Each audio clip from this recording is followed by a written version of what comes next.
our Union Bank of the Philippines, the Philippines' best digital bank. In the recent Bank Quality Consumer Survey on retail banks last April, we were ranked number 2 of the most helpful banks in Asia Pacific during the COVID-19 crisis and is the only Philippine bank in the top 20 list. Because of the pandemic, it has become crucial that our products and services quickly adapt to the challenges presented in this new digital normal.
Welcome to Climathon Pasig.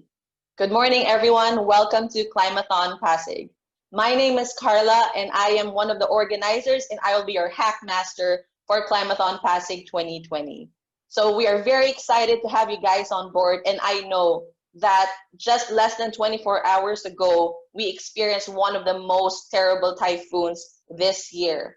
And to all our mga kababayans, mga kapwa Pilipino, our prayers are with you, and we are doing this and pushing through with the online ideathon for Climathon Pasig to declare a climate emergency, not just in the city of Pasig, not just in the Philippines, but in the world.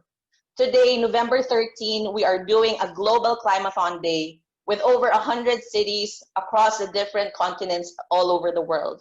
We're glad that you guys are joining us today to celebrate Climathon Day and to declare a climate emergency. To officially kick off our Climathon today, we would like to welcome and hear a special message from the Mayor of Pasig City, Mayor Vico Soto.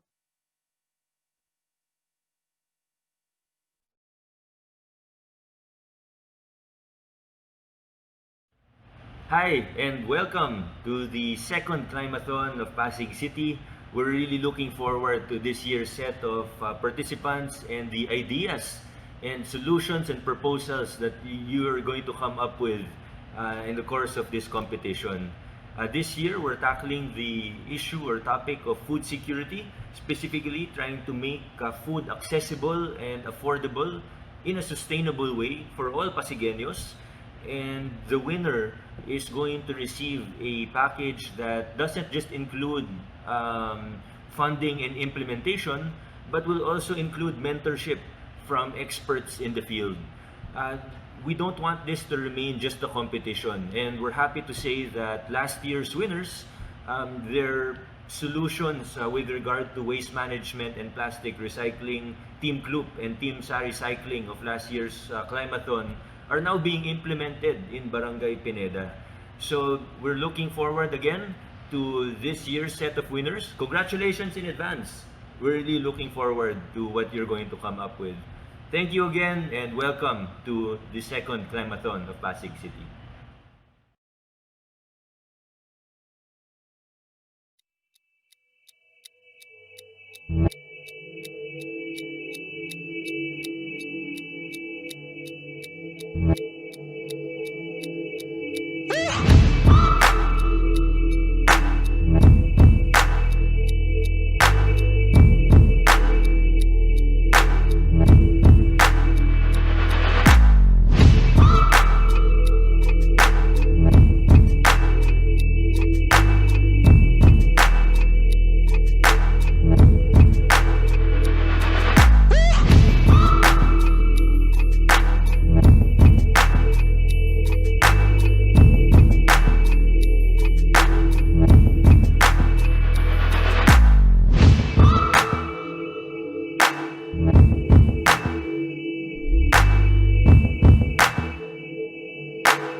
of the Philippines' best digital bank.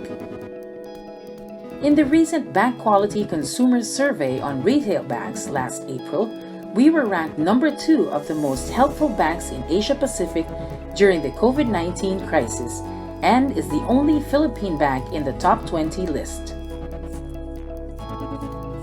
Because of the pandemic, it has become crucial that our products and services quickly adapt to the challenges presented in this new digital normal.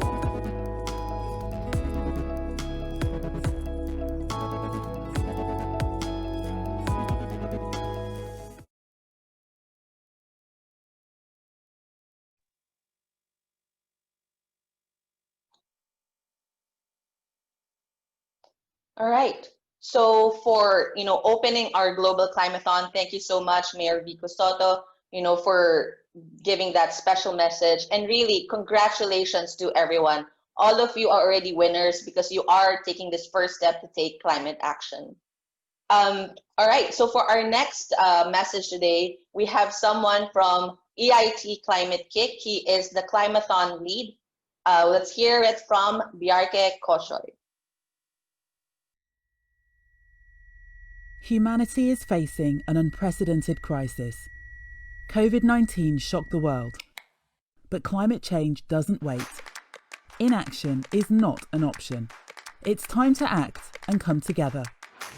Cities and citizens are already forming a global wave of climate champions. In the last 4 years, the Climathon movement has grown from 600 to 6,000 participants across all 6 continents.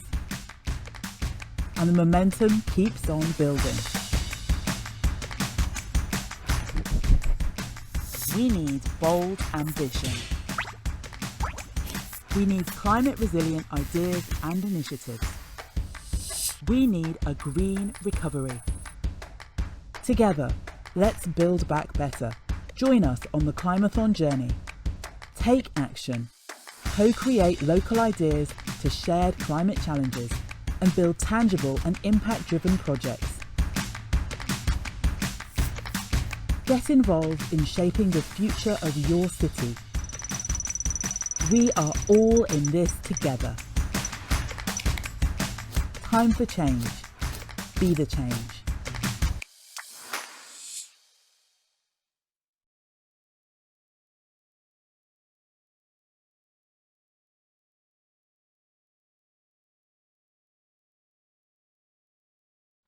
Hi everyone, this is Bjarke. I'm the Climathon lead.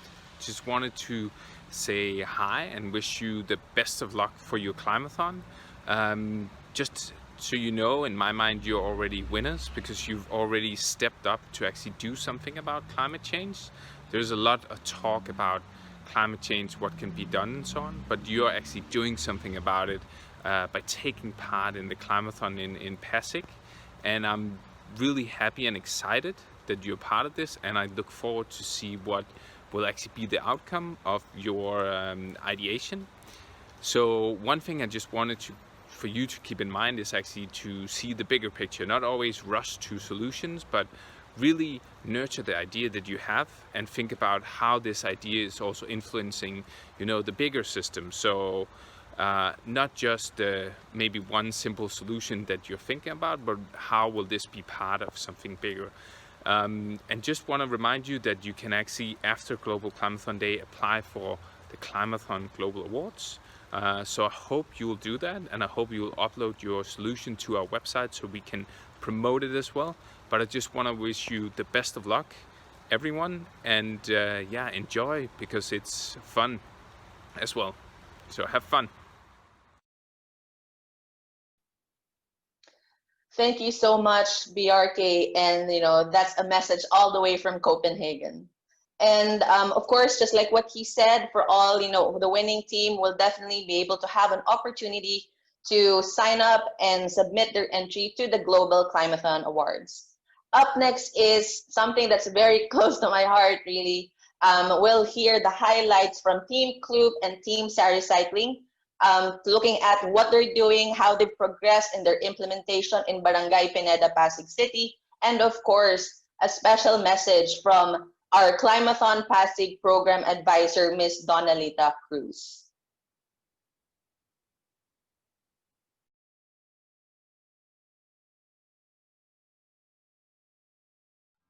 What if there was a way where plastic destined for landfills and oceans would instead be turned into valuable products that help marginalized communities? Every day, approximately 8 billion pieces of plastic pollution find their way into our oceans, making up 60 to 90% of all marine debris. That's the equivalent of a truckload of plastic entering our oceans every minute. The linear economy's take, make, dispose process is unsustainable, proving to be detrimental to both the environment and underserved communities. But what if we could rethink the way we do waste management? The solution? Create a circular economy led by communities in need. This was our big vision when we started Kloop. Short for the phrase, close the loop, Kloop is a social enterprise that creates livelihoods for communities in need through upcycling plastic waste into high-value products. We started in 2018 as a student project between UP Diliman and Lehigh University.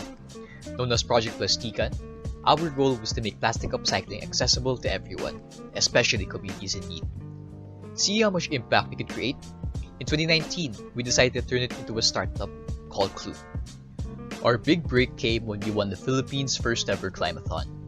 2 days of intense work and mentorship all paid off when Kloop emerged as the country's pioneer Climathon champions, along with Cycling. With the support of Climathon and their partners, we were able to grow Kloop on so many levels, from access to a co-working space, to workshops on various topics like grit and design thinking, and even extensive mentorship on every phase of execution. Climathon provided us a space to learn and grow as budding entrepreneurs. Being able to work with the Pasig City local government was a godsend. Working with key officials in the city's waste management system, as well as barangay leaders, allowed us to get Kloop solution up and running as quickly as possible. Without the support of Pasig City and Climathon, Kloop wouldn't be where it is today. We recently launched the Kloop internship program, where we chose 15 extraordinary Filipino changemakers who share our passion for social and environmental impact. Together, they're helping us pave the way for a more inclusive circular economy. Hi, I'm Hazel, an engineering intern at Kloop. Ako si Rian Nalava, isang community development intern mula sa Kloop. Napili ko maging isang community development intern sa Kloop kasi nakita ko yung advocacy nila at saka yung project nila na may malaking potential. Nagustuhan ko na they work really hand in hand with the community in creating a solution towards that greater problem. Kloop made me realize that anyone can make a difference. Even though you're just a student or even though you're not yet financially stable, you can make an impact to the community and to the environment in your own little way. So as long as you have the passion, you could really go along with it. Currently, we're working with the women and out-of-school youth of Barangay Pineda and training them how to upcycle plastic waste into high-value products. With the help of Climathon co-winners Cycling, we're able to create an end-to-end waste management solution that transforms plastic waste into sustainable livelihood. Hi, ako nga po pala si KJ. Bago nakasali dito, mga dati kong gagawa, yung pamimili ng grocery, tapos hanggang nabalitaan ko na mayroong na-sideline na trabaho. Naisip ako na sumali dito. Nung dumating kami sa training, kinakabahan ako. Parang nanginginig ako kasi maraming sa pinag-training natin. Tapos may nakita yung mga machine, tapos pangalan kung paano gamitin. May tinaray pa namin. Okay naman siya. Medyo mahirap lang po siyang gamitin. Kailangan meron pang mag-aalalay sa'yo kung paano mo gamitin tama para ligtas ka. Yung experience ko po dito, masaya dahil barkada kasama ko dito, kakatawaan habang gumagawa. Dito kakwentuhan. Pero mahirap lang po kasi delikado yung machine kung paano gamitin ng machine. Okay lang kasi masaya ako. We're currently building several projects with our organization partners who will use our products to further their advocacies for environmental and social impact. We're also releasing our first ever product line of upcycled plastic products. Stay tuned because they'll be available to the public very soon. This is only the beginning. Join us in our journey of building a more inclusive circular economy. Together, let's close the loop on plastic.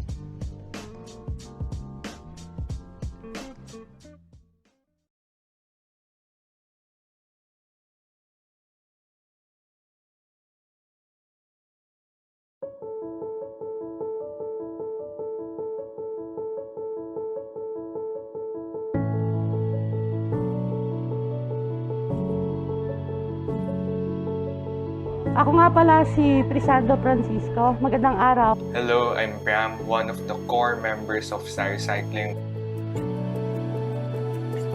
At isa sa laging dinudulog sa amin ay ang problema sa basura. Anyway, sa lahat naman yata ng sulok dito sa Pasig, ang isa sa problema ay ang basura. Mabuti na lang nagkaroon ng isang hackathon noong 2019. Ang kauna-unahang Climathon dito sa bansa na ginanap dito sa Lungsod Pasig. Isa sa grupo na nanalo ay ang pangkat na kinabibilangan ko, ang team sa recycling.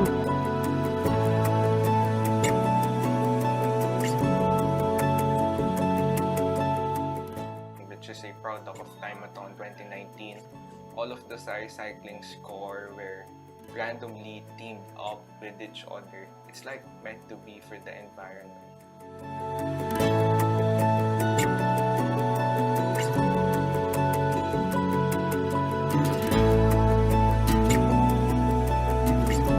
Naglalayon na mabawasan ang basura na tinatapon sa landfill. Sa tulong ng Climathon, naisagawa namin ang aming proyekto dahil dito sa aming barangay, sa Barangay Pineda, malaking bagay din ang tuloy-tuloy na pagsuporta mula sa local government ng Pasig City. Bawas Basura Program. Ito po ay sa pangunguna ni Kap Frankie ng Barangay Council ng Pineda at ng team sa recycling.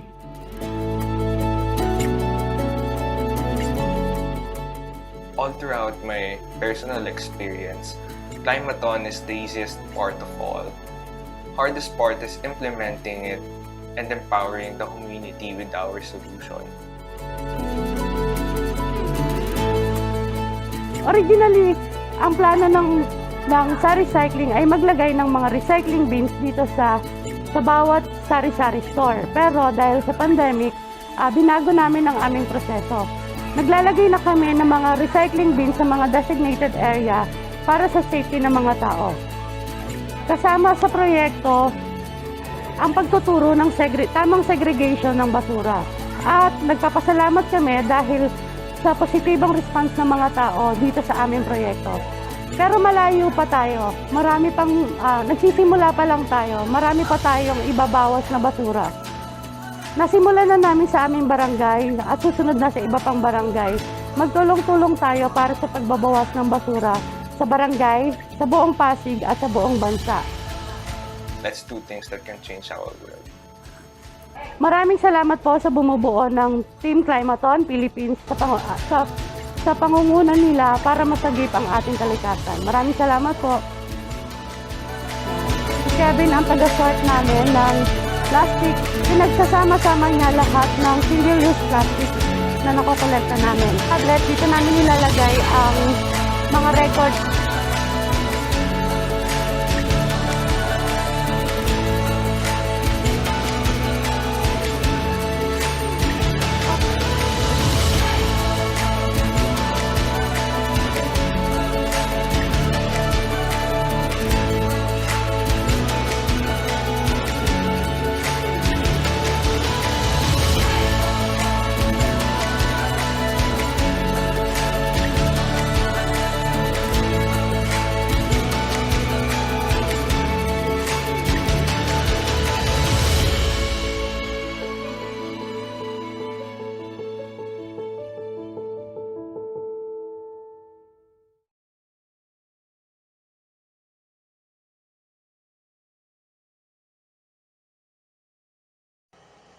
A pleasant day everyone and welcome to our Climathon 2020.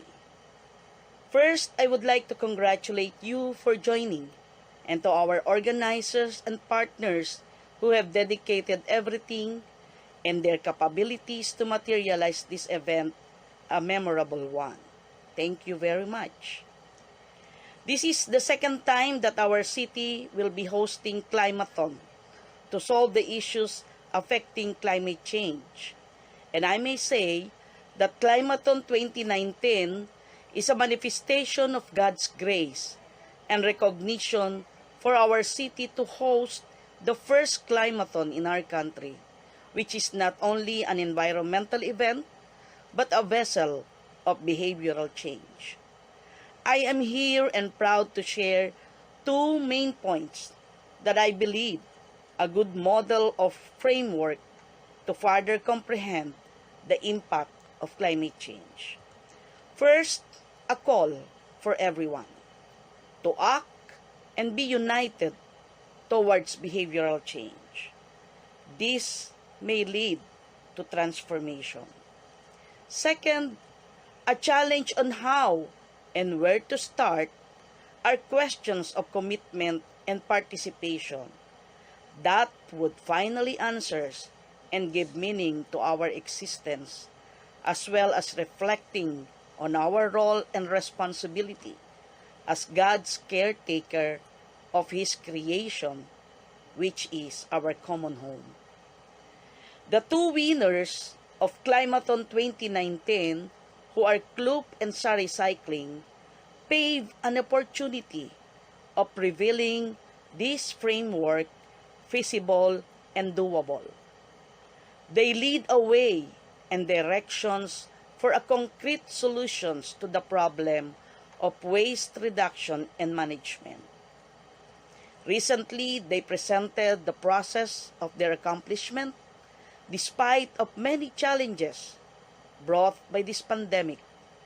However, it wasn't a hindrance, yet it leads to the actualization of my shared framework. Their reported updates and project implementation clearly gave an importance and emphasized that commitment and participation can overcome challenges.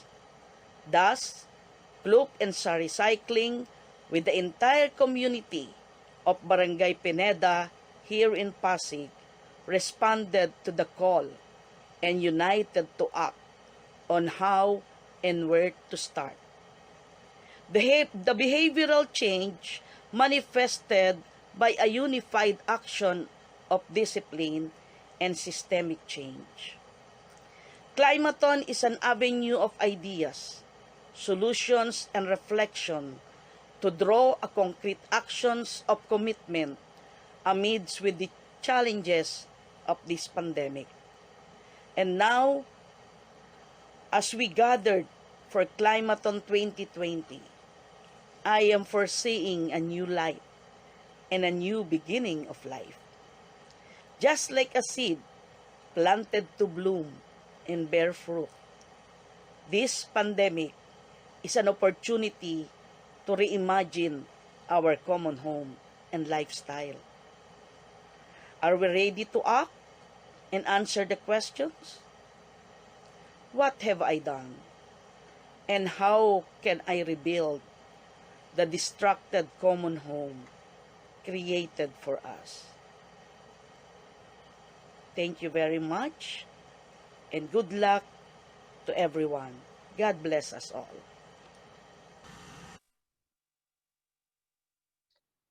Thank you very much to Team Kloop and Team Sari Cycling, to Barangay Pineda, and of course, to Miss Donna Cruz.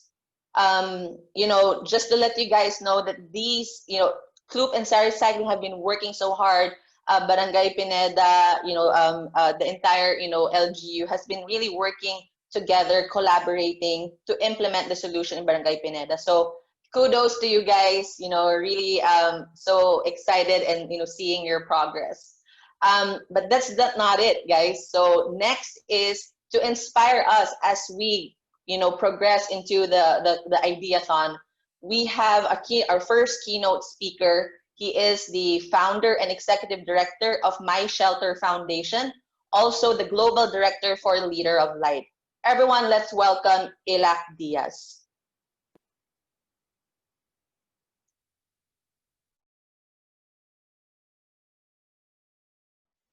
Hello, everyone. My name is Ilak Diaz, and I'm the founder and director of Leader of Light. I'm here to talk to you about my journey into building a global climate responsible and with a Filipino NGO that has been able to impact villages in 32 countries around the world. One of the darkest days in my career was being asked by my professor to be able to go to the front lines of what was Typhoon Haiyan. This is really one of the most terrifying places that I've been because 300-kilometer winds just hit land. Category 5. More than 4 million houses destroyed. 10,000 lives. And the worst part of it was really that it was very difficult to get there. The roads were filled with water, what is called storm surge. The water came up and basically flooded the houses. The first floors that had the food, the furniture of the houses, the generators were basically flooded. But of course, also the trucks could not come in and planes could not land. Everything was destroyed. And so I called my professor back and I said, what can I do? Things are so difficult. And my professor said, do you have a piece of white paper? And so I did. I pulled out a piece of white paper. And he says, well, put a black dot onto it. And so I did put a black dot onto it. And he says, what do you see? And I said, Prof, I see the black dot. And he said, well, that's the problem. You're focusing on the dot. But what about the rest of the white paper? Do not focus on the problem. Focus on the other possibilities. And so what I did was I started going around and saying, what are the possibilities? And I saw 2 soft drink factories, competitors, but right next to the coast. And the waters went over it and basically destroyed everything, but left thousands and thousands and thousands of plastic bottles. And so immediately I said, why not use these plastic bottles? Because they were building housing, but no electricity. Why don't I use this to bring light into the darkness?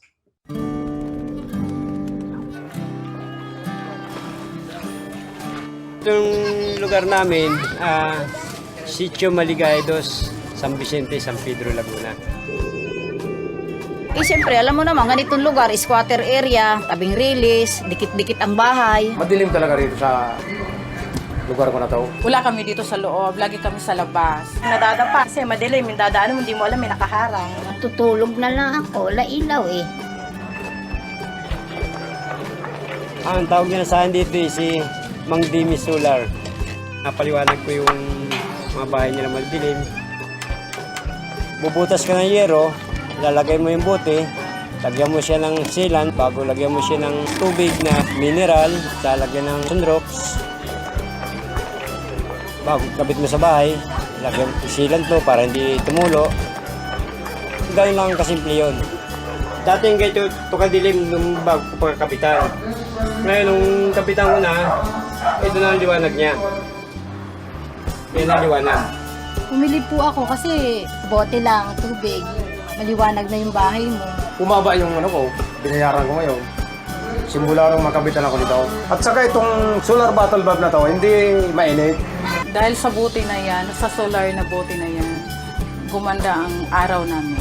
Ang nalagyan na namin ito ay bali 643. Gusto nga namin tuloy-tuloy para marami nga matulungan mga tao rin na yung maliwanagan mga bahay nilang madidilim. Parang katulad na rin ng bumbilya. Yung dati natin nakakalimutan at pakinabangan na ngayon.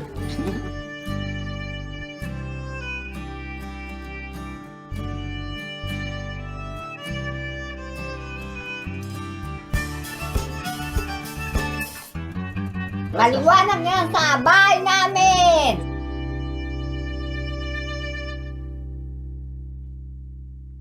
So, makikita mo, sa simple mga bagay, pwede gumawa ng napakalaking impact. No? So, we started using those plastic bottles with a little bit of bleach to take away all the imperfections, and at the same time that nothing will grow inside it.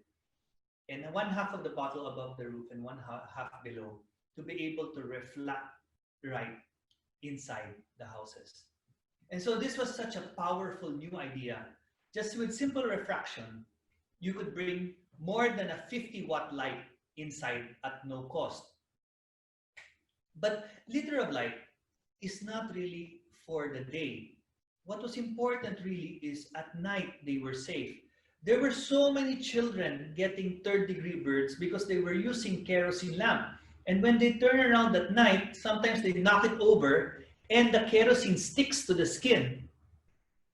At the same time, even tents would break. But even if it didn't break, the amount of emission of these kerosene lamps was toxic, but also very expensive because kerosene was hard to come by. So we said, why not make liter of light at night? And so we started with companies and we said, why don't you volunteer your time to be able to build solar lights? And they said, solar lights? How is that even possible? Isn't that imported? Galing pa sa China or galing pa sa India? But I told them, sir, we need lights now. May mga babae na habang nagdadala ng mga ng pera o pagkain, ninanakawan. We need lights for them to walk at night. We need to change out the lights in the tent because they're breathing in the kerosene. And so we started teaching companies not only to donate water, food, but the essential light. What was important is that every single person can be part of the change. Every person can in fact make an impact on reducing carbon in the environment. By building solar lights that were built with simple parts, people could now build solar lights that can last for 5 years and can be repaired. And you can check it.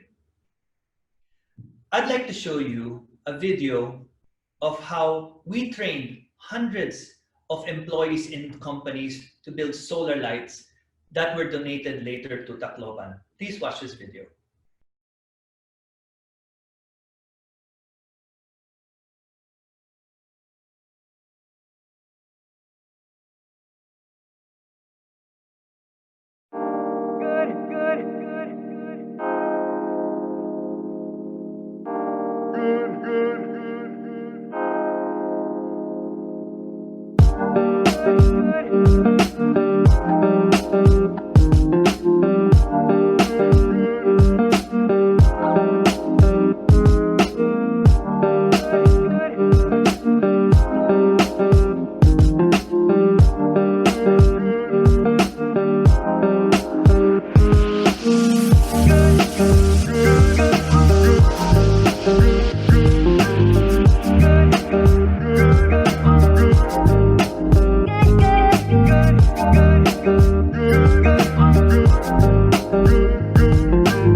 From here, we're able to make everyone anywhere a change maker by making them a solar engineer.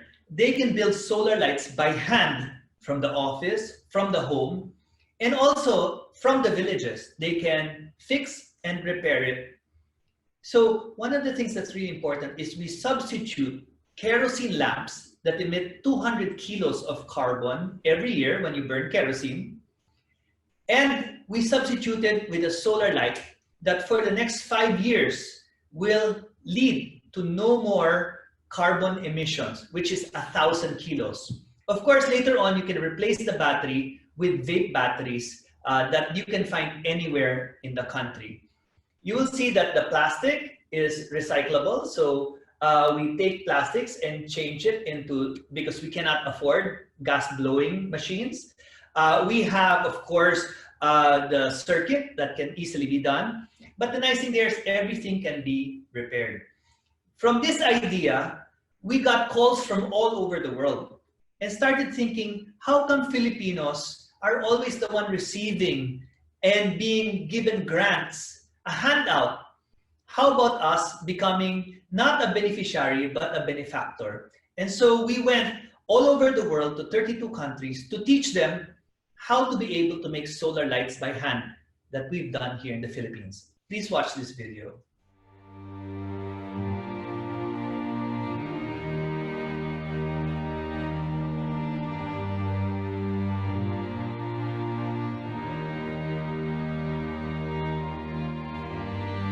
Imagine você viver numa escuridão completa, né? Não ter a luz para...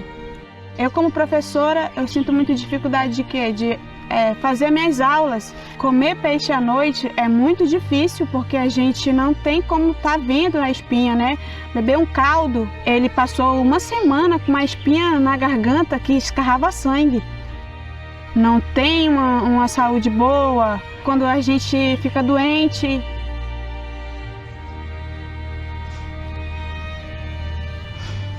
porque é muito difícil você viver num lugar, né, desses, não ter uma luz, não ter como se movimentar na sua comunidade, sem fazer um trabalho e não poder. A gente fala no Litro de Luz que o que a gente quer é um mundo em que toda criança possa chegar à noite em casa e ler um livro. Acho que esse é o meu sonho.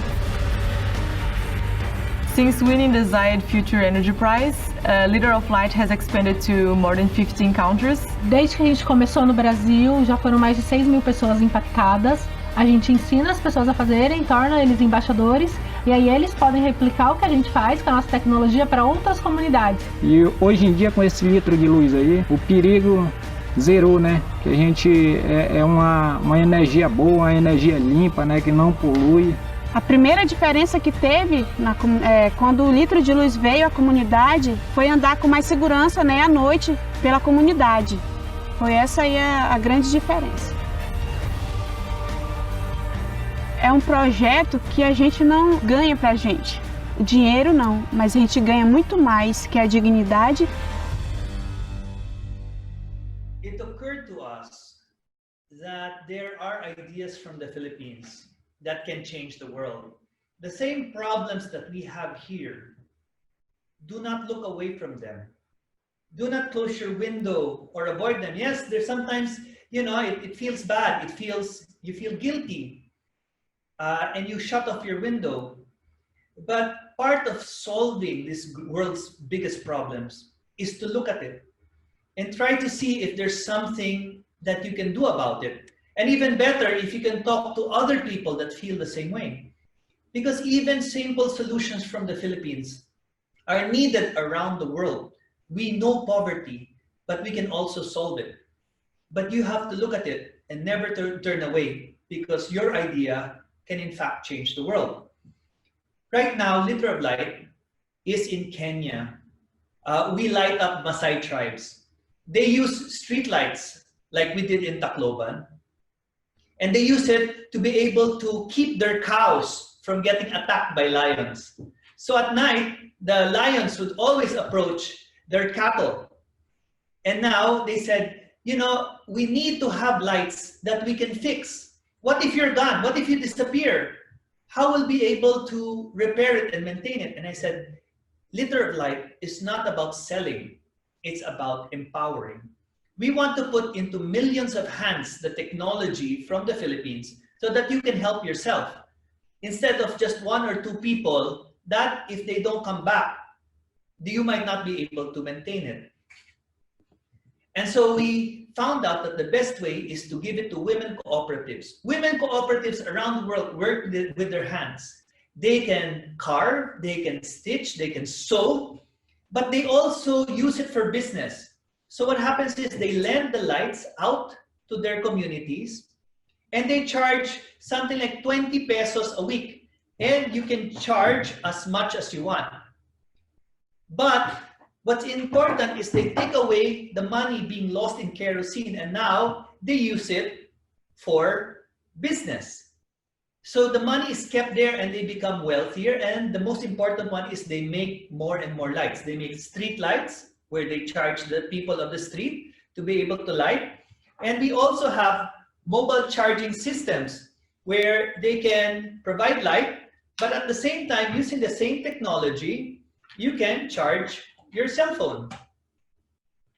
So these are the things that we feel, if you cannot repair it and build it and maintain it in a village, then when that thing breaks, the people will always have to look for a brand new one instead of repair it. And so now we're in Senegal, we're in Nigeria, we're in Egypt. And so a simple idea is amazing. Do not turn away, because you can actually be like Litter of Light, which we discovered simple things are actually some of the most powerful and the most replicable. Right now, we have 350 communities, women cooperatives in Africa. We have 1,200 women partnerships all over the world, and everything is being maintained. One of our greatest amazements was to receive a call from DreamWorks with Steven Spielberg, who said, "I love the power of an idea, and I would like to be able to ask you to tell your story and make it into a short documentary." And so today we're working with Steven Spielberg on this, and at the same time we're hoping that as we grow bigger, that one day he will make a larger documentary on Litter of Light, starting from the islands of the Philippines, now going global, and now being covered by one of my idols to tell a story of this kind of climate action, even from the Philippines, is important enough to make a story about. Today, we affected 1 million lives. We are actually in 35 countries. So 30 last year, and we have 5 more this year. 1,400 members, 200 employees. And so today we work with 650 empowered women cooperatives all around the world, making sustainable businesses with solar lights. We were challenged by the Emirati government to be able to teach more than 150 students, age 12 above, how to build solar lights. And so we said, give us as many as you want, not just 150, let's make it 2,000. And we will teach you how we build it in the Philippines. And this is our world record.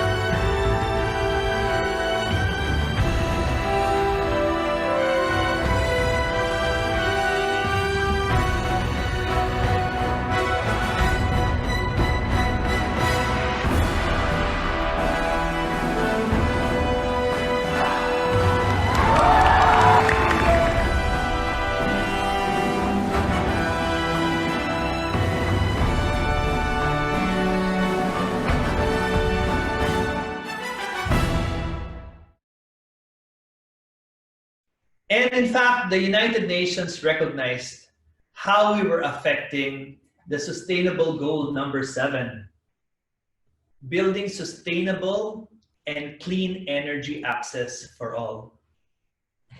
And things were going great. And then COVID happened. Another dark moment in our history where companies started canceling contracts for us to do workshops in their offices. Private donors stopped paying for schools, and we almost stopped all our operations. Like many, more than 60% of NGOs in the country closed. But as I was watching a movie called Pay It Forward, I started realizing that maybe there's another way. One person can make a light and at the same time challenge other people. There was no reason for us to stop because with COVID, more and more communities were suffering without light. Tourists were not going anymore to the villages, and therefore they were paying expensive kerosene, and now they had the trouble keeping the lights on. So what happens is you build a light by hand, and then you challenge another person to build a light. And from there, it starts scaling and scaling and scaling. And this was the Light It Forward. Please watch this video.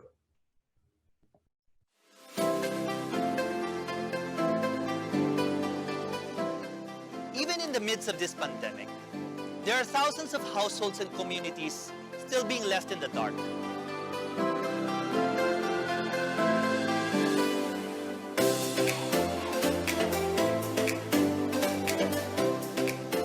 On behalf of the Liter of Light Foundation, we challenge you to be the spark and help us light 1,000 homes. And as we light it forward, together, we can all find our way through this darkness.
Light It Forward was born.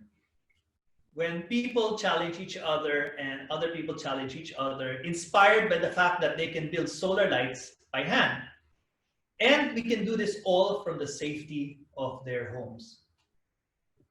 And what's so amazing was some of the biggest influencers and celebrities actually captured the bug. They started building solar lights and challenging other celebrities. And today, we have more than 300 celebrities that are participating in the challenge and another 200 influencers more. But also doctors, businessmen are now taking on to the challenge.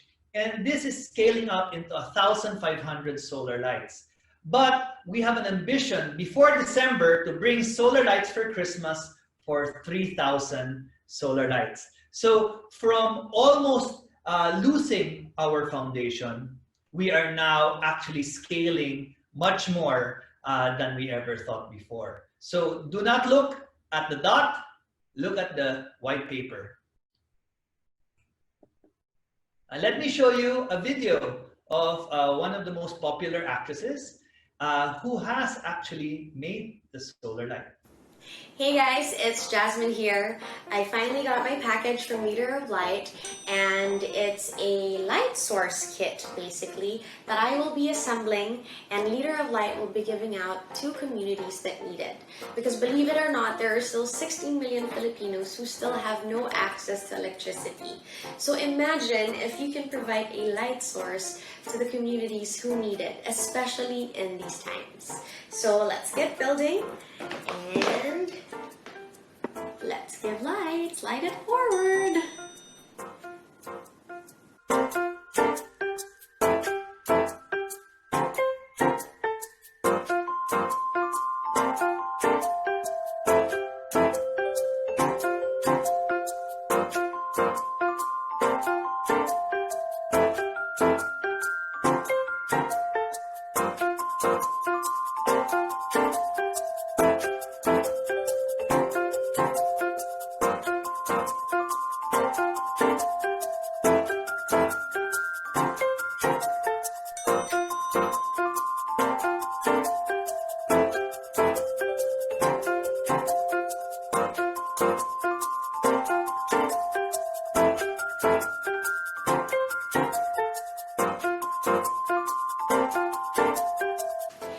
Okay guys, so I've been at this for quite some time because I got some of the parts wrong. I assembled it wrong, and also one of my wires was loose, so I was wondering why it wasn't turning on. I thought I did it all wrong, so I took out all the wires, I redid it again. So I was in touch with Leader of Light naman via their Instagram, and they were super helpful. So if you guys encounter any problems, just make sure you can DM them, you can just touch base with them, and they'll help you out. And bukod on, they also reminded me that this is to charge the lamp. So there's no need to plug this in as soon as you assemble the lamp itself. This is simply to charge it. So I had this whole idea thinking that baka I didn't charge this enough and that's why it's not lighting up. But there you go. So try it out at home and let's test it out. So put everything in here, of course. So the battery and all the wires. So that's why it's really important to check that your wires are safely tucked in and they're in between the metal plates, so that it's not it has the complete access for the electricity to flow through. Ready? Oh, it's not working.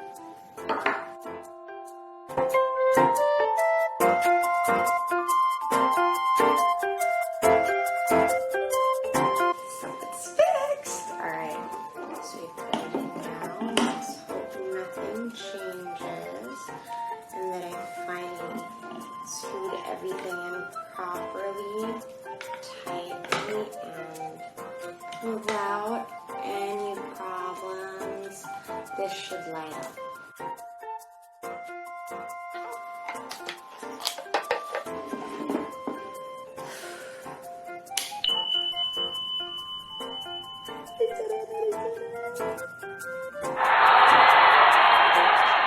Again, visit Leader of Light on Instagram, Facebook, or their website to check out how you can also set up a light source yourself. So, good luck guys, and remember, this is for charging. No need to connect it right away. So you saw how Jasmine Curtis built that lamp. But now, as I said, it's to prove that anyone and anywhere can be part of the solution. And those are the things you have to think about how you can multiply yourself. You want to be able to create ambassadors and people that can replicate. And so you have an army of change makers with your business solution. And so Liter of Light is now going to reach 3,000 lights. And we want to build, this is a sample, but we're going to build the largest solar flag in Luneta on November 30 to celebrate Bonifacio Day. So this is a sample of just 300. And I wanted to show you our test run.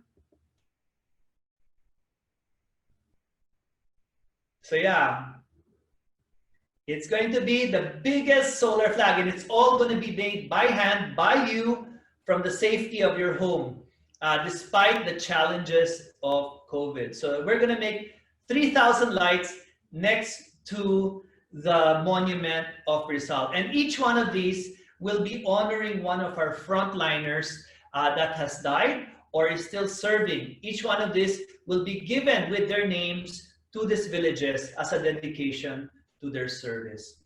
I hope that the story of Liter of Light inspires you.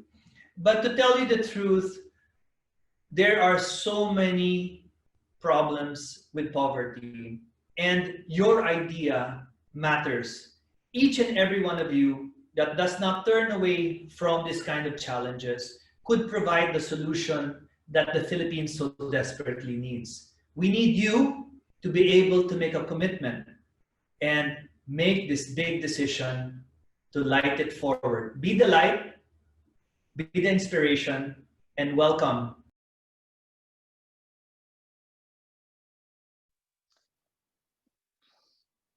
Thank you very much, Ela. For all our participants, I hope that you guys are truly inspired about the story of Liter of Light. Plus, Ilak is actually, one of the first and really pioneering social entrepreneurs, really creating a lot of social impact, especially in, the climate change space. And I hope that you guys really heard what he was trying to say, that you don't need an overcomplicated idea. Ideas can come from us. We don't always have to wait for a hand me out or a hand me down from other countries. We could actually help others as well. In light with that, with the climate emergency, and of course honoring our frontliners, if you want to be a part of Light It Forward, the Light It Forward challenge, make sure that you send us a message or directly contact Leader of Light. We are challenging everyone to be a part of the Light It Forward challenge, to declare a climate emergency, to honor our frontliners, especially during the COVID pandemic. Having said that, today we'll be talking about our design challenge to formally kick off our hackathon. So all of you signed up and registered to really understand what the design challenge is. So let me just quickly show you guys what the design challenge is. So we are focused on food security. So the design challenge is about how can we ensure that all Pasigueños will have access to nutritious, affordable, and sustainable food at all times. A lot of us think that food security, we're not impacted, that only a few Filipinos are affected by it. I'd like to tell you that is not true. Food security is a part of an ecosystem, a food ecosystem. It starts from where like the farmers, they're the ones who plant our foods. They're the ones who bring it, to the different companies. And there's a lot of these logistical factors. Now, with all the climate change that's happening, the climate crisis, this climate emergency, if our fellow Filipinos, the farmers, who are not able to, plant the crops and really, get them to the stores, and all these companies put it into the groceries, etc., then the demand is going to be high, and it's going to affect all of us consumers as well. It's going to be extremely pricey. So this design challenge is really focused on empowering every Pasigueño in all the different communities to really look at what can you do to the comforts of your home, and also build community gardens. I'm going ahead of myself, but those are just, a lot of you already have so many ideas on how we can make sure that every Pasigueño will have access to sustainable, nutritious, and affordable food at all times.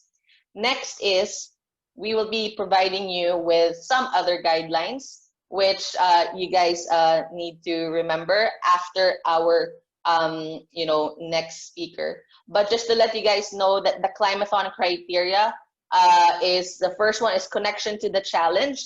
Make sure that you do understand the design challenge, and that you see the impact to the community and the city of Pasig.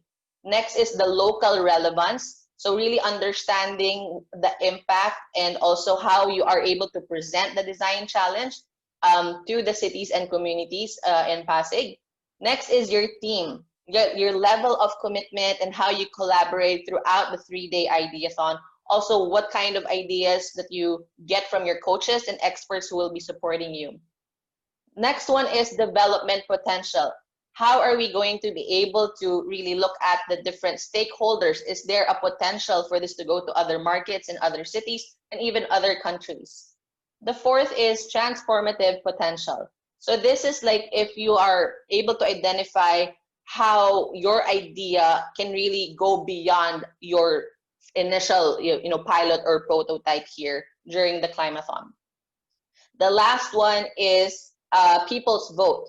So all your ideas will be posted on our social media, and then we will be asking people to like your idea, and the most number of likes, which will be 5% of your overall score, will be added to it. Our next speaker will be someone who might not be, some of you might already know. He's no stranger to climate initiatives. He's no stranger to really advocating and pioneering a lot of environmental programs in the city of Pasig. Everyone, I would like you all to welcome the head of Pasig City Environmental and Natural Resources Office, Mr. Allen Angeles.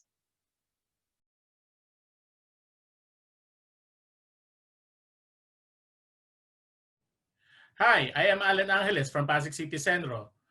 I'm here to present to you Sustainable Urban Gardening Towards Food Security. Let me share my screen to you. Sustainable Urban Agriculture Towards Food Security. Albert Schweitzer once said, "Success is not the key to happiness. Happiness is the key to success. If you love what you are doing, you will be successful." In urban gardening, there is no such thing as green thumb. Kung gusto mo yung ginagawa mo, sigurado magiging successful ka dito tulad ng ating mga gagawing efforts para sa pagtataguyod ng urban gardening towards food security. Let me give you a run-through. Introduction, urban gardening requirements, urban gardening its process, and our next steps. Simulan muna natin sa pagkakaroon ng definition ng mga terminolohiya na gagamitin natin para sa ating usapin on food security and urban gardening. First, what is food security? All people at all times have physical, social, and economical access to sufficient, safe, and nutritious food to meet their dietary needs and food preferences for an active and healthy lifestyle. Urban agriculture, growing of plants and raising of animals within and around the city. Ang food security ay isa sa pinakamahalagang aspeto sa ating pamumuhay.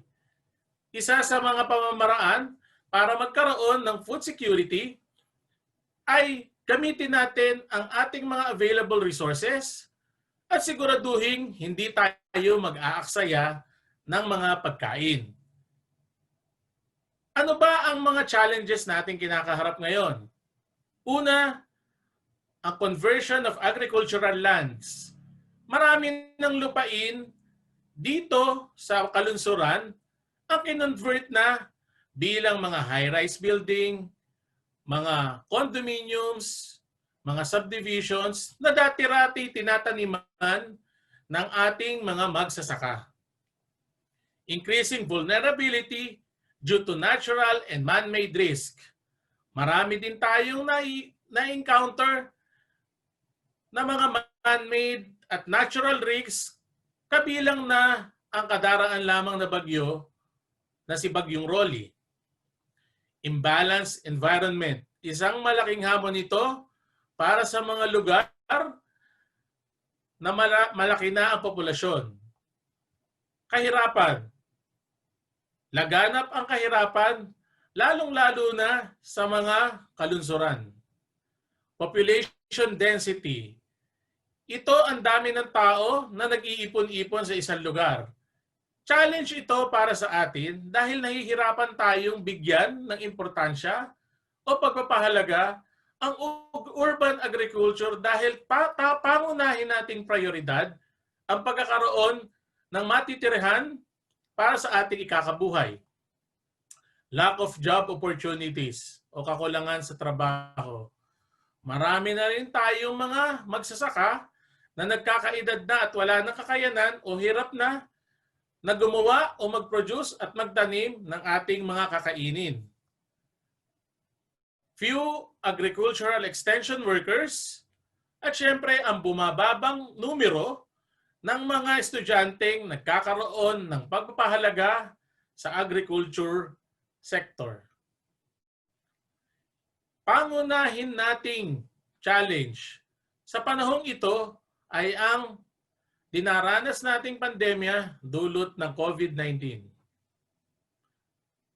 Ang 2020 survey result ng SWS, pinatunayan nito na ngayong Mayo 2020, ang isinagot ng mga nakabilang sa survey ay umabot ng halos 6.7% or 4.2 million families ang dumaranas ng involuntary hunger.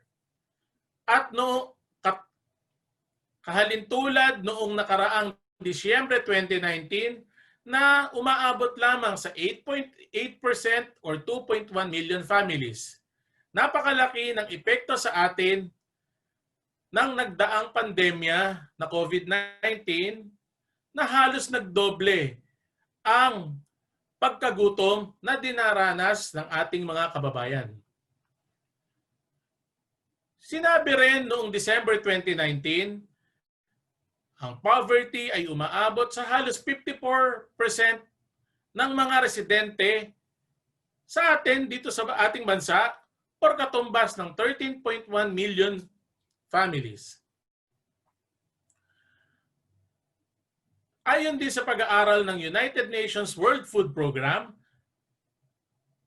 may prediction sila that 200 million people worldwide will lose access to basic food and nutrition in the coming months because of the pandemic.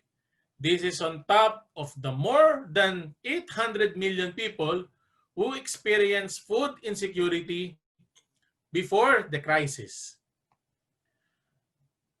UN Sustainable Development Goals, food and the SDG. Food security is at the core of the Sustainable Development Goals, or SDGs, the UN's development agenda for the 21st century. The second of the UN's 17 SDGs is to end hunger, achieve food security, and improve nutrition and promote sustainable agriculture. Achieving this goal by the target date of 2030 will require a profound change of the global food and agriculture system. Sa makatuwid, marami pa tayong dapat gawin para ma-achieve ang inaasam nating tagumpay laban sa kagutuman ng ating buong mundo. Republic Act 9003 or the Ecological Solid Waste Management Act of 2000.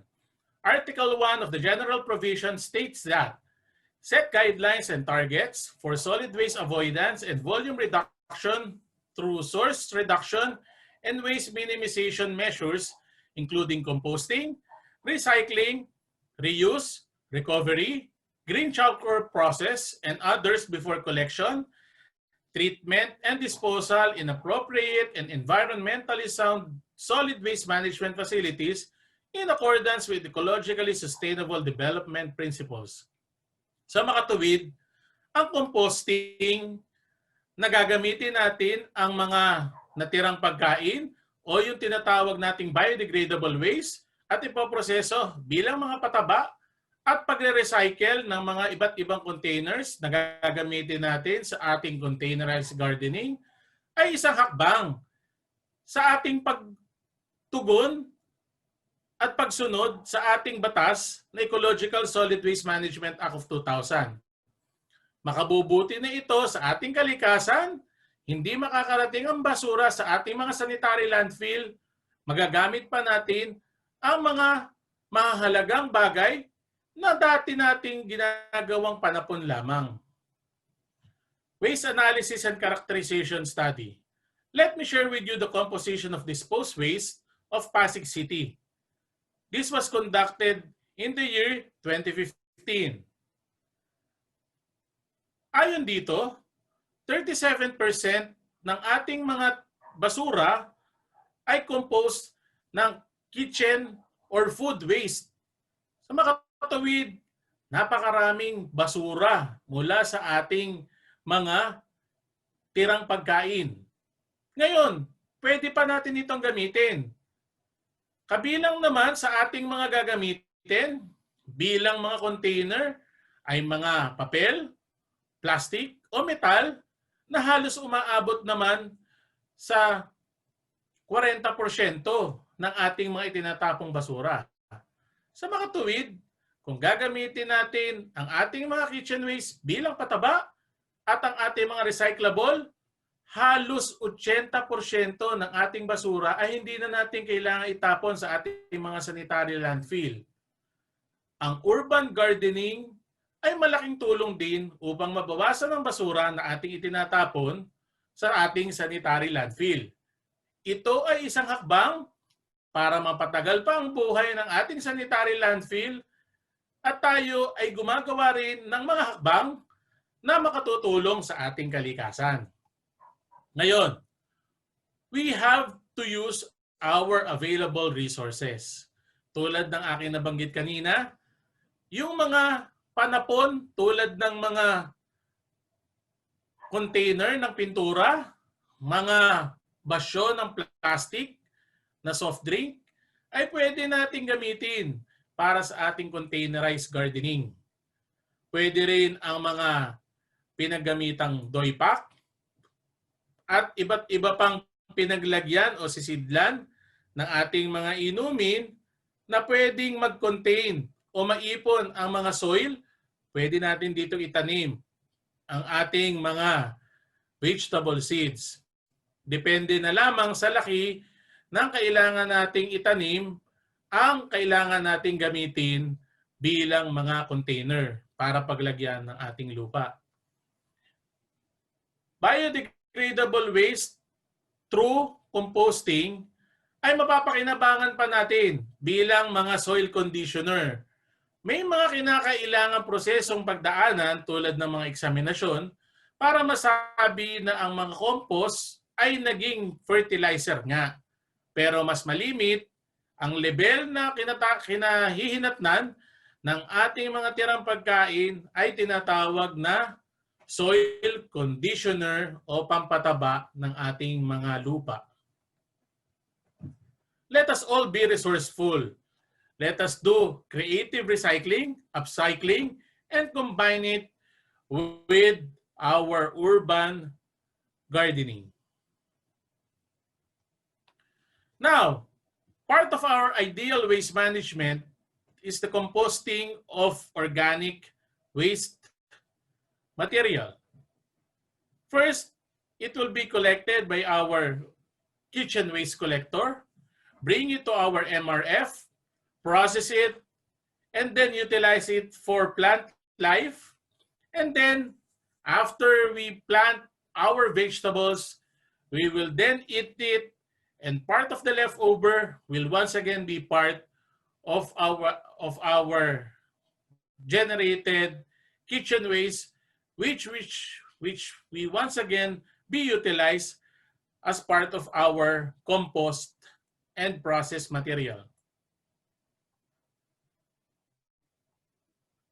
Urban gardening model and requirements. Ano-ano nga ba ang kailangan natin? Pinakamahalaga sa pagkakaroon ng isang garden ay naaarawan ang ating garden. Mangyari, yung iba ay nagtataka, bakit mahirap yatang magtanim? Una, dapat tignan natin kung ang lugar na ating pagtataniman ay naaarawan ba ng mahigit sa 6 hanggang 8 oras? Kung hindi, pumili tayo ng alternatibong lugar kung saan natin pwedeng ilagay ang ating mga tanim. Importante din that we water our plants because water transport nutrients and sugar from soil to plants. We also need soil. Soil is the foothold to plants' roots and provide nutrients to the plants. Foliar feeding. Maaaring marami pa tayong kinakailangan nutrients na kailangan idagdag sa ating mga tanim na lupa, sa ating mga lupa na pinagtataniman, kaya kinakailangan natin ng foliar feeding. Mamaya, mapapanood nyo ang maiksing video kung saan ipapaliwanag sa inyo ang mga simple at murang pamamaraan na paggawa ng foliar feeding. What do we need for establishing a field garden?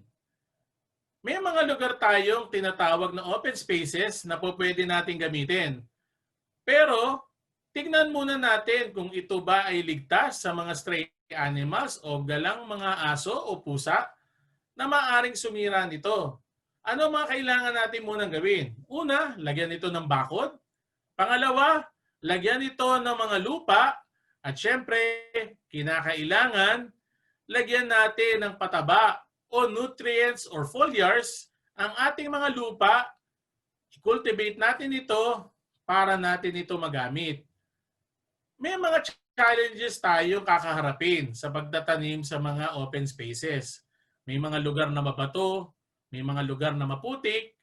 So dito na pumapasok ang iba't ibang teknolohiya o strategy o models na pwede natin gawin para sa ating urban garden.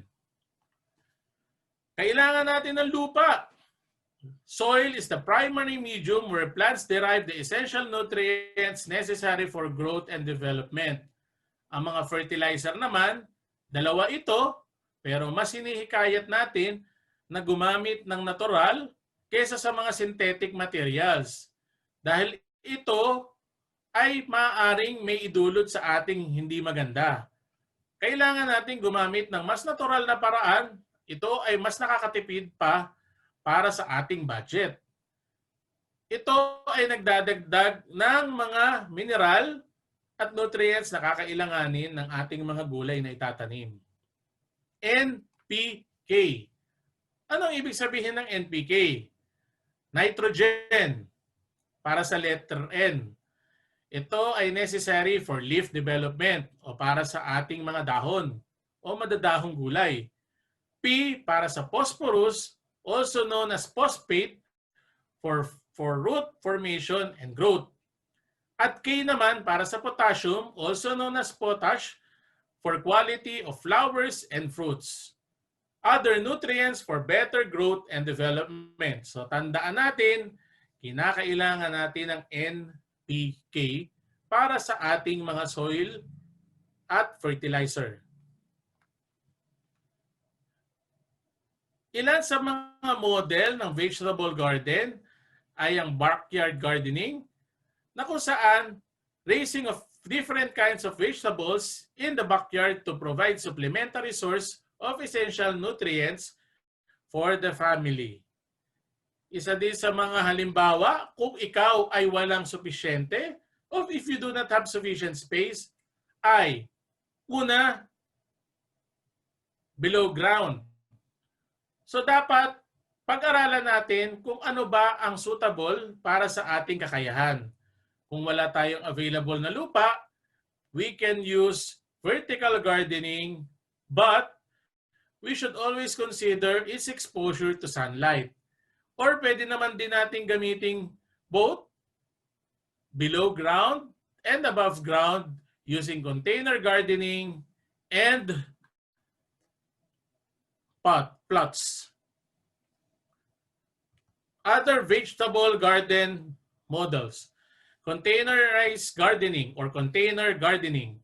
Container gardening is defined as any container or receptacle can be filled up with good soil and planted with vegetable. Pwede rin namang vertical gardening tulad ng aking nabanggit kanina, no? Iba't ibang modelo ang nakikita niyo sa screen, gumamit ng kawayan, gumamit ng mga sirang tubo, gumamit ng mga sira-sirang mga bote, at iba't iba pang mga nasa paligid lang nating pwedeng umipon ng lupa ay pwede nating gamitin na parte o bahagi ng ating vertical gardening. Isa sa mga teknolohiya ang hydroponics. Pero nangangailangan ito ng mga mineral na nilalagay lamang sa tubig. So, kung i-consider natin ito ay epektibo na pamamaraan kung tayo ay walang available na lupa. Pero, kinakailangan ng pag-aaral at masusing pagpaplano kung ito ang ating teknolohiyang pipiliin for our urban gardening. May mga teknolohiya na ini-introduce na ngayon, like that of a processing company which utilizes modern hydroponics technology, pero ito ay nagkakahalaga ng halos 7 hanggang 8 milyong piso na ito ay nakalagay sa isang container van. Kinakailangan din na ang itatanim natin ditong mga halaman o gulay ay mayroong sapat na halaga para masustina natin ang maintenance at mabawi ang puhunan sa ganong klaseng teknolohiya. Ito ay medyo advanced. Kaya ang hydroponics ay kinakailangang pag-aralang maigi bago ikonsidera bilang bahagi ng ating urban agriculture. Maganda ito, ngunit kinakailangan ay tignan natin ang ating kakayahan sa paggamit ng ganitong klaseng teknolohiya. Rooftop garden. Practice of cultivating plants on the rooftop of building, which is usually done using hydroponic system or container gardening. Mas maraming pamamaraan na ang ginagamit nila ay container gardening pagka rooftop para maiwasan ang pagkakaroon ng mga water leaks sa mga rooftop. Yung iba naman, gumagamit ng hydroponics or combined na proseso. Methods for land preparation. Favorable condition for seed germination, seedling, establishment and management of the crops bedding. Prepare plots or beds with 1 meter width at any given length. So kinakailangan pipili tayo ng lupang ating pagtataniman nang naaayon din naman sa ating mga gulay na plano nating itanim. Depende ito sa lalim na ating mga klase ng gulay na itatanim at kinakailangan lagyan natin ng proper nutrients ang ating mga lupa. Dalawang klase ang planting method. One method is a direct method or planting seeds, cuttings, or bulb directly to the soil. Yung isa, pwede mo na siyang direktang itanim sa mga plat. Ito ay yung mga gumagamit ng malalaking buto, katulad ng okra, melon, beans, at yung ibang mga sensitive roots like radish and carrot. Ito ay depende sa lalim ng iyong pagtataniman. Pwede mo itong gamiting method ay direct method. Ang isa naman ay yung transplanting method, kung saan itatanim mo muna siya sa isang seedling tray at kung saan patutubuin mo ito at kung ito ay available na, pwede mo na itong transplant o ilipat sa mas malaking lagayan. Mayroon din tayong video mamaya kung saan makikita natin ang tamang pamamaraan ng pagtatanim ng mga maliliit na buto sa ating seedling tray at paano ito ililipat, kabilang na rin ang pagpili ng tamang sisidlan na paglalagyan ng ating mga gulay. What is the secret to soil recipe? Pinakamahalagang sangkap sa ating pagtataniman, lalo't higit ito ay nakalagay sa isa lang container, ay una, 1 part of rice hull or ipa, 1 part of carbonized rice hull. Ano ba ang carbonized rice hull? Susunugin lamang natin ng bahagya ang mga ipa. At isa pa, isa sa mga pinakamatataasang mineral at nutrients ay ang vermicast o dumi ng mga African nightcrawler. Ito ay ihahalo natin sa isang part din ng regular na lupa na ang pH level ay 6 to 7.5. Dapat tama lamang ang pH level para maganda ang maging bunga ng ating mga itatanim na gulay. Pinakamahalaga itong 4 na sangkap na ito. Ulitin natin, rice hull o ipa, sinunog na rice hull o ipa, at isang part ng vermicast at isang part ng ordinary soil paghalu-haluin bilang taniman para sa ating containerized gardening. Ngayon, hindi na ito sikreto. Ito ang pamamaraan para siguradong tumubo ang ating mga itatanim na gulay. Minsan, marahil nagtataka tayo, bakit hindi tumutubo yung mga gulay? Marahil gumagamit lang tayo ng ordinaryong soil. Kinakailangan ng gulay ang sapat na mineral at nutrients para ito tumubo. Containers.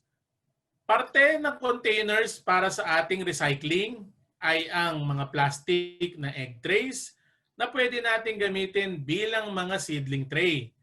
Para naman sa container na pagsisidlan ng ating mga pagtataniman, may mga available ng container or garden na mabibili natin online, pero mas maganda na gumamit tayo ng mga recyclables para hindi na tayo gagastos tulad ng mga PET bottles, sirang gulong, sirang mga pinaglagyan ng mga pintura at iba pang sisidlan na pwede nating paglagyan ng ating mga lupa para ito ay pagtaniman.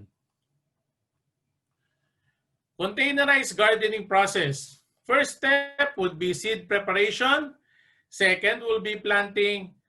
Third will be the germination and then transplanting. Mamaya, bahagi ito ng videong inyong mapapanood. Care and management of seedling. Paano nga ba ang proseso na pagdadaanan ng ating pagtanim? After natin pagdaanan ng 4 na step, mag-aantay tayo ng 3 hanggang 5 linggo para ilipat na ang ating mga tumubong mga buto sa ating plat o dili kaya sa ating mga paglalagyan container. In case of leafy vegetable like pechay, lettuce, and mustard, kinakailangan lamang nito ng 10 hanggang 14 na araw, pwede na natin itong ilipat sa mga container. Pagkatapos ng transplanting, kailangan nating patibayin ang ating mga tanim. Siguraduhin natin ito ay na-expose ng 6 hanggang 8 oras sa araw at syempre patubigan o diligan. At pwede na natin itong anihin after na ito ay maging full-grown na vegetable. Paano nga ba dapat tayo magdilig? The frequency of watering depends on the root type.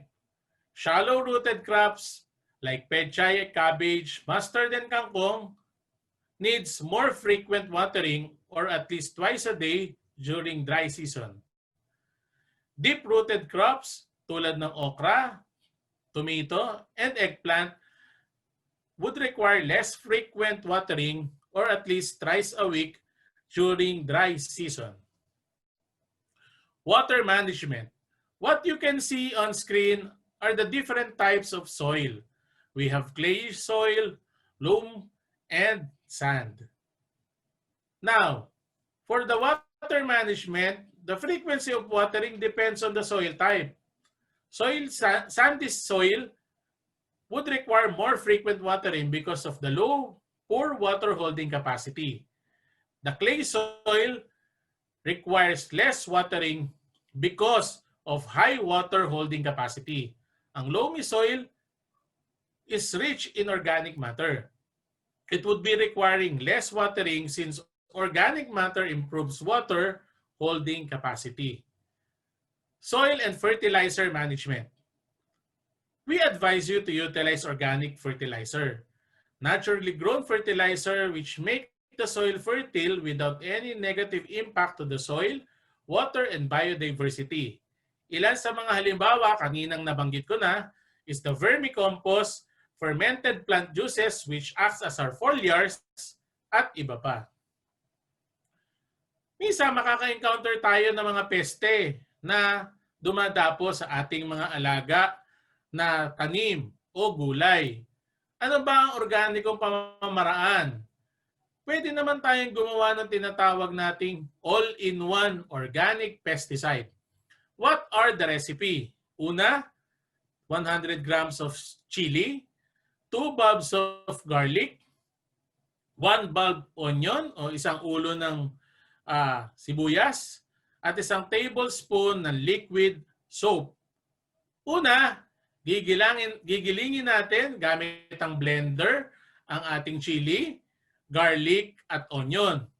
Pag ito ay nagiling na natin, gamit ang blender, pwede na natin itong hanguin at ihalo ang isang kutsara ng liquid soap. Pagsama-samahin itong lahat sa 1 litrong tubig. Haluin natin at pagka nahalo ng maigi, saka natin ito salain at pwede na natin itong lagay sa isang mga spray bottles na pwede nating i-spray doon sa mga affected areas ng ating mga halaman o gulay. Ngayon, inyo nang matutunghayan ang video na inihanda ng ating mga kasamahan mula sa City Environment and Natural Resources Office na si Sonia Fuentes at William Umadhay patungkol sa iba pang karagdagang kaalaman para sa urban gardening at paghahanda ng mga foliars or fertilizers para sa ating urban garden. Ang bokasi compost, ang pinagkatasan ng fish amino acid, ang pinagkatasan po ng fermented plant juice.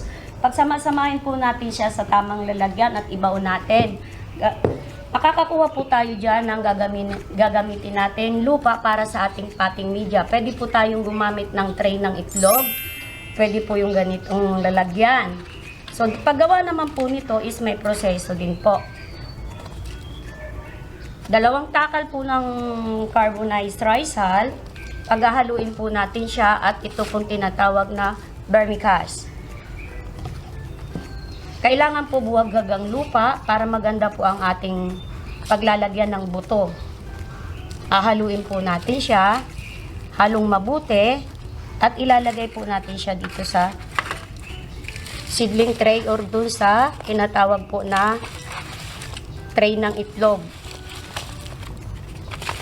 Ganyan po. Okay.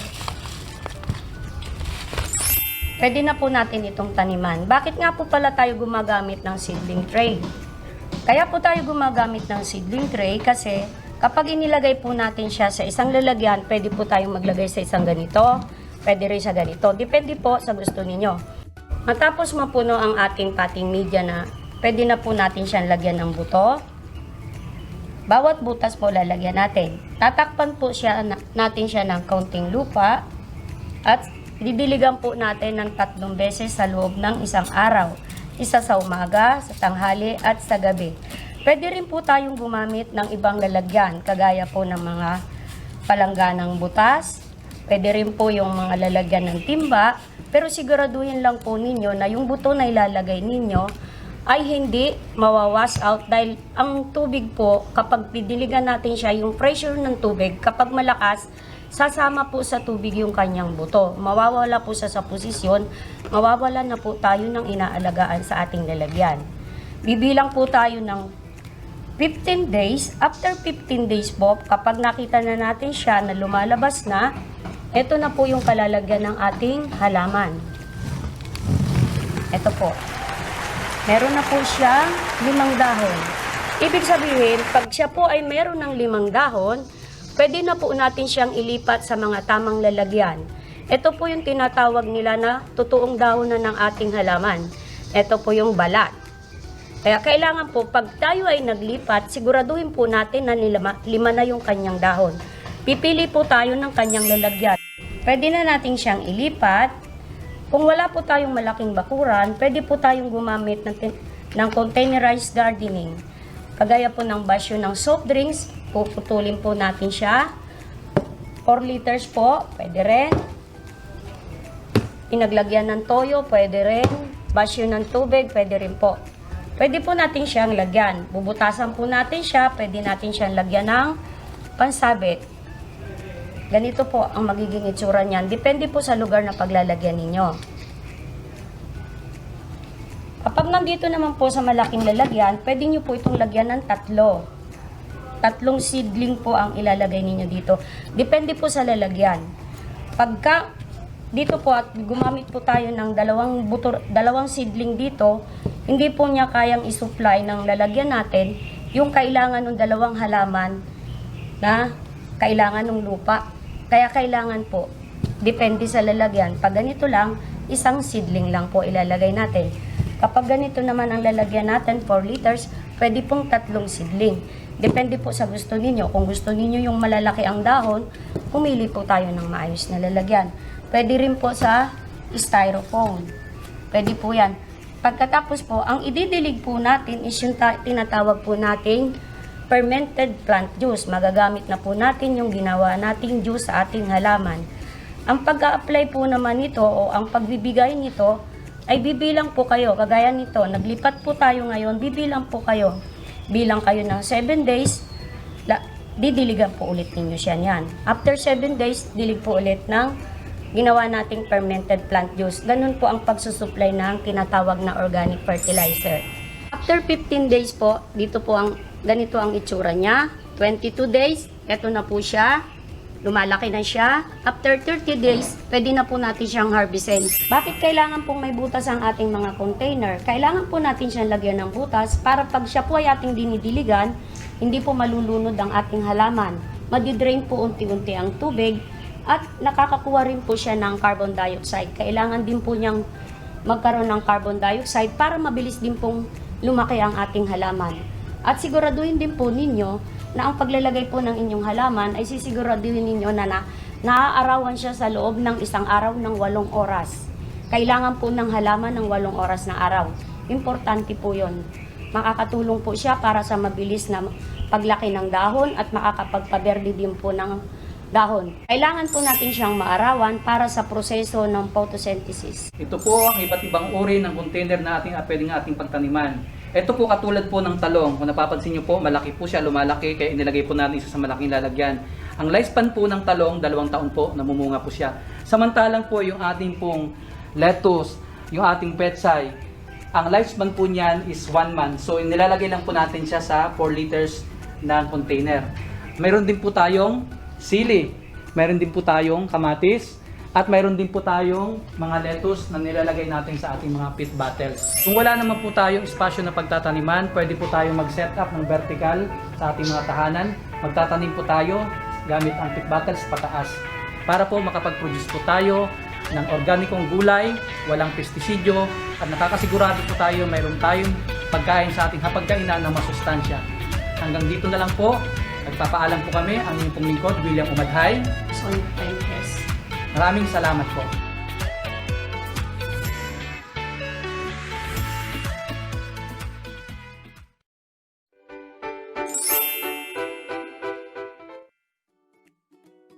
Gamit ang lasagna principle, lahat po ng tira-tira nating pagkain ilalagay po natin sa container, kitchen waste, bukashi. Ang bukashi po pala ay may compose ng effective microorganism, asukal, tubig, saka darak. Paghalo-haluin lang po natin ito at i-imbak po natin sa loob ng 15 days. Pagkatapos po, pwede na po natin siyang gamitin na activator na nagkukumpose sa lahat ng tira-tira nating pagkain. Pagkatapos po nating napuno ito ng ating kitchen waste at binudburan po natin ng ating bukashi, tatakpan po natin itong mabuti. Ngayon po, ilalagay po natin ito sa malamig at madilim na lugar. Pagkalipas po ng 3 araw, ating pong bubuksan ng ating gripo at tatanggalin po natin yung bukashi juice. Ito po ngayon yung bukashi juice. Kukuha po tayo ng 1 litrong tubig at lalagyan po natin ng 2 kutsara ng bukashi juice at pwede po natin ipandilig sa ating mga halaman. Kung wala po tayong bukashi, pwede rin po tayong gumawa ng fermented plant juice na makikita natin sa ating tahanan. Katulad po nito, mayroon po tayong kangkong, may talbos po tayo ng kamote, may alugbati po tayo, mayroon po tayong puno ng saging. Ngayon po, ilalagay lang po natin ito dito sa isang container, pupunuin po natin ito. Dapat po ang pinagsama-samang gulay na nabanggit ko kanina ay 1 kilo at lalagyan po natin ng asukal na pula. Sa loob po ng 15 days, magkakaroon po ito ng liquid na kung saan tinatawag natin fermented plant juice na pwede po natin gamiting pandilig sa ating mga halaman. Kukuha po tayo ng 1 litrong tubig, lalagyan po natin ng 2 kutsara po nito at pwede na rin po nating pandilig sa ating mga halaman. Fermented plant juice po ay nagpapataba, nagpapalago at nagpapabunga ng ating mga tanim na gulay. Tapos na po tayong gumawa ng ating bukashi juice. Nakagawa na rin po tayo ng fermented plant juice. Ngayon po ay gagawa po tayo ulit ng panibagong juice. Ito po yung may sangkap ng bituka at hasang ng isda. Ito po ilalagay po natin sa isang container. Ayan po yung bituka at hasang ng isda. 1 kilo po ng hasang ng isda. Pagkatapos po, bubudburan na po natin ng kalahating kilong asukal na pula. Ngayon, tatakpan lang po natin itong mabuti at ilalagay rin po natin sa malamig at madilim na lugar. Huwag po natin siyang bubuksan kasi po ang ating pong ipoproduce ay good bacteria. Ngayon, pagkalipas po ng 15 araw, pa ating pong binuksan ito, mayroon po itong mold, no? Yung kulay puti, amag na kulay puti. Ibig sabihin, perfect po ang ating pagkagawa. Ating po itong pipigain at kakatasin at mayroon na po siyang ito po yung fish amino acid juice. Itong fish amino acid juice ay pwede rin po natin pandilig sa ating halaman. Pareho lang po, kukuha tayo ng 1 litrong tubig, 2 kutsara at ididilig natin sa ating halaman. Mabilis pong magpalaki, mabilis pong magpa-green at mabilis pong magpabunga ang ating pong fish amino acid. Ito na po ngayon ang ating bukashi juice. Ito po ay nagpapataba ng lupa para po laging malusog ang ating halaman. Ito naman po yung fermented plant juice, nagpapabulaklak at nagpapabunga. At ito naman po yung FAA, nagpapataba at nagpapalaki ng ating halaman at nagbibigay ng maraming bulaklak sa ating pong mga halaman. Tapos po nating katasan, ito pong ating bukasi, ito po yung fish amino acid, yung fermented plant juice. Ngayon po atin po itong ibabaon sa lupa. Sa loob po ng 15 days, atin na po itong hahanguin at pwede na po natin itong ihalo sa ating mga lupa. Ito na po pala ang ating finished product. Ihalo po natin sa ating lupa. At ngayon po, pwede na po tayong magtanim. Ayan, sana nagustuhan nyo ang videong inihanda nila Sonia Fuentes at William Umadhay. Sana nakatulong ang maiksing videong ito bilang karagdagang kaalaman para sa pagpeprepara ng mga mura, ngunit kapaki-pakinabang na pamamaraan para sa ating urban agriculture activities. Now, for our next step, pwede natin itanong sa ating mga local government kung meron bang mga available resources.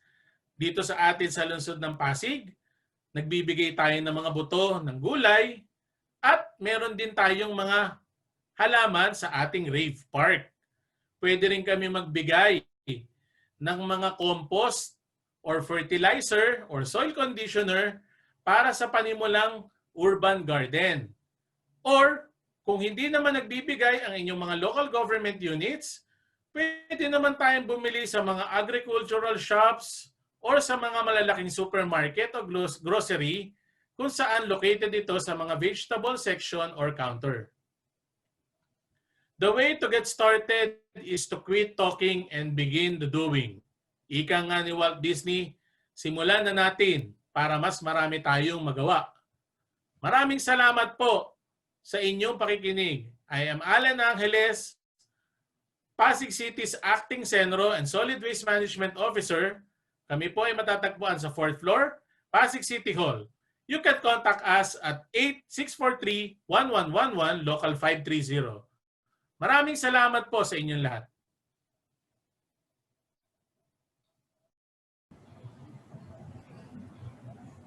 Thank you so much, Sir Allen. Ang dami ko pong natutunan at sa Senro team for putting up an amazing, awesome video. Sir Allen, kamusta po? Mabuti naman. Ang Richard Gomez ng Pasig City. Baka maniwala sila. Okay, so we have a couple of questions na po, sir. Ready na po ba tayo?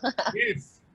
Okay, so our first question is from Michelle. She said taga Pasig po siya and she wants to get involved in sustainability projects on food.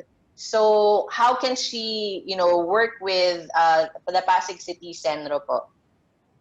Una, we can work with Clean and Green kung gusto niya nasa barangay level. Kung gusto naman niya nasa city level, pwede siya directly to coordinate with Senro para dun siya sa mga community garden. Okay. Thank you so much, sir. No? I guess we also have a couple of questions here. Yung isa pa po is sir, may tanong ako habang chine-check lang po natin tong mga katanungan is, sir, ito ba? Nakikita nyo ba to? Yes. Kasi sabi nila, pwede pa raw to itanim. Yes. Yan pwede pa. Kung gusto mo magsimulang magtanim, pwede yung bawang, yung luya, yung sibuyas, pwede mo direkta. O, diba?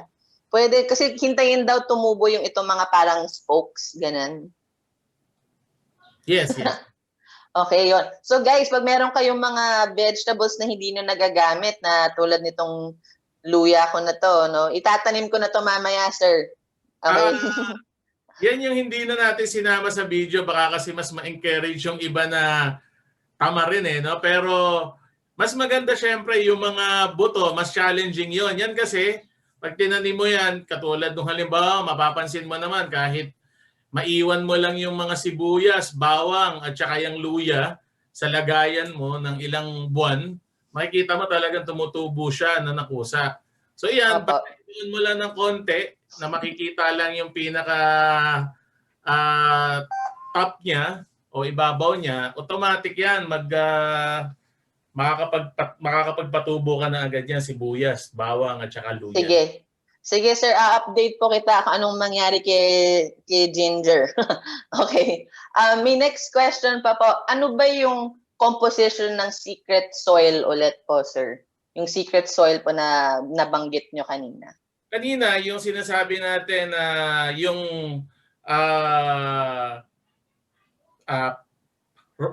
rice hull, yun yung ipa, no? Marami to kasi lalo sa probinsya, ito yung mga itinatapon lang ng mga magsasaka.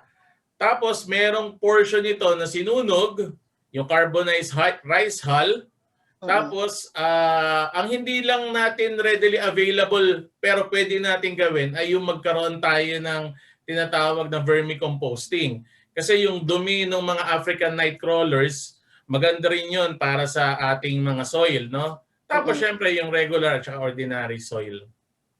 Ang galing. Ang ganda nga po yung video, sir, talagang sobrang detalye. So, it makes, all, the Pasigueños and even the others who are watching it, make it seem na talagang doable naman siya, di ba? Kailangan lang talaga natin paglaanan ng oras.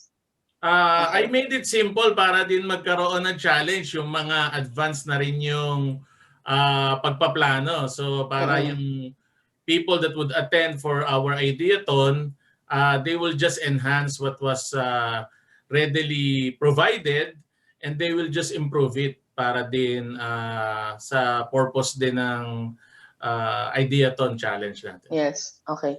Sir, marami talagang gusto magtanong. From Erwin Lizarondo, so ano po yung volume output o kung may estimate kayo ng urban farm sa Pasig po?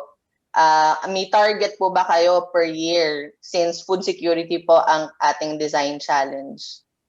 Actually, yung ating mga available naman are currently being sold by our street sweepers, no? Sila rin kasi nagme-maintain ng ating mga gardens. Pero the ones that are being managed by the city, yung pinakamalaki can produce about 100 to 200 kilos a month, no? Yun naman, pinaproseso din naman natin for sustainability. So binibenta rin natin yun para sa ating Meatless Monday, sa ating malapit sa kantin, we provide the stall. So maraming plano ang city, lalo na yung pag nagkaroon ng integration, yung mga community gardens, plus yung mga mapoproduce ng mga employees or volunteers ng city para ilagay sa isang pwesto sa palengke na magiging readily available. Kasi ito pwede naman nating iparehistro to sa as an organic plant, no, or organic vegetables. So, mas maganda to na maging part siya ng system na rin ng ating public market. Ang galing po yun, talagang you're building an ecosystem, to establish food security. May isang question din naman po tayo from Bokashi Pinoy. So, does Pasig City, yung Senro po, make your own Bokashi brand or sinusupply po yun sa inyo? Currently, yung pinakita natin sa video, ginagawa natin yung iba dito, no? Previously, merong coordination yung mga previous project or program coordinators, they buy it. No? Ngayon, yung ating pong ginawang in charge dyan, produce it na sa level lang ng Senro, no, or department. Opo. Galing. Sir, okay pa. Alam ko busy kayo kasi syempre marami din po kayong ginagawa because of the typhoon that just happened. Feeling ko nga po wala pa kayong tulog, sir, no? Di naman nung first night, no? Yun yung medyo naging challenging sa atin dahil syempre inaalala natin yung mga maraming punong tutumba eh. Ngayon naman, what is the challenge for the city is for the clearing operation na gagawin natin doon sa mga affected areas. No? Sir, since yung design challenge natin talaga is about food security, no? Itong pandemic, yung nag-start yung COVID-19, paano yung naging impact sa mga Pasigueño in terms of food security? Nakita ko kasi yung nagkaroon ng pandemic, wala talagang access dahil nalimitahan yung transportation, wala rin nagtitinda sa palengke, yung iba naman takot lumabas. No? So yung food security parang nag-pop up siya bigla na kung meron ka sarili sa bahay mo, mas-secured ka eh. So yun lang, no? Parang yung security or ma-ensure mo that you have your own food production at home. Di ba yung mga preppers nga sa US, makikita natin that ito yung part ng kanilang mga ginagawa. No?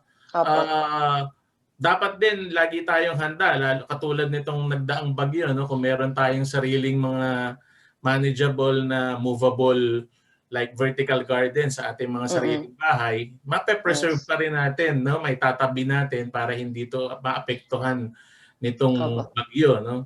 So, malaking bagay at nakita ko yung epekto nito talaga ng pandemya na nag-isip pa rin ng pamamaraan si Mayor Vico, like yung pagkakaroon natin ng mobile palengke para ibaba na yung goods para sa mga tao. So, yun ay syempre nabigla lahat because of the pandemic. We weren't prepared.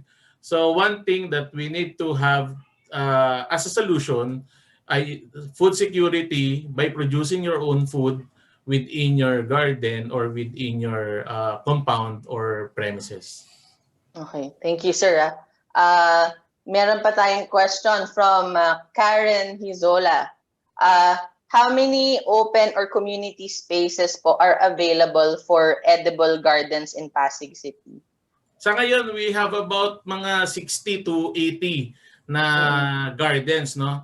Kaya lang nitong nagdaang Ulysses, yung mga nasa tabi ng ating Marikina River, yun yung mga hardly hit, no? Lumubog talaga siya. Pero yung mga nasa magaganda naman yung level nila sa ground, siguro ngayon ang natitira na lang mga 60 to about 70.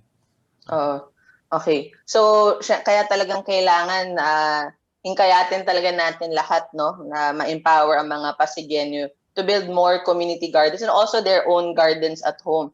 Kasi nga sir, yung mga pakita niyo, yung mga ginagamit niyo pong materials, talagang you're upcycling or repurposing, no? Bakit po sobrang importante na yun po ang gawin nating paraan? Kasi we are mandated also by law to divert waste. Right now, we are expected to divert about 50 to 60% based on our 10-year solid waste management plan. So, sa pamamaraan na magagamit natin na hindi natin ibibenta sa mga junk shop or lalo na yung mga residual waste, lalo na yung mga non-recyclable waste, yun yung mga dapat nating gamitin. Importante din kasi ngayon na huwag na tayong magdagdag pa ng gastos, no?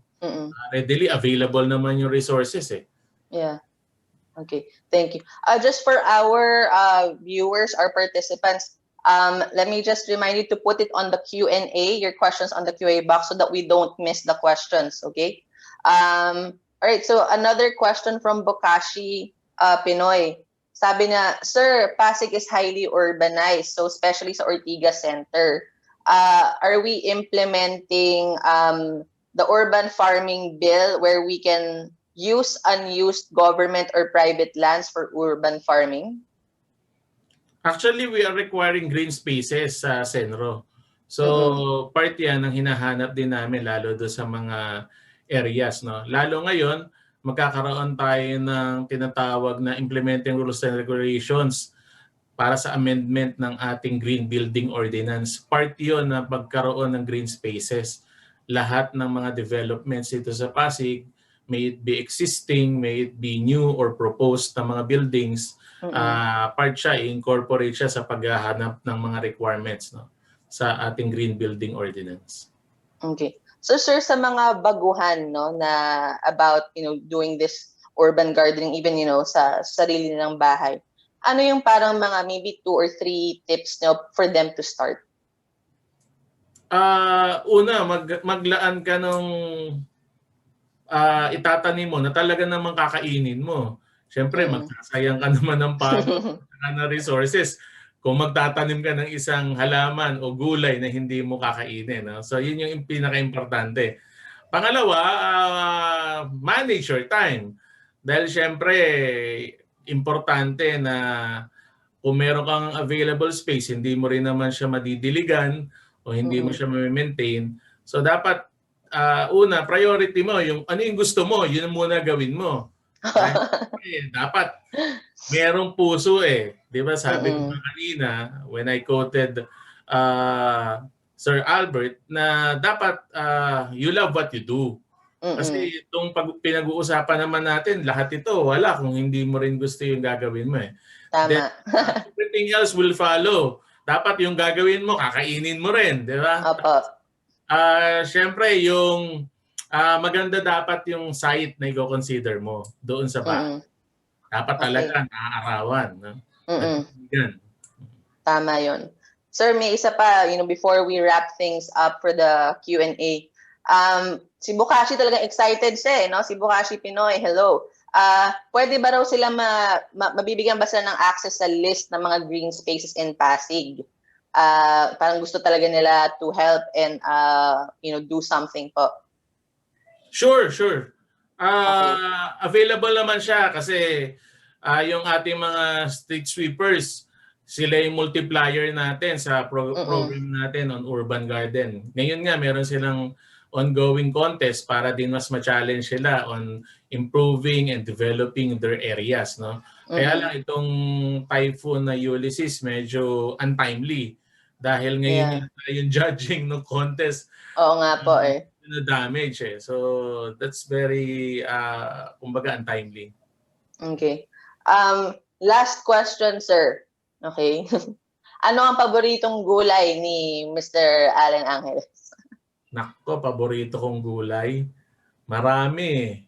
Pero masarap ang repolyo eh. Kahit saan pwede mo ilagay eh. Minsan, di ba, meron tayong pagkakataon na wala ka nang makakain. So, sardinas, lagyan mo na repolyo, masarap na rin yun. Versatile ang repolyo, nilaga, pwede. Yung iba, ginagamit nga sa sinigang yung repolyo. No? Very versatile kasi repolyo. Kaya I like it. Okay. Maraming salamat po, Sir Allen, for spending some time with us live today. And maraming salamat sa buong Senro team for making that video at sa inyong ginagawa para sa ating city here in Pasig. So, thank you again, sir. Looking forward po to also seeing you po sa finals. At syempre, marami pong mga nanonood na excited na sa kanilang mga ideas to help with the food security. Salamat din po, Ma'am Carla. And I hope to continuously work with your entire team. At syempre, excited na rin ako para sa ating IDEATE, no? Dahil syempre, ang city government is very much interested on at least maparami natin yung mga ideas lalo na tungkol dito sa food security dito sa Pasig, no? So we're excited kasama din si Mayor Vico sa mga gustong magplano na paramihin itong mga sustainable urban garden para sa atin dito sa lungsod ng Pasig. Maraming salamat again, sir, at hello sa ating mga kasama dyan sa Pasig City Hall at sa Senro. Salamat po sa inyo lahat. All right. So, if there were a couple of questions that were not answered, we will try our best to get answers from our speakers. We will just quickly start with a couple of reminders, today. So, for all of you who are watching, let me just, flash it on the screen. A couple of guidelines for our Climathon Pasig online Ideathon. Okay. Next. Okay, so for our schedule, so for today, day 1, we've already come up with a couple of the workshops for today. Okay, so today we will have a few more workshops. We'll have also the part wherein we will be having you guys register as teams already. So some of you have already started to come together, no, yung ating mga participants dyan. So wag natin kalimutan na you have to make sure that you register using the form which is available on Slack. You have to officially register your teams, guys. And then after that, you can also seek out your coaches. Lahat naman po tayo sa Slack. So if you're watching this now and you registered as a participant, and you haven't, asked kung sino yung magiging team nyo, make sure to go on Slack because after I go through some of the reminders, doon po tayo now, we will go on Slack at talagang we will form our teams. So super excited na po ako to see that. And then we will also, after you go and build your teams, so you have until like noon, make sure that you, again, register, fill out the form so that masubmit na yung team registration nyo. Now, if hindi pa kayo complete sa team, okay lang, do not worry. You can still let us know kung sino yung kailangan i-add sa team roster nyo. But important, ma-register nyo na po yung team name nyo at kung sino ang members that you have now. Please keep in mind that each team should have at least one resident or someone who is working in Pasig City currently, living or working in Pasig City. So that's until noon. That will be done over Slack. So for the people who are watching who are not participating in the Ideathon, do not worry because after lunch, we will be back at 1 o'clock with another workshop about climate change with the Executive Director of Young Environmental Forum, Mr. Ludwig Federigan. And then after that, we'll have another workshop on explaining the different possibilities now on urban agriculture with architect Joe Luna. But yeah, so all of these information is available on Slack. And then we'll also share it to the public if you're not participating, but at least so that you see what's happening, during the Ideathon. We will also have a delayed broadcast of this recording later in the evening every day. So sa mga gusto lang pong manood at matuto at hindi po nag-participate at nag-register sa Ideathon, pwede nyo pa rin pong mapanood ang mga workshops mamayang gabi. All right, next, I think we have a couple more guidelines, if I'm not mistaken. So just a reminder that a lot of the workshops have been pre-recorded. So if you're wondering, oy, ba't ganon, diba? So they've been pre-recorded. We're actually grateful that this happened kasi maraming nagkaroon ng connectivity issues. But there will be a live Q&A with the speakers. So make sure, again, when there's a speaker and then you have questions, to put in your questions on the Q&A box.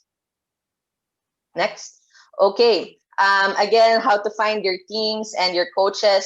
You go to the climathonpasig.slack.com. There are the details on the announcement channels there for you guys to see which channels to go to find your team members or your teammates and your coaches and look at the updates and announcements. Next is, like what I mentioned earlier, just join Slack at yung form po natin is also on the information channel, like event support channel on Climathon Pasig Team Reg, right? So i-click nyo lang po yung Google form na yon, fill out nyo lang at registered na kayo. Next is, so make sure by noon na register na yung team nyo. Kahit hindi pa kompleto, basta ma-register nyo na yung team name nyo at whoever you have. Next is, okay, let me just check. Okay, so yeah, I guess just overall, that's your reminders for now. And after this quick discussion here, all of the participants, please go back to Slack at doon na po tayo maghahanapan ng mga teammates and coaches and just really start registering your teams. You have until noon to register your teams so that you guys can continue on with your Ideathon. You'll have lunch, and then at 1 o'clock, please go back to this slot again. Same link lang po ang gagamitin for our Ideathon. And please don't forget to take pictures of you, your teams, and even yourself while you're participating in the Climathon Pasig online Ideathon. Share it, guys, and make sure to follow and like us on Facebook, Climathon PH official page. Also in Instagram, official Climathon PH. Use the hashtags Climathon, hashtag Climathon Pasig, hashtag Global Climathon Day, hashtag Climathon Go Green. Please, we'll also post that on the Slack channels para hindi nyo rin po makalimutan. So this is Carla, your Hackmaster, signing off just for this afternoon, and we'll see you back later at 1 p.m. Have a great day and go and take climate action.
Union Bank of the Philippines' best digital bank.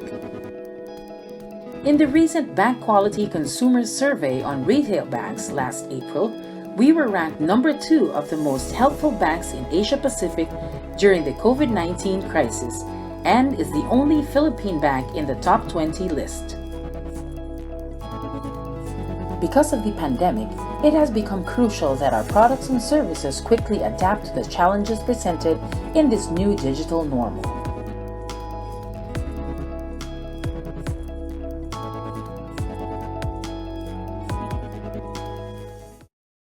So welcome back to the second part of the day for Climathon Pasig 2020.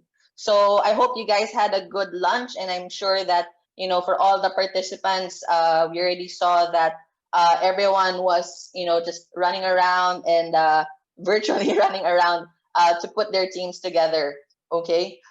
So super excited, you guys, for the rest of the day. And just a couple of reminders, guys, if you have any questions during the talk, we do have a Q&A window, so just please put it there.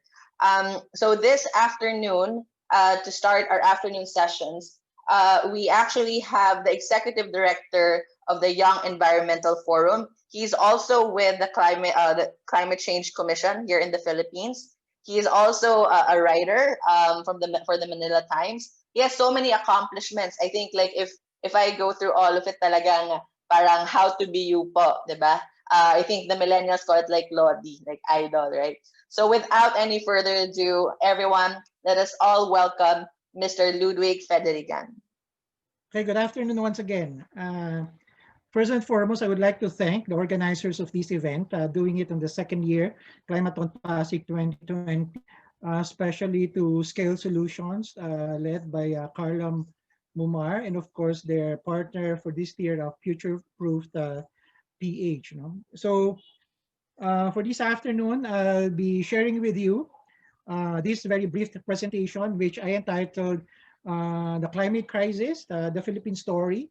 Carla earlier today mentioned to me that I hope I got it right, Carla, that I think the city of Pasig intend to declare climate emergency and will join the other local government units who have declared the climate emergency already in the country. No? Yes, sir. Yes, sir, po. Okay, so the overview of my presentation would actually be I'll give a brief talk on the natural wonder of rice terraces and why I focus on rice terraces, who is also on the receiving end on the impacts of climate change. And then how vulnerable is the Philippines? And the Philippine Climate Outlook, culled from different reports, especially from Pag-asa. Do remember that in this presentation, we will no longer look on the science of climate change. I would have expected that some of you may have the opportunity to Google this topic already in our social media. So I would rather go directly to the meat on Philippine setting. So rice terraces, as everybody knows, has been there for over 2,000 years, older than any one of us here. And it's basically built by the indigenous people of the Cordilleras.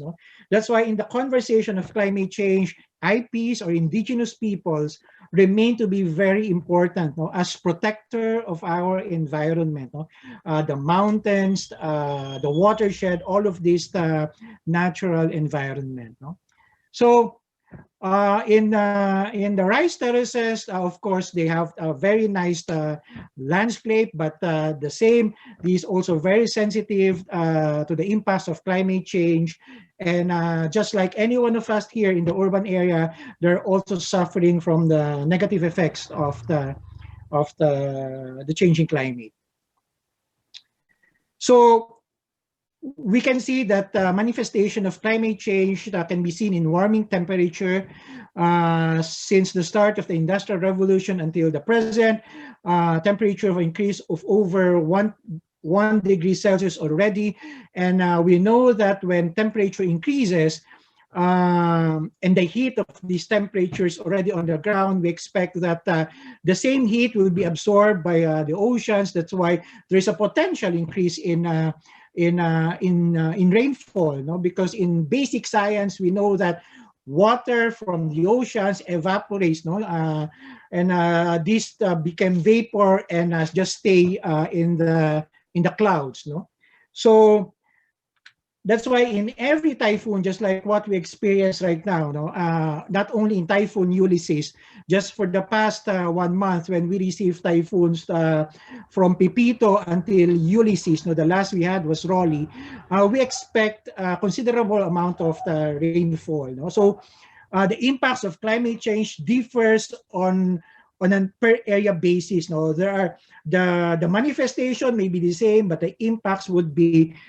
different. So of course, when the rice terraces was built over 2,000 years ago, people at the time, the indigenous people at the time, have never really thought of the worsening impacts of the climate change. Hence, this area have less adaptability to the impacts of a changing climate. Okay. Well, aside from climate change, the area is also a melting pot for people to be moving to urban centers, because of the attraction of urban centers brings to our young people, given, for example, the economic conditions in that particular area. So take note that there's also a nexus between climate change and migration. There are certain instances when people have to move simply because they are influenced of the extreme weather events, or if their areas are flooded.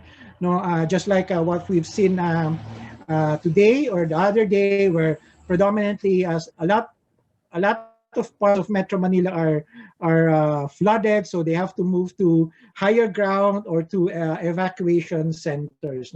The sad reality is in the Philippines, evacuation centers are normally in public schools, elementary and high school. Hopefully, the government will be able to find solutions that we would really be having climate resilient evacuation centers, which are not public schools.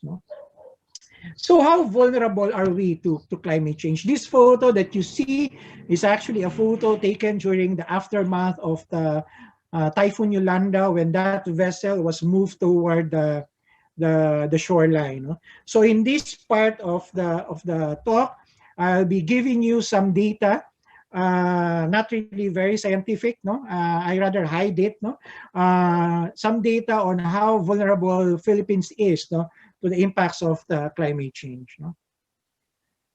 Given the location of the Philippines in the tropics, of course, there's no way we can move the Philippines, no, in terms of its geographical location, no.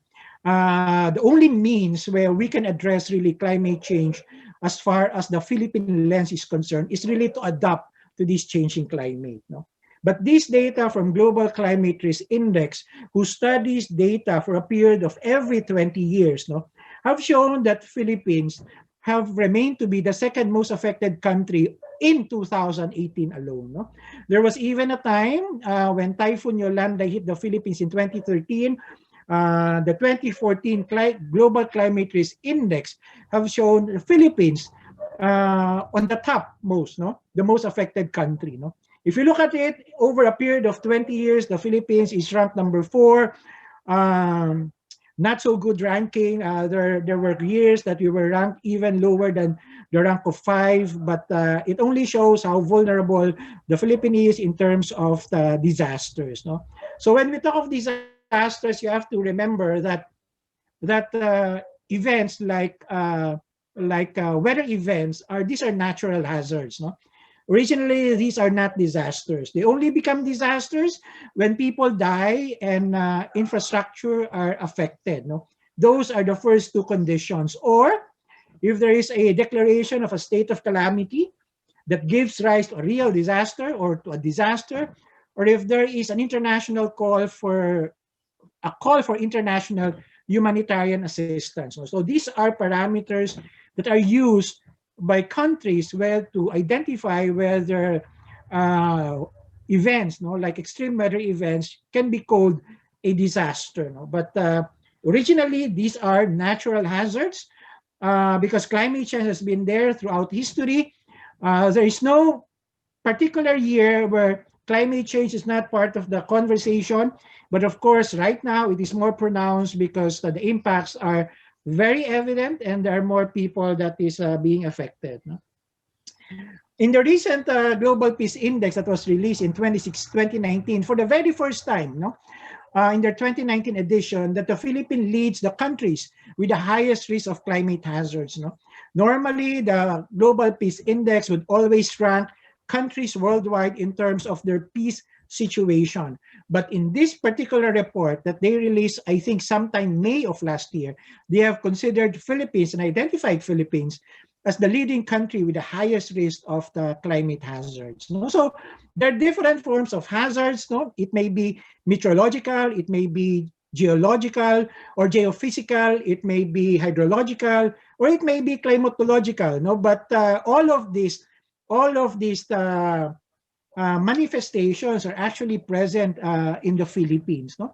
We know that the start of the year, the Luzon part experienced the Taal volcano incident, no, and that belongs to geophysical.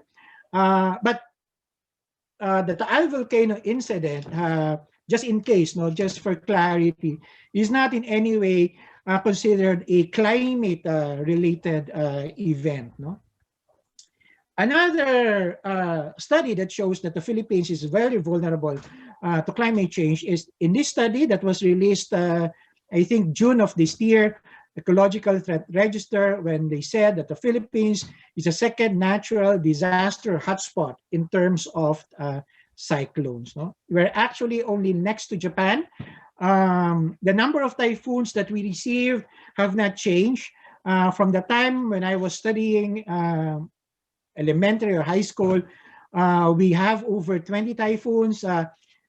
Decades after that, we remain to have 20 typhoons. No? The only difference is how many of these typhoons would make real landfall, no, within the Philippine area of responsibility, and how many of these typhoons would have the strong winds and heavy rainfall. No? The one that we've seen in Ulysses, people were saying it is similar to Ondoy because the amount of rainfall, I mean, using Marikina River as the barometer, the water level in Marikina is higher during Ulysses compared to Ondoy. But fortunately, during this time, not the entire metropolis are under the threat of flooding. Okay. Now I want to give you the Philippine climate outlook. The Philippine Climate Outlook, these are data culled from different scientific reports, including forecast of our own Pag-asa. No? So the first thing I have to show to you, these are the climate change impacts where this country would experience. No? One is increase of temperature.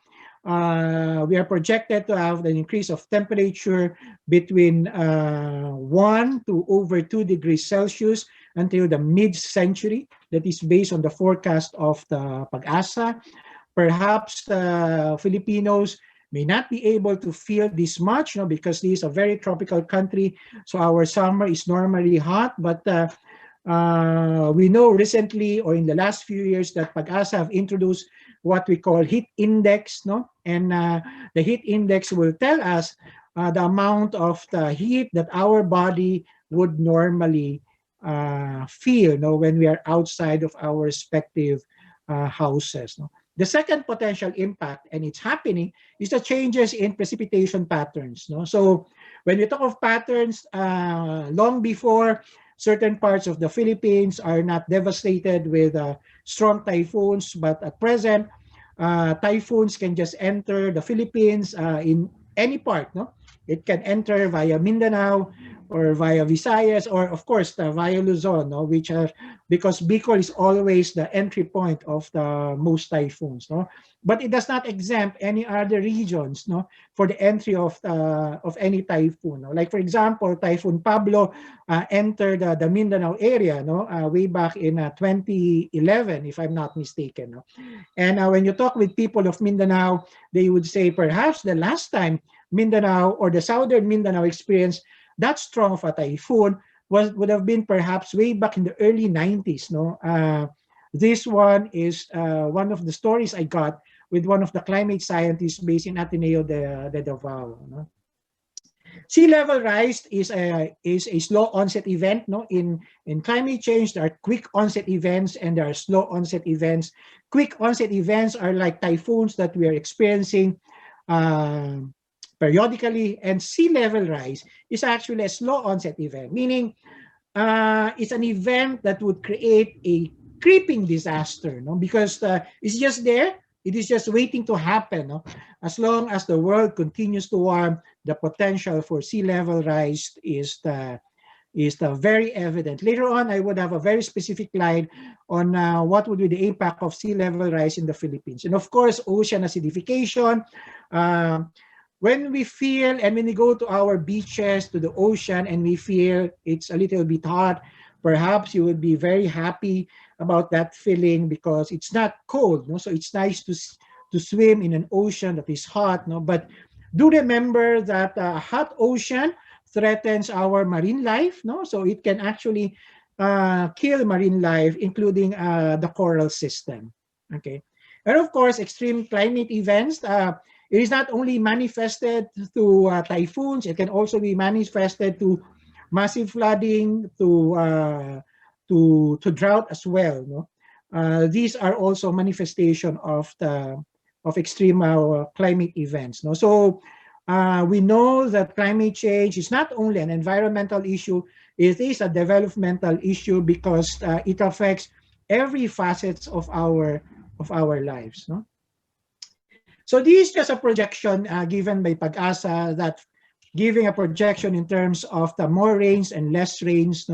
Both conditions have pro and cons. Of course, when there are more rains, the challenge would be hopefully that our urban centers can handle heavy rainfall so that it will not create flooding. And of course, if you have less rains and your area is an agricultural province, then you would expect decline in your agricultural productivity. Rice also with more rains, it can also damage agricultural crops by flooding our rice fields. So these are just projections for these select provinces, but there are more projections for other provinces available in the Philippine Climate Change Assessment Report. Yearly or periodically, we have that Philippine Climate Change Assessment Report. So this projection only focuses on the year 2020, that is current year, And 30 years from now, that will be the mid-century, which is 2050. Recently, in central Mindanao, Filipino scientists projected decline in precipitation in terms of rainfall that would eventually threaten food and water security. No? We know that Mindanao is a food basket, no? So rainfall is important to them. The considerable amount of rainfall that is needed by their crops. No? In here, this is a projection in Philippines that the sea level rise in the Philippines is 3 times higher than the global average. If the global average, if I'm not mistaken, is around 0.22 centimeter, Philippines would have 0.6 centimeter. And this would affect practically half, totally half of our local government units. The breakdown is there: 64 coastal provinces, 822 coastal municipalities, and 25 major coastal cities. That will practically affect 13.6 million Filipinos for relocation. And that does not exempt the entire metropolitan area in Manila. So Manila is a prime spot for flooding. Well, there are both scientific and location explanation for that, given that Metro Manila is also a catch basin in terms of the movement of water. Because if you look at Metro Manila, this is clearly, this belongs actually to a ridge to reef concept. The highest ground in this part of Luzon is, of course, the Sierra Madre Mountain. And when the Sierra Madre Mountain would have received extreme amount of rainfall and they cannot zip it in these mountains, all of this rainfall would go down. And if our dams or our watershed will not be able to prevent it, it will go down to our river system. Our river system eventually will overflow and would flood our urban areas. Okay. In the projection of the IPCC, which is the Intergovernmental Panel on Climate Change, that for the years 2051 to 2060, we would have a potential crisis in terms of the fish catch, because this would decrease by 50% 30 years from now if we compare it during the period of 2001, and 2010 levels. So same study was corroborated by another study of the Asian Development Bank in terms of fish catch. So this is my second to the last slide, and I just wanted to give a message to our young people who are in here at this moment in this very short video to share with you. I hope that this video would have a very good audio. Let me remind the youth of today that climate change is not an apocalypse. Climate change is not about the movies The Day After Tomorrow, 2020, or Geostorm. Climate change is not only about ice sheets melting, wildfires, or extreme weather events. Climate change is about us. Climate change is about you and me. So let us all use our power to change climate change. Ayan. Okay, guys, thank you so much for listening and for sharing your time as well. Thank you so much, Sir Ludwig. So everyone, that was Engineer Ludwig Fadrigan, and just really a great way to really share what climate change is also in the Philippine context. So for everyone, if you have questions, please, keep it, just message us, because we'll basically have a discussion with Sir Ludwig. Okay, so Sir Ludwig, I just have a question about climate change in the Philippine context. No, let me just double check. Okay,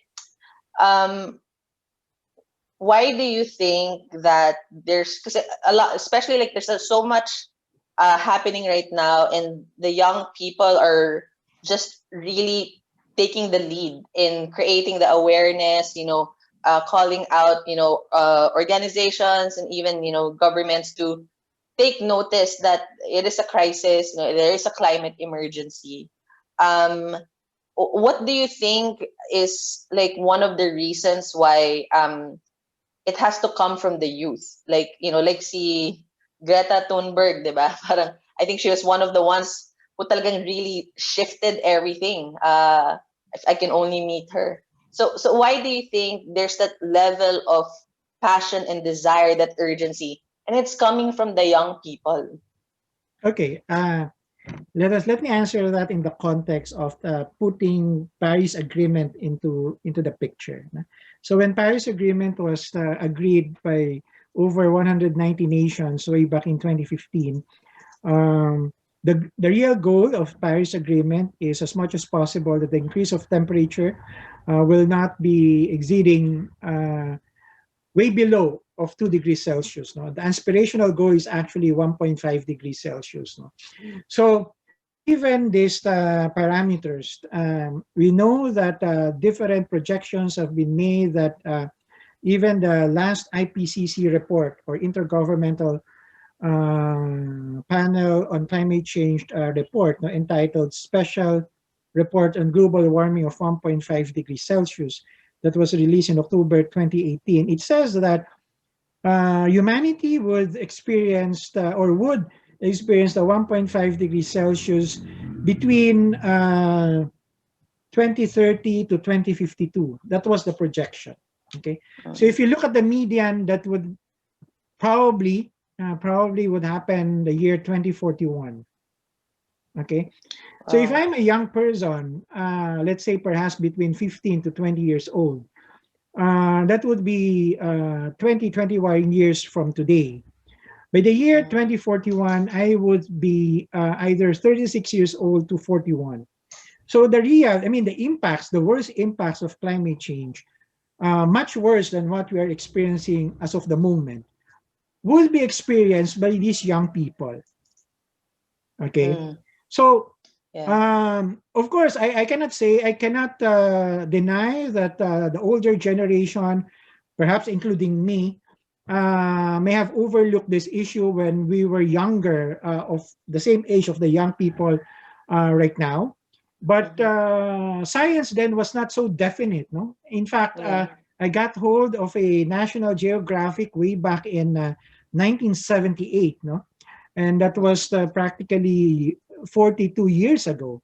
And science was saying, forecasting whether we're going to another ice age or are we going to have warmer temperature. So these are two forecasts, no, in 1978. And of course, we know 42 years after where we are going, no, because it is more evident that we are warming the planet more right now. No? So if you get to look at it, given that there's so much concentration already of greenhouse gas emissions in our atmosphere that really warms the planet.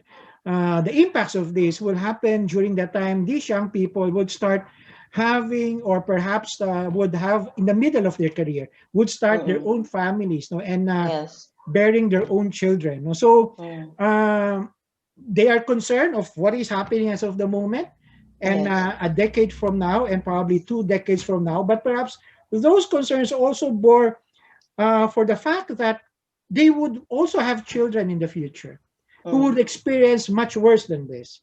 No? So that is how I wish to answer that question. I wish that I answered it sufficiently. Yes, that's a great way of really putting it.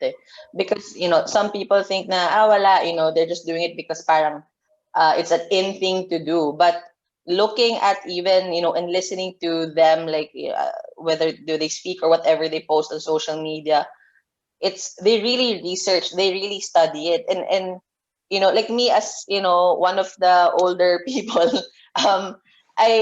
it's nakakahiya, sir, na parang like I'm not fully aware of everything, but mas naririnig ko pa from the younger generation. But at the same time, I'm so grateful that they're really putting a spotlight to this, kasi parang they're lighting us up na parang, hoy, kailangan gumalaw kayo, because by the time we're in our 30s and 40s, we want to make sure that the planet is livable and sustainable.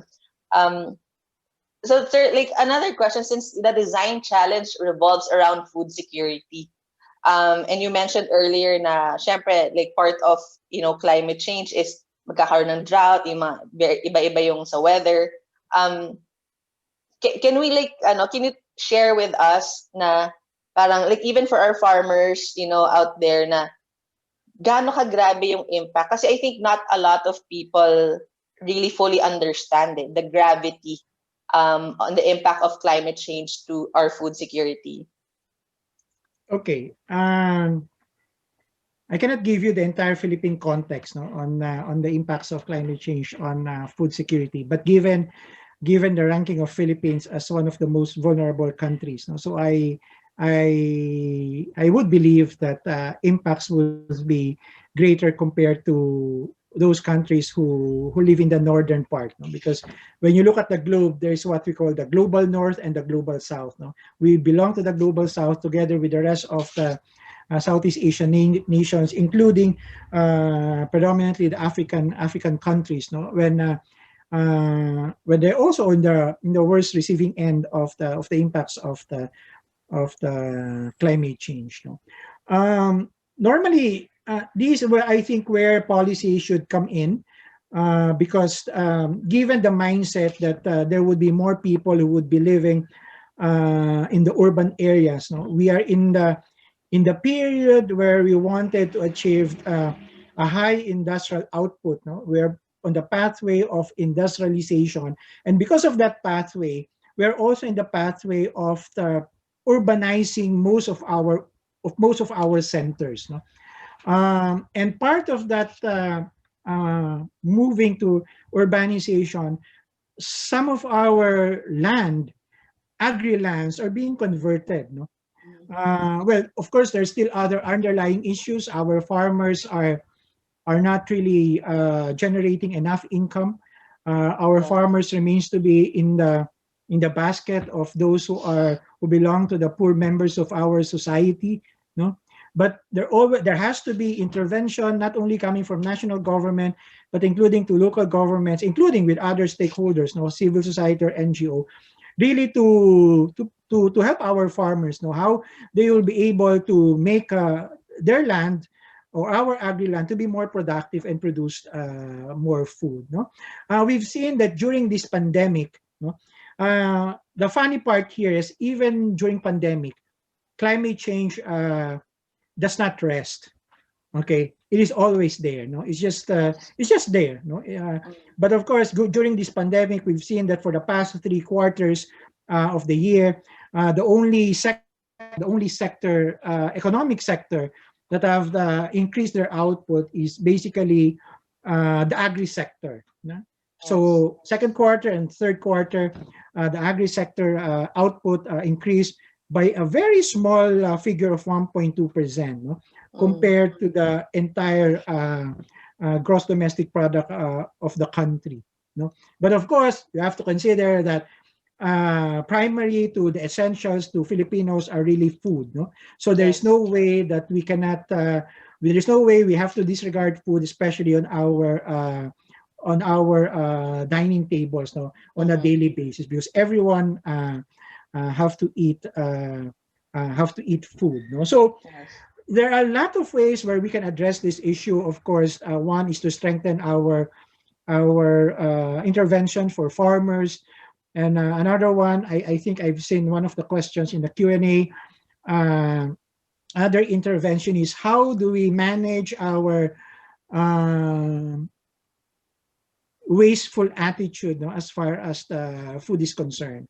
No, because food waste or food loss is a global concern. It's not only a Philippine concern. And they say, based on projections by FAO, or the Food and Agriculture Organization, that if we will only save a quarter of the entire food loss and food waste, we were able to feed all the remaining food-hungry people now, which is totaling around 800 million people in this planet. Take note, just a quarter of the total food loss and food waste. No? But food loss and food waste does not happen only because I failed to finish the food on my plate. No? It happens for the entire supply chain from the moment that the food, the crop is harvested up to the time it is processed and delivered to supermarkets or delivered to the final destination, which is the household or the consumers. Well, thank you for that, sir. And just to also acknowledge, someone mentioned that yung advocates meron din mga in their 30s. Yes, of course, definitely. So, advocates, climate change, change makers, it comes in different ages. We're just sort of shedding a spotlight also on the young people. Like what Lani mentioned, yeah, because they're also tech savvy. They really help amplify it. So it's really tulungan, from all generations, and that's the beauty of it, diba, sir? Na kahit anong edad ka, because all of us really want to declare there's a climate emergency, there's a crisis, and we want to save our planet because there's no planet B. Talagang kailangan magtulong tayo. Talagang lahat ng expertise, ng skills, isama-sama tayo. Sir, basically we're just to wrap it up, sir. Ano yung last message niyo po sa ating mga participants and also for the other people who will be viewing this? Well, normally when we talk of the climate issue, and I hope that the government would eventually declare climate emergency so that all of the national government units would focus all of their PPAs or program projects and activities really toward climate resiliency. When I talk of climate change, this is not actually saving planet Earth, or saving the environment, because I am in the notion that the planet will continue to exist even if we are no longer here. The planet has been there for over 8.5 billion years. So I don't think there's a human person whose age is 8.5 years old, 8.5 billion years old. So there is no way. The narrative should be we have to save our own lives, and continue degrading our planet, continue to destroying our planet adds up to our problem, to the climate issue, and there is no better way except really to put forward that message that acting on climate change is actually saving more lives, now and in the future. Thank you so much, Sir Ludwig. And your presentation was really enlightening, and it was so easy to understand and digest. I think that's also very important for the rest. Thank you so much. And for all our participants, I hope you were inspired and now you're driven more than ever to really come up with those ideas for our design challenge for food security. Sir Ludwig, maraming salamat po na pinaunlakan mo kami ng iyong oras. We know you're very busy, but again, thank you and please stay safe. Thank you. Have a great day, sir. Carla. Thank you so much, Carla, for giving me this opportunity to amplify the voice. Thank you, sir. Okay, so I hope you guys are really pumped up, right? It's really amazing to hear all of these experts and thought leaders, to help us with our design challenges. And this afternoon, hindi pa po tayo nagtatapos, guys, okay? Marami pa tayo naka-line up this afternoon for Climathon Pasig 2020. So you just heard from Engineer Ludwig Federigan about climate change, and now we're going to hear about exploring possibilities for agriculture in urban environments from the principal of Joel Luna Planning and Design. Let us all welcome Architect Joel Luna.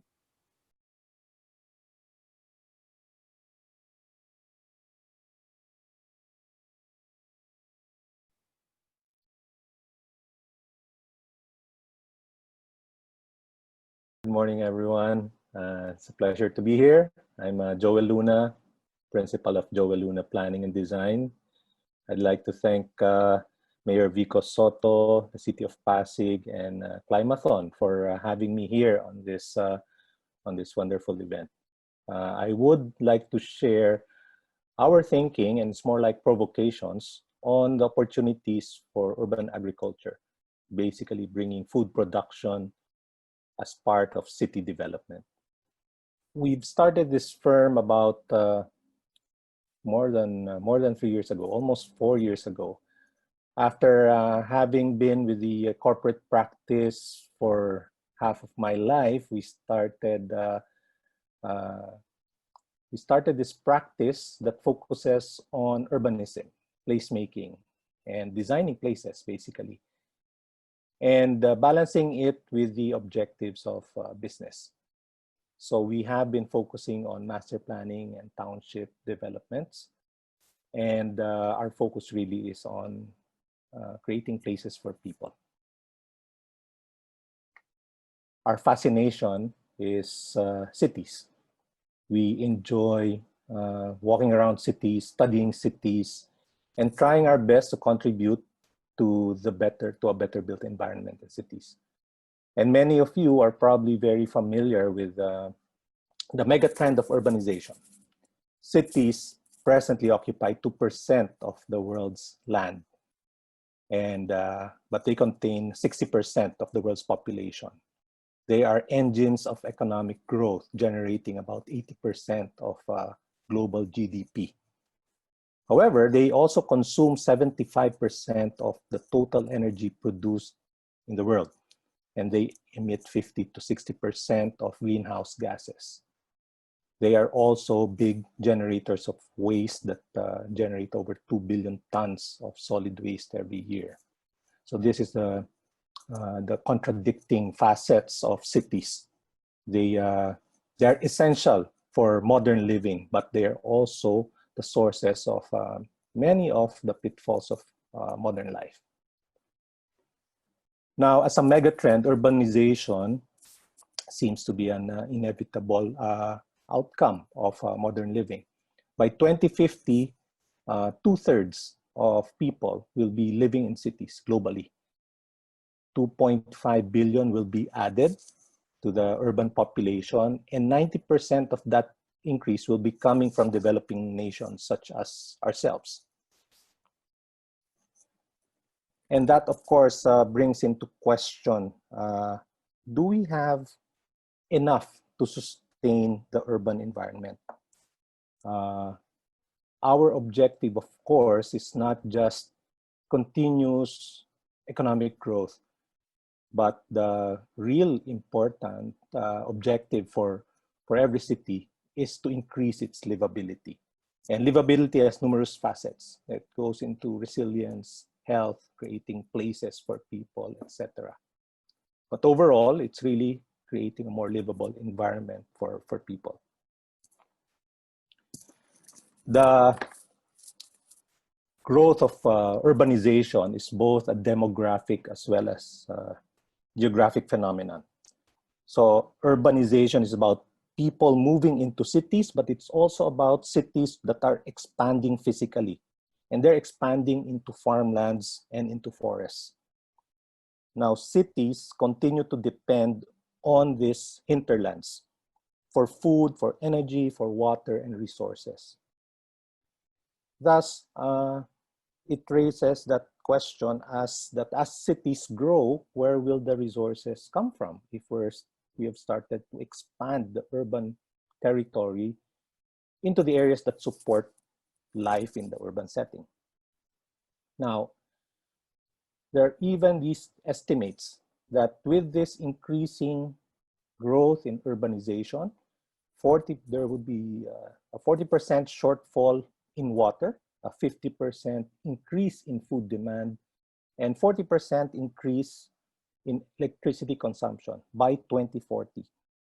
Now, these elements, food, water, energy, is called the nexus of sustainable development by United Nations. It means these are the critical items that you solve one, then hopefully you affect all of these other elements also, because they're all interdependent.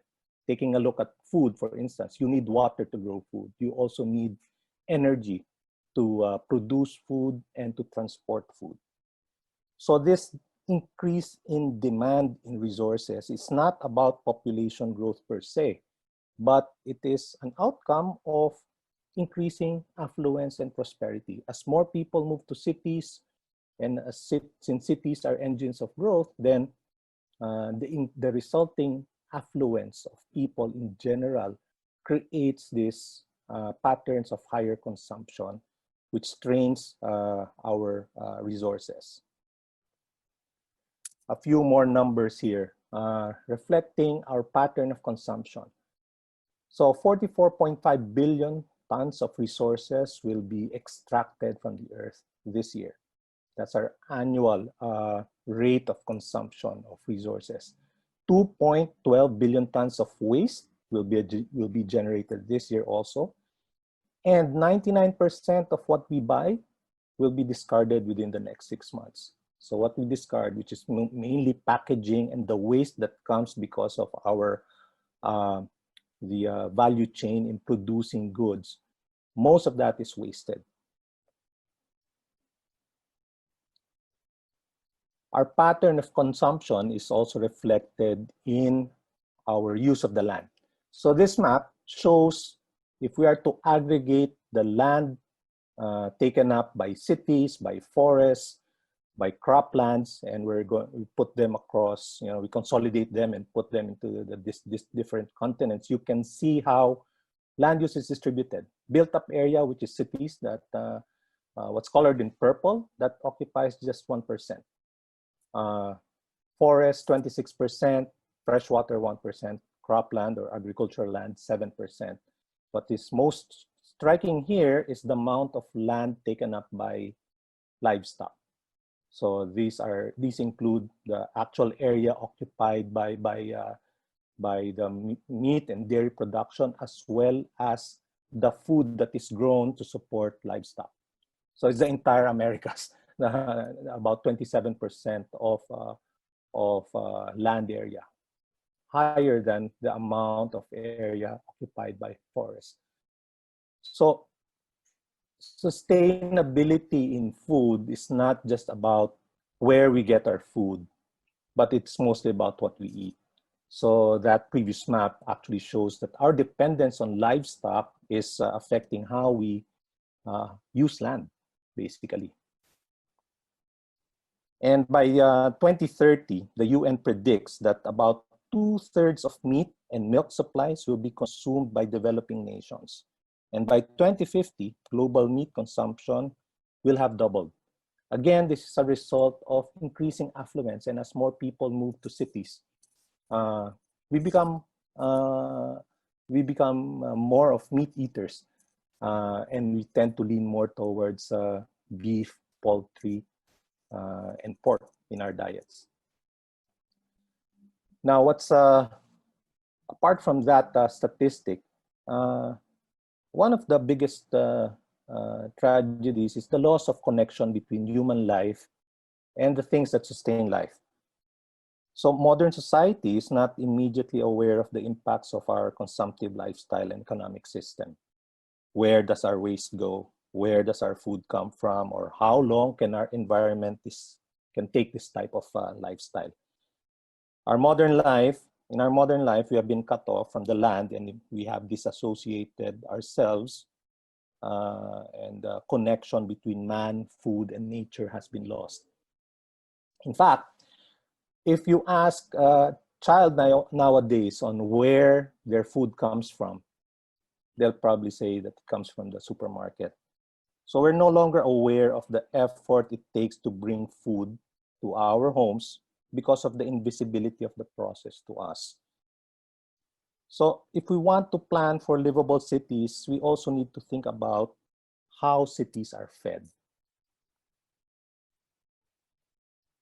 Interestingly, a lot of our food is not grown locally. Philippines imports about 30% of our food, and they come from all over the world. This map just shows the agricultural products. So it's the world and the corresponding value.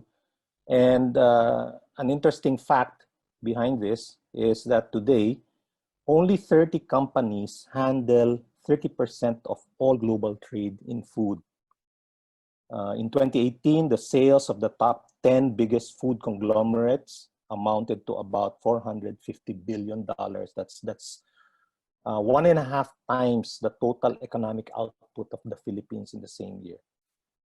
So it's never in the history of the world has human consumption basically has so much been fed to so many by very few entities.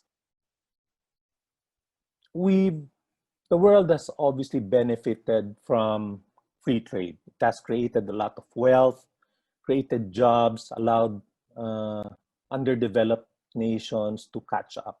But global free trade also has a downside, particularly when it comes to food production. Free trade demands scale. So it is governed by economies of scale. So there is a reliance on certain types of crops or produce that can be produced at large quantities, can be transported easily, that are repeatable in terms of quality standards, and that have long shelf life. If you're shipping food from South America to Asia, for instance, then those kinds of logistical demands have a bearing on the type of food that you produce. Now, this kind of efficiency required by global free trade has resulted in a form of monoculture, meaning there is now a preference for certain varieties of food, of livestock, of crops that can be shipped, transported, and supplied to many countries around the world. This results in a loss of genetic variety. For instance, in the US, over 90% of the milk consumed in the US comes from a single breed of cattle. And over 90% of commercial eggs come from a single breed of hen. So now you're seeing this phenomenon wherein the world is dependent on a few species of grain and livestock. So even the livestock, which is fed with grain, is dependent on very limited species of grain. So different countries are growing this kind of species of grain. Now the question is, what happens, for instance, to the resiliency of our food systems if there is no genetic variety?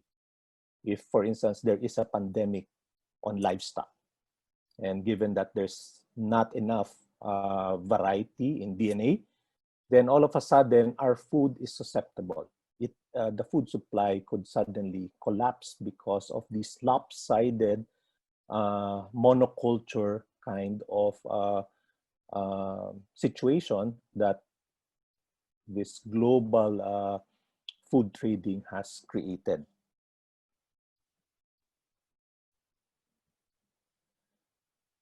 If you look at the environmental impacts of food and agriculture, so these bars show the share of food, agriculture, and livestock on environmental issues such as greenhouse gases, land use, freshwater use, water pollution, and biodiversity. So you can see here that food has increasingly contributed to all of these issues, ecological issues. So I think the key message here is that we have to be smarter about food, because these proportions that are shown in this slide will intensify as the world becomes more urbanized and more affluent. So at this point, I'd like to share some possibilities. How can we integrate agriculture in urban environments? And the key is how can we really connect ourselves, our cities, to nature and food? There is this idea of urban agroecology, and we like to see it as a means to enhance livability. Urban agroecology is basically the synergy of land, people, and the environment. So it's integrating food supply and settlement.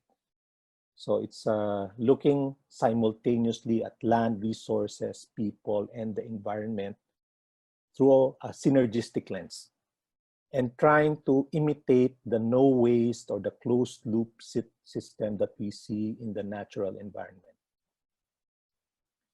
There are many benefits to urban agroecology, resilience being one of them. We have seen during this quarantine lockdown period that our supply chains are very, very vulnerable. There are also conservation benefits. If cities become producers of food, then our farmlands and natural habitats are less at risk. There are also environmental benefits because urban agriculture can create urban greenery and therefore sequester carbon from the air. You can also reuse waste and reintroduce wildlife once you have plants within the city. Socioeconomic benefits includes creation of job opportunities, particularly for migrants coming in from the provinces, moving into the urban areas. Sometimes they lack in skills, but the skills that they have pertain to farming. So moving into the city creates that potential benefit of being able to immediately have jobs with the skills that they already have. Then, of course, health and wellness benefits, particularly if the food or the food products are obtained organically, also creating that type of connection with the outdoors again through urban agriculture. So some possibilities that we would like to share. The concept of urban agriculture is not new, but a lot of it had to do with responding to crisis. Some examples. In World War I and II, there was the idea of creating victory gardens. So US, Britain, even Germany had this idea of creating war gardens or food gardens, wherein they encourage citizens to plant in their yards or any vacant piece of property and grow vegetables and food. The idea was food was scarce because they were supplying rations to the military, those who were fighting the war in other countries. But they wanted to make sure that there's sufficient food supply domestically also. So they encouraged this, and they were able to not only assure food security, but one good effect that happened is that the citizens themselves felt like they were contributing to the war effort. So solidarity was also reinforced because of this. A common cause was reinforced. In Brazil, Sao Paulo, for instance, job generation, health, and community solidarity was also created through urban farming. In the city before, there was a large problem about urban poverty. People moving into the cities and they didn't have and couldn't find jobs and therefore couldn't feed themselves. So a non-government unit, an organization called Cities Without Hunger, they initiated the use of vacant lands throughout the city and use them for community gardens. In so doing, they were able to tap the urban poor and created livelihood for them and also provide food for them. So apart from the socioeconomic benefits, it also allowed for the creation of green islands because previously some of these vacant lands were just used to dump garbage. So by creating these pockets of vegetable farms, then they started seeing the birds come back to the city, butterflies, insects. So it created this kind of biodiverse environment within the city again. And it was very successful that in 2004, the city itself passed a law on urban agriculture to make it official as a deliberate effort of the city. Another example of using urban agriculture to address or mitigate a crisis. In Cuba, Cuba before imported 90% of their food, mostly from Russia. But since the Soviet Union collapsed in the mid-90s, suddenly they were food insecure. So what they did was they started urban farming. And they now have over 36,000 hectares in Havana alone that's being used for urban agriculture. Again, they're using any piece of available land. So this picture shows this is not in the suburban areas. This is in the heart of the city. You can see that the tall residential building there, and then you have the farms in the foreground. And it was so successful such that they attained self-reliance in growing food, fruits and vegetables. They still import much of their food, but they're basically self-reliant when it comes to fruits and vegetables. Furthermore, it augmented the income of the people. So the average wage of the garden worker in Havana is 3 times the average of Cuban. So it becomes more profitable for the citizens to engage in urban agriculture. Examples here from the Philippines. Again, the crisis made us realize how fragile our supply chains are when it comes to food. Many communities started empowering themselves to make sure that they have food supply because groceries were closed, fast foods, restaurants were all closed. So where would their supplies or their food come from? Even in low-income families such as payatas, they started to develop communal gardens. Actually, they started farming way before the pandemic. But because they had this in place already, then they were assured of food supply. Even in places such as Negros, there was this firm who was into aquaponics. And then when the pandemic came, the lockdowns came and food supply became scarce, he started offering free seeds and training in aquaponics to the local citizens. So these kinds of solidarity of encouraging people to be self-sufficient, even mid-crisis, this became evident.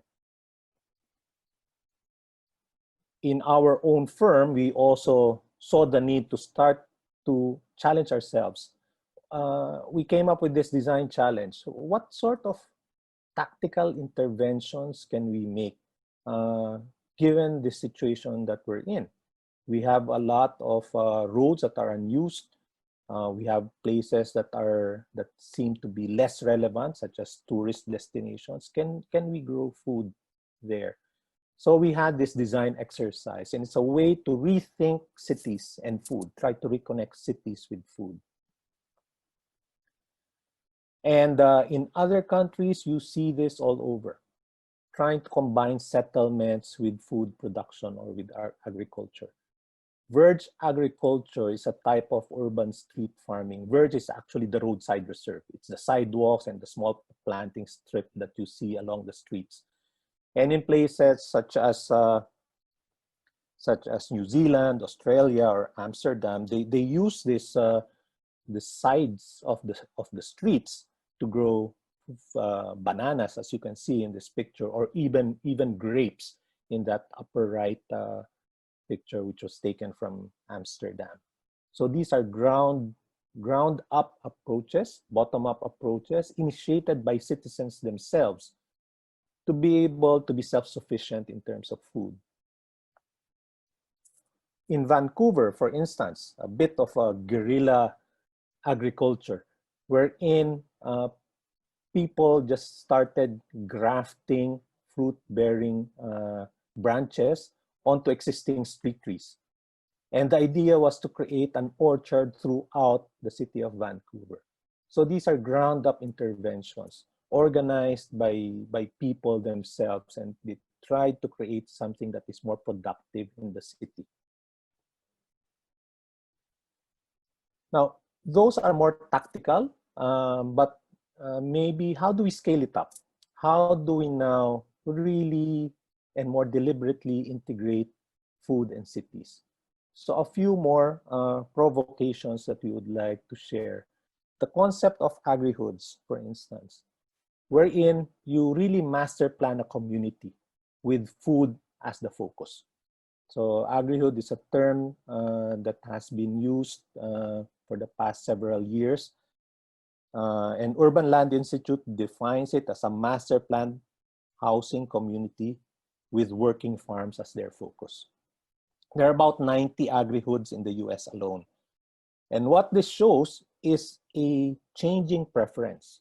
Previously, people wanted to buy in golf course communities. Now we're seeing this emerging trend wherein rather than golf courses, people now prefer, or at least some sectors of the market prefer to buy in suburban areas that allow them to farm, to have a small plot of land to farm vegetables.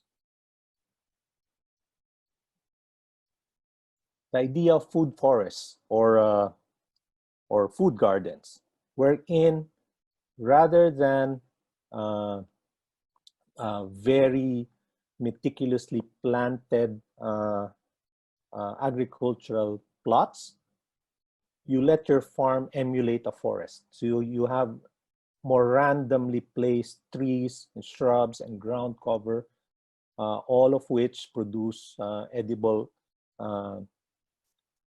fruit, and then you forage. The community forages the area, just like they would forage a forest to pick berries or to pick root crops or fruits.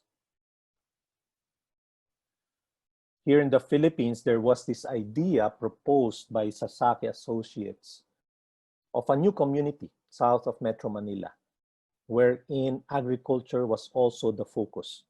So homes were aligned beside some of these community plots. They called them pollinator pods.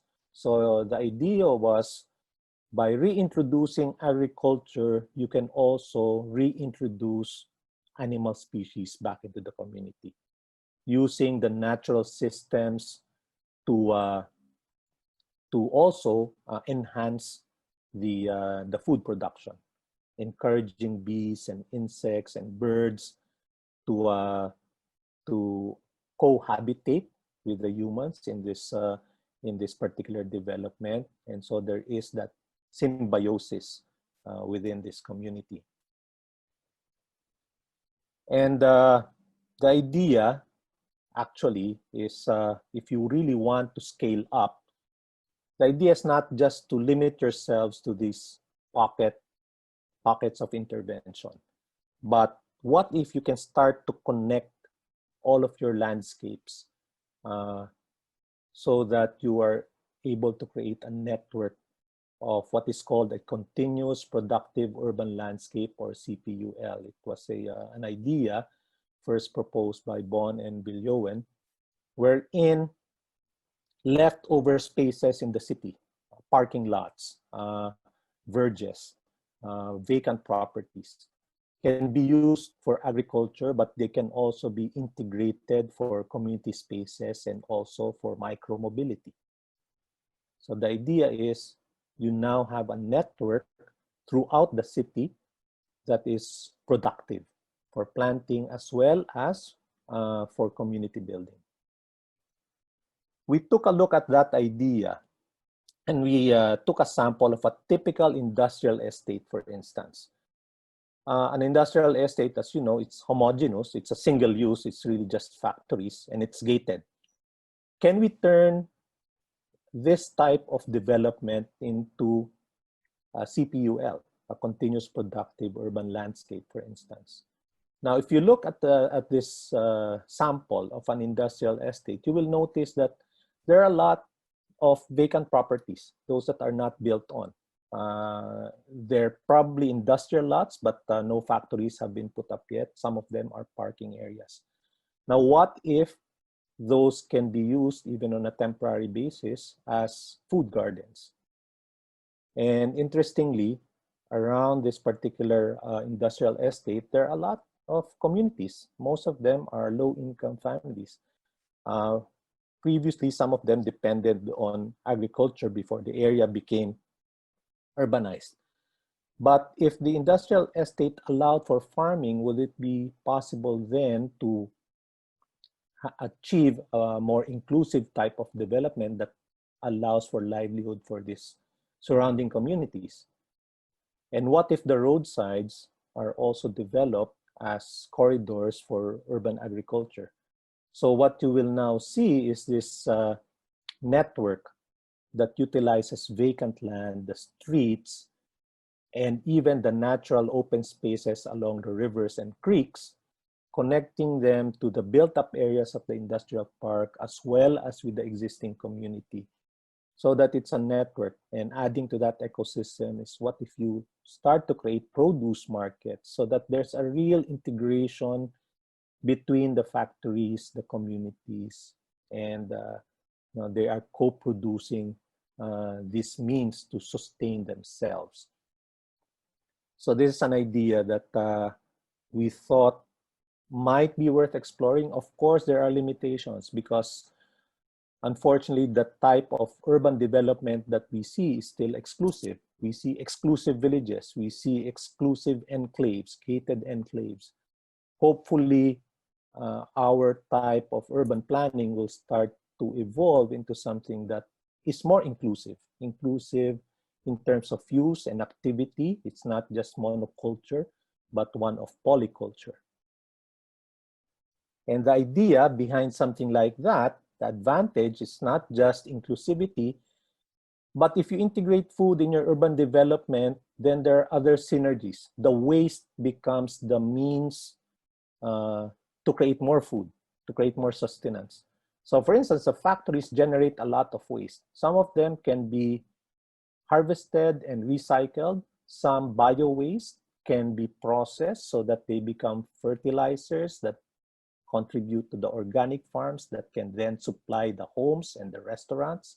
And the waste from the homes and the restaurants can be further processed to create that kind of endless loop, creating food from the waste, creating energy from the waste. So it's a circular economy that becomes possible once we achieve this kind of polycultural setup by integrating food in urban development. And what if you scale up? So agriculture is not really limited to just the horizontal plane. You can go vertical. There are many concepts that are being proposed wherein you essentially free the process of agriculture from the ground plane. Aeroponics being one of them, aquaponics is another. But stacking up food production so that you can implement them in urban areas where land is scarce. So there are ideas such as agritecture proposed in New Jersey for a vertical farm, using rooftops of existing buildings such as malls for multi-level urban farming, or even this senior living and vertical farm concept by Spark Architects. We see that this is particularly relevant with the aging population of many countries. Urban agriculture seems to be a good fit. It's a way to keep the seniors actively productive by engaging them in urban agriculture. An example of this is there is this building, an office building in Tokyo, wherein exterior and interior is used as urban farms. So you can see the part of the interior decoration of the office building is actually vegetables. And even the exterior, the vertical greenery that you see is urban agriculture. Further ideas, a post-carbon New York by Terraform, wherein you start to incorporate greenery on the buildings, and some of them are agricultural. A 100-hectare vertical farm in Shanghai, also proposed by Sasaki, or this farmhouse project by Chris Breck. The moment agriculture scales up vertically, then it becomes more efficient because you multiply the productivity on several floors. So even if land is expensive in an urban area, the higher yield and productivity should be able to offset the cost of land. Or even this idea by Vincent Calebo, eco-farm scrapers, fairly ambitious already. But this just shows, again, these are provocations, these are possibilities. How far can we take it? How do we feed a growing urban population? Even more extreme is using water, the coast. Most of our cities, our mega cities, are coastal cities. So rather than relying on farther hinterlands, maybe we can use the water as urban farms. So therefore creating the synergy between cities, oceans, and land. We also even speculated on a similar idea about 3 years ago for Manila Bay, sort of a floating biohabitat that produces food so that food is closer to the city, less food miles, but producing food, generating energy, cleaning the water, and trying to mimic the functions of water plants like water hyacinths, so that we create this kind of symbiosis between ocean and city. And in the end, it's really about the connection between people, cities, and food. We are, of course, very familiar with how central the role of food is in family life, in community life. And by creating more urban agriculture, we are effectively creating more farmers. We need more farmers in the world, not fewer. We need more people who can become stewards of the land. And cities need to be producers rather than just consumers of the output of the countryside. So how do you start? Then maybe you begin at small scale, taking small steps. So the way to the future starts with the here and now. And this is a small bok choy plant that my wife is planting here. This has grown a bit, and we've started, we grow some vegetables here also in our condominium.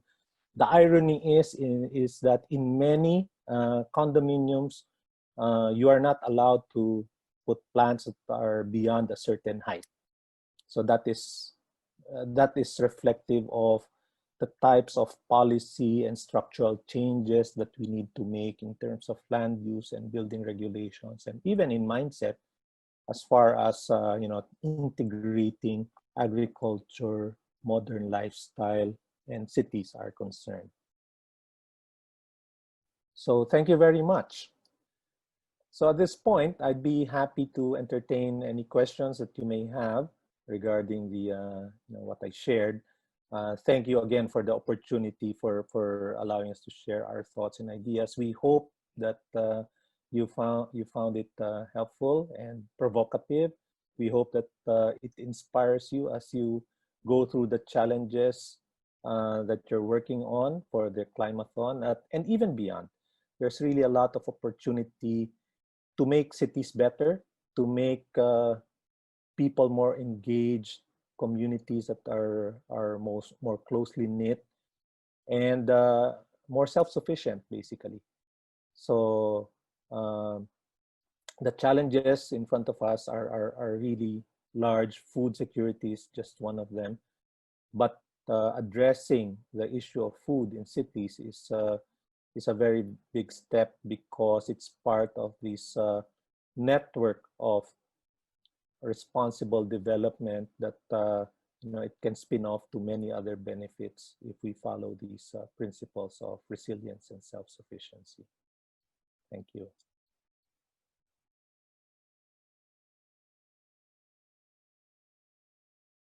Thank you so much, Architect Joel. So really learned a lot, very fascinating.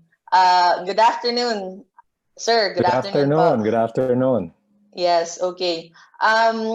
So very interesting, like even like me, I'm just in awe with your presentation, Thank you. There's like so many possibilities and really enlightening. And I'm sure for our participants out there, you're really, really excited now because you're looking at the possibilities are technically limitless. So, sir, are you ready to answer some questions? Sure. Okay. Sure. I'd be happy to answer any question. All right. So I guess like one of the first question is, what do you think are the main, impediments in institutionalizing urban agriculture? Okay. There are a lot. I think the biggest is mindset, and even as a planner and architect, we are guilty of that. We still think in singular systems. Like, for instance, there is this separation of city and countryside, urban and rural, built environment and natural environment. That was valid long ago, but with modernization, I think rather than that hard line separating the two, we should really start looking at how to better integrate it. It's a mindset, basically. Yeah. So as a planner, for instance, we plan cities, but we don't incorporate food production in the planning of cities. We leave that to the countryside. That's part of regional planning. Yeah. I think there's a lot of opportunity to change that mindset. That's one. Behavioral changes is also very important. As I mentioned, lifestyle is a big factor for food security and to minimize our carbon footprint. Yeah. So it's the kind of food that we eat that will have a big impact. And this one is a big hurdle. As cities become more affluent, again, we consume more meat products. But can that change over time? Can that mindset change? A healthier lifestyle, which happens to be a more sustainable lifestyle also. So I guess those. Sorry. One more thing, which is policy change. Fortunately, there's a bit of there's a growing effort in this area, even locally. I understand that there is a pending bill on urban agriculture that will encourage it, so that would be a big help. But a major policy tool with respect to cities is actually land use and zoning. Yeah. So that is a very important tool. And again, as far as land use or the preparation of comprehensive land use plans is concerned, the integration of agriculture in the land use of cities is that needs to be strengthened, or more. It has to be more deliberate. So I guess that is another area of opportunity.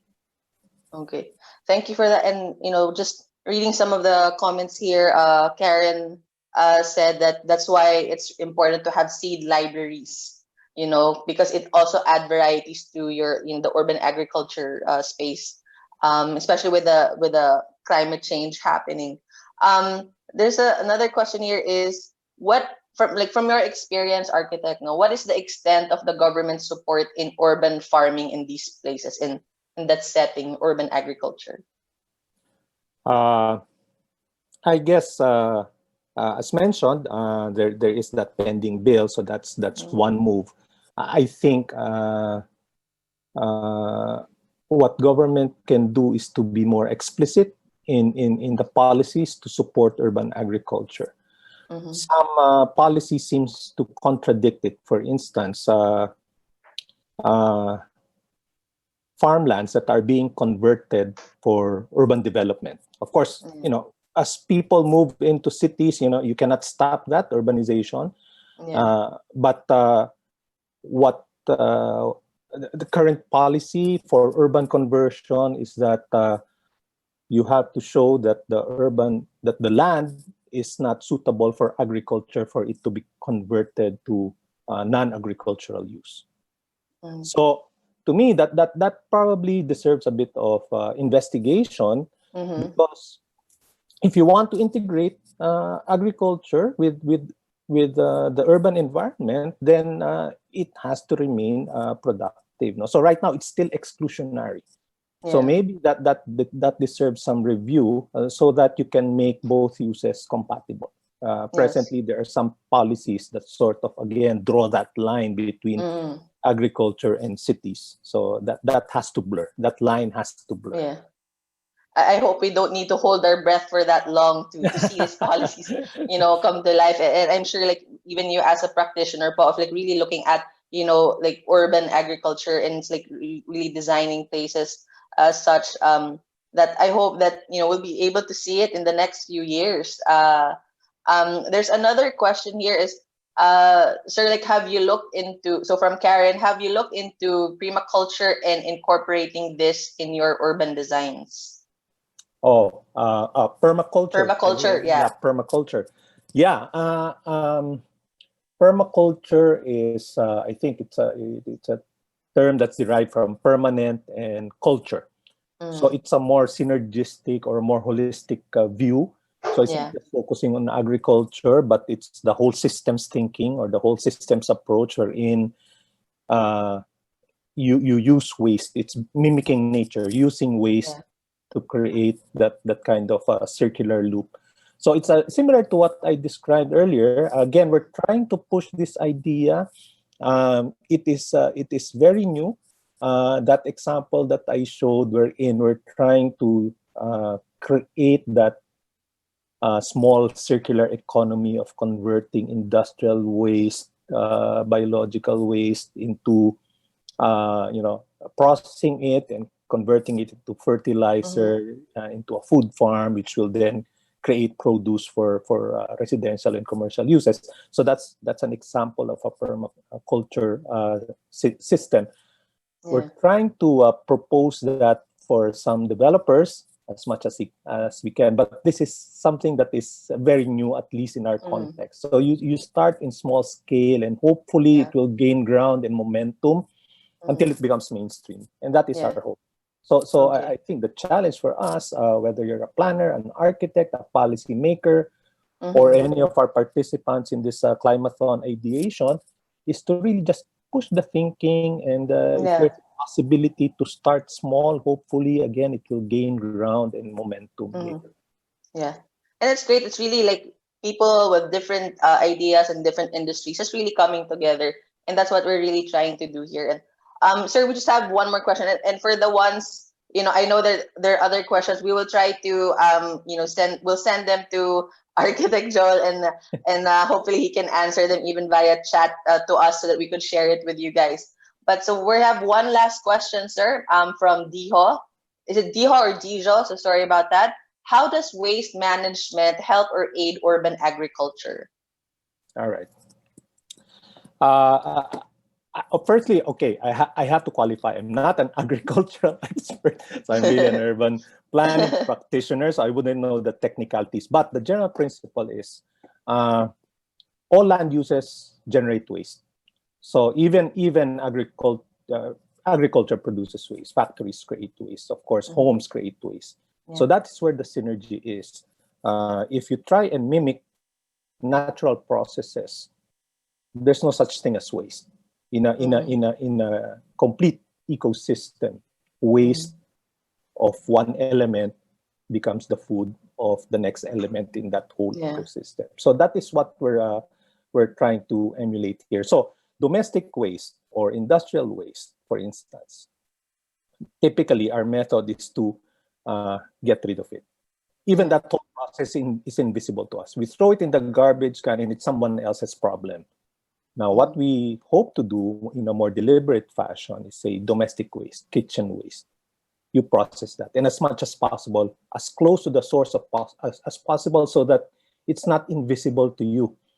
Yeah. So it becomes your problem. So now there are products in the market, at least overseas, wherein you have these compact biodigesters or compact compost bins. So food scraps, you put it in a bin, and then it will process it, and what that generates can become fertilizer, which you can now put in your garden. Another example is if you're familiar with the system of aquaponics, wherein you have vegetables that are grown, and then the waste that comes becomes the nutrients for the fish tank. Yeah. So, and then the waste of the fish tank becomes the fertilizer for the plants. So it's that, again, the circularity, nothing is wasted. So I guess the challenge really is, when we're talking about urban agriculture, climate change, and resiliency, is to have this system-wide approach. Yeah. It's not just looking at one element. It's trying to look at how this element can sustain or support the other elements in that system, some more holistic view. And that's really the challenge, I guess. Wow. Thank you so much, Architect Joel, and I hope that everyone is also inspired and fascinated, with everything that he presented, and also the insights, from our Q&A. Architect Joel Luna, thank you so much for making time for us and, supporting our Climathon here in Pasig and really shedding light in terms of exploring possibilities for agriculture in urban environments. Thank you so much, sir. Have a Thank you great very day. much also. It was a great honor. Thank you, and good luck to all of the participants to the Ideathon. Thank you. Good afternoon. Salamat po.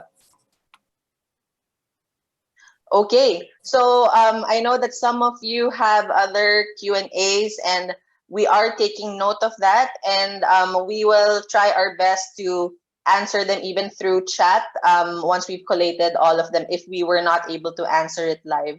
So I know, Lani, there is a question about you posted it twice, so don't worry, we'll have someone answer it. So yeah, but anyway, kamusta na tayo, guys?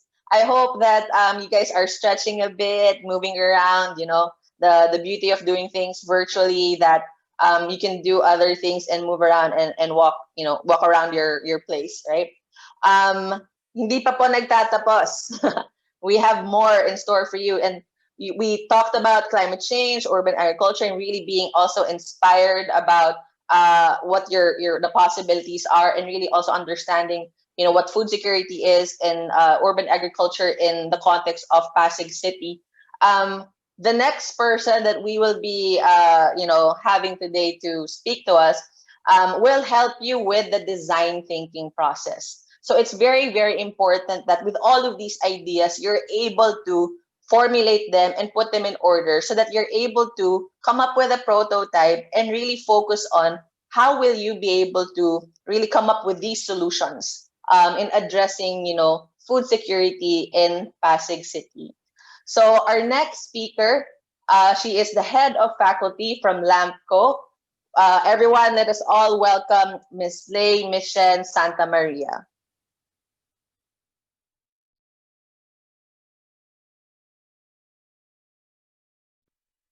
So hi everyone. We're going to do a design thinking workshop for today. Why? Because aside from it being an in thing right now, I think it's going to help you for this hackathon or Climathon. I personally love this because of the simple process that it goes through. Even my kids, even my students who are kids, can easily go through it once they get the hang of it. And that's what we want to do today. In this very short workshop, I will simplify it for you. So the first few minutes will be about me talking about the process with you guys. And then at the end, if you have any questions, feel free to ask me about them. So let's begin. Let me share with you the slides that I prepared about the design thinking workshop. Promise I'll make it as simple as possible for you guys. So there you go. Very nice opening slide for everyone. Time for change. Be the change. And that's what we will do in this workshop. So again, it's about design thinking. Why? Because we want to empower solutions-driven changes and communities. And that's what Pasig City Climathon is all about. Again, empowerment and being solutions-driven. That's what we are aiming for the next 3 days. So why design thinking? Before I dive into it, there's something that I want to share with you guys. I'm pretty sure that you have seen this one or some type of this meme or post in social media, right? I showed this to my grade 4 students and they were so clueless about it. So if you were born in the 80s like me, you probably have an idea what's the connection between these two objects, right? And we know that we used them maybe not a pencil, but it was a tool for us to get to know it, to listen, right, to music. But how do we listen to music these days? If you ask the kids right now, they'd probably tell you, we use Spotify, right? And then this one, I would get a lot of laughter from adults whenever I would show this to them. Again, kids would probably think this is non-existent. What in the world is that, right? So again, 80s kids would probably know what this is, what these are, what they are for. But now, especially during the pandemic, right? Most of us would watch videos, movies, series with Netflix. Again, everything is so accessible, right? Wherever you are. Unlike this one, you either have to rent. Do you remember those video stores where you get to rent their VHS and Betamax, and then you'd get so frustrated when the one that you got hasn't been rewinded or diba? So it's kind of frustrating. So next picture, I'm not even sure if some of our kids are familiar with this one, but right, were you born in that era wherein pictures were actually had to be developed? But these days, everything is just captured with our phones. Most of us, right? As long as you have that kind. So see how the evolution happened. So I showed you these things, well, because they're fun, but also because we want to see how things have changed, how things have evolved, how from how we have changed, right? As a community, as human beings, as innovators, right? As agents of change. So who would have thought, right? That with just one click, you will have a photo ready in your phones. Who would have thought that even without going to a movie house, you'll be able to watch a whole feature film these days, right? Back then, that would probably cost a lot, but everything now these days are so accessible. But aside from these changes that I have shown you, there are also a lot of changes in our environment. So this is one thing that we would often talk about, and this is what Climathon is all about. How our world changes each day and how we leave carbon footprints, how we affect everything around us, from the temperature, from the food that we eat, from the trash that we produce. So everything that we do, everything that we produce affect our surroundings, our environment.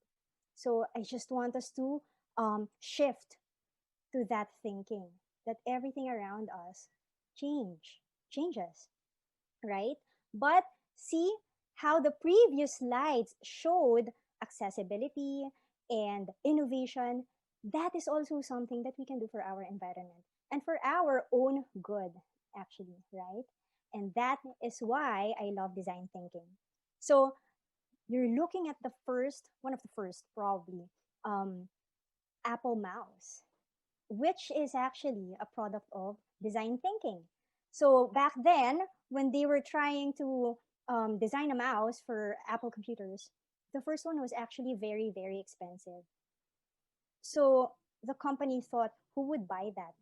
So there, at that point, they were thinking about the users, the customers, and that showed empathy, right? Who would buy that? So can we design something that is more affordable, but still usable? And then I'll show you two more companies that are products of design thinking, Airbnb and Uber Eats.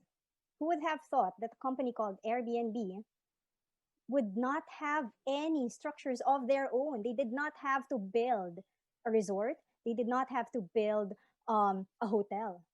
But that's their line of business, right? So again, design thinking. These are disruptors, all right? It changed the way things were before. Well, of course, it's a different story now that the pandemic happened this year. But right, for the past few years, Airbnb has been soaring. and also Uber Eats. Again, we go back to what can be convenient for the users, what can be good for those who will be served by this type of product or service. And that's what design thinking is all about. Whenever we would ask, what comes to your mind when the word design, or with the word design, most of our participants or students would say, when you design, you create, you invent, you innovate, you build something, you improve, and you make. And that is right. So notice the fifth one, which is improve. It doesn't have to be something that's definitely from scratch. It can something that we build on. And that is the beauty of design thinking. So what is design thinking? So it's all about solving complex problems in a highly user-centric way. So again, you probably heard me talk about Apple thinking what the consumers, what the users, what the clients would say. That might be too expensive. So that's user-centric. You have your participants, your users, the beneficiaries, for example, in mind whenever you would design a solution to a certain problem. And then, again, it's user-centric and it's non-linear. There are some steps, but it doesn't have to be strictly within that. It's not like step 1 only and then go to step 2, 3, 4, and 5 and you're done. You can go back to whichever step that you need to improve whatever it is that you are developing. And also to understand, to have a deeper understanding of how the users will feel or how the users will be able to benefit from whatever it is that you are designing. So why design thinking? All right. Because it allows us to fail. It's okay. Nothing is foolproof in this process. Whatever it is that we are designing, at the end, later you'll see, we have to test it. Once we test it and it fails, that's totally fine because we go back to the other steps. How might we improve this? What else can be done? And then we always go back to, is this still going to be helpful for our beneficiaries? So again, it involves risk-taking. It involves persistence. And this builds that creative confidence to respond to new challenges. So I know that there are so many challenges right now. We just talked about climate change, right? It's such a big thing that, okay, do we have what it takes to actually respond to these challenges? Through design thinking, it allows us to do just that. Because later on, we'll find out that, no idea is bad in design thinking. All of the ideas that come up are valued in design thinking. So why also design thinking? Because this is where we can identify and define problems so that we can come up with actionable situations in innovative ways. What does that mean? It's something that we can actually do. And then it allows us to squeeze our creative juices really, really well so that we can come up with more ideas. And then it doesn't end there, coming up with ideas. We build on them and we work with each other. All right? And then, again, just like what I said, we work with each other. We value collaboration. We value teamwork. We value each other's opinions. We value each other's ideas. And definitely, we value feedback. Why? Because this is where we find out what's really useful for some people. Because people are different from each other. Communities are different from each other. One solution might work with one community, but it doesn't mean it will work with others. Right? That's what we have to study about. Again, so maybe that's scalability, but that's another topic. But then again, we have to take into consideration, who are we designing solutions for? How are they feeling? What are their capabilities? And what are the solutions that will best fit them? So there you go. And I'll just show you. There are so many versions of this, but this is one of my favorites because it's very simple. Again, we're trying to make this as simple as possible for today. These are the 5 phases of the design thinking process. You don't see any number 1, 2, 3, 4, and 5 there, right? Because, again, you can just go back. You see all the arrows there? It's very fluid, right? You can start with empathy and then definition, ideation, prototyping, and then testing. That's fine, but it doesn't end there. Once you test again, go back to the definition. What were we trying to define? What were we trying to solve? Did that answer that? So we'll dive more into this later. But then again, I guess for me, this is the simplest model of the design thinking process. All right. So now let's begin with the first circle that you can see there. Empathize. Very British, no? It's letter S. But there. So the first phase, empathize. What does that mean? This is what I was talking about earlier. Get to know the users. Who will be our beneficiaries? Who has a problem? Who do we want to help? And then we understand them. Okay, what do they want? What do they need? What are their objectives? What are their challenges, right? What do they want to solve? And how do we do that? We observe and engage with them so that we could understand them. Empathy is not just knowing all of these, but actually trying to put ourselves in their shoes and try to feel with them, understand with them, be with them. I know that's kind of impossible right now because of the pandemic, right? But later on, I'll show you some tools that we can use and that we can collaborate with so that we could dive into the empathy, the empathizing stage or phase. And so we want to gather real insights. What is really happening? What are your real experiences? And then what are their expectations in relation to the product you're designing? I know that you have been briefed, and I know that prior to joining Climathon, you already have an idea what the design challenge is, right? So that is very clear already. And what's good is that it's also very clear. We are designing for people in Pasig, right? So what do you think are the expectations of people from Pasig? What challenges and pain points do they face within this context? Again, what are their experiences?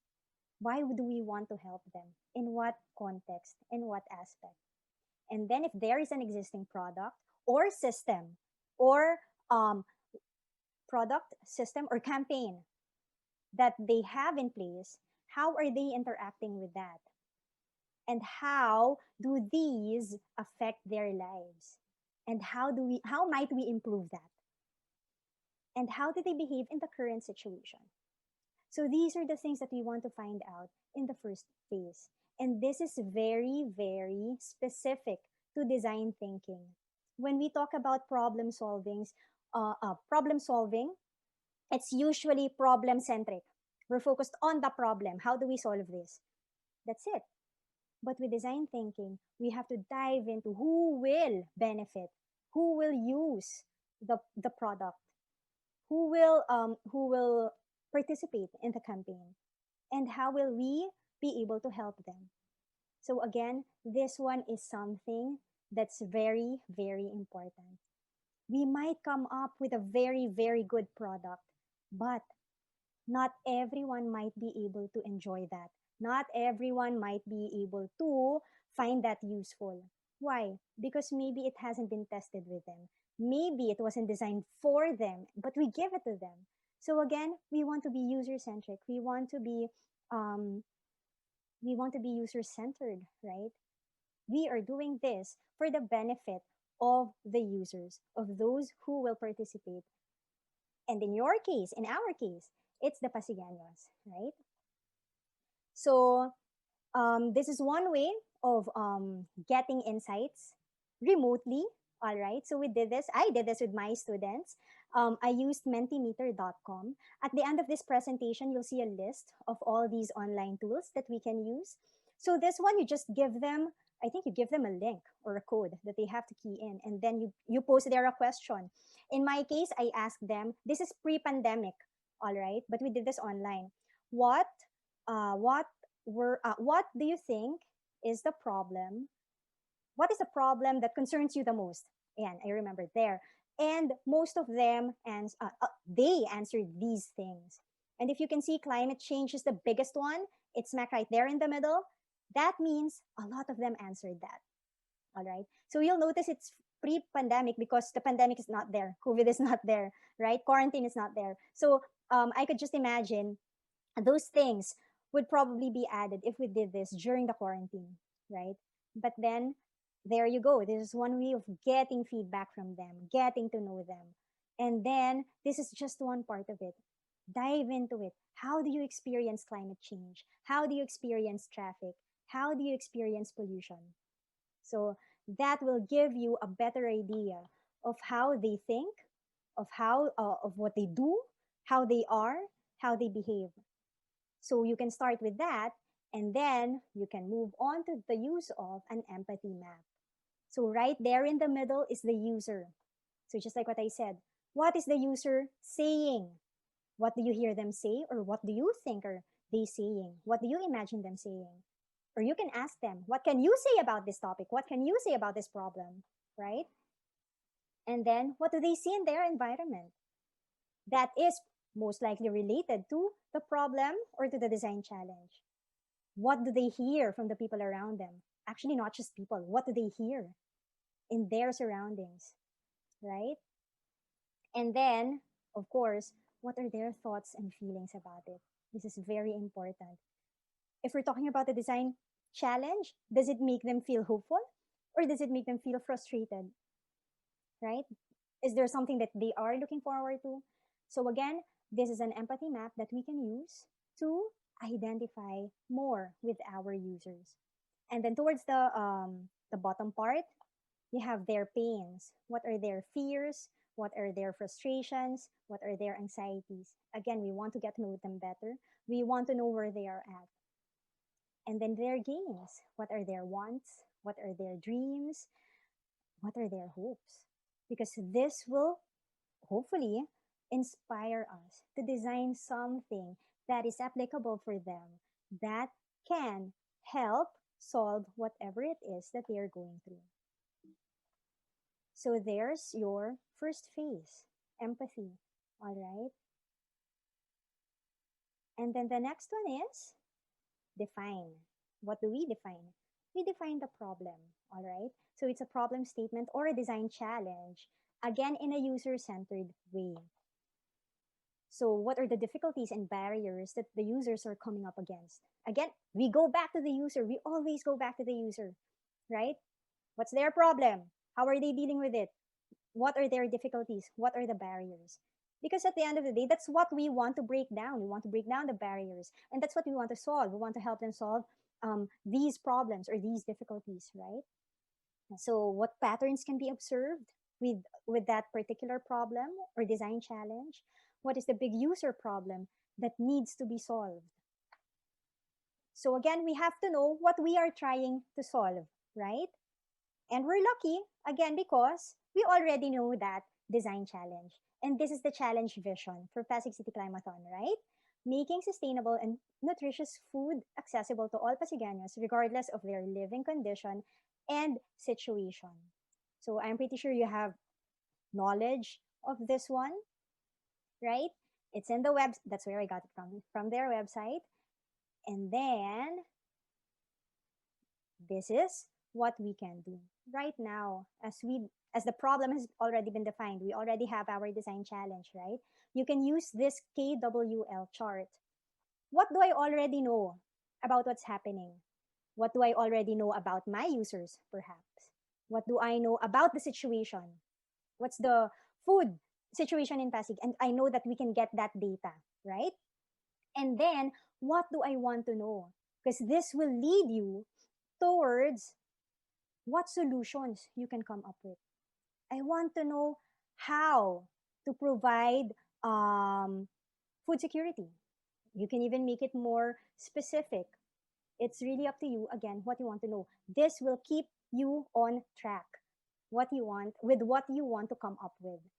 And then at the end, especially after you test, after you come up with a solution, what have you learned? So this is something you can always go back to. Again, remember, it's not a linear process. It's not step 1, 2, 3, and 4, and 5, right? So we're just in the second phase. It's defined, but it's already giving you the opportunity to go around those phases. What I know right now, what I want to know, you can go back to empathizing, right? And then after everything, what did I learn? And then, is that connected to what I know? Is that connected to what I wanted to know? Did they match? So it's that's the beauty of design thinking. It allows you to go back and forth. It allows you to review once in a while if you are right on track. And you know what? This KWL chart, we start using this even at preschool, and it's really fun. So there you go. I'll just show this really fast. This is the challenge description. Again, it's from the website. I know you have been briefed about with this one. I know you already had several webinars or talks or workshops prior to this one. So there you go. You can get your what you already know from there. And then from there, brainstorm with each other, talk to each other, go back to what you have learned about your users, and then fill in that second column. What else do I want to know? What do you think is important here? What do you think will be relevant?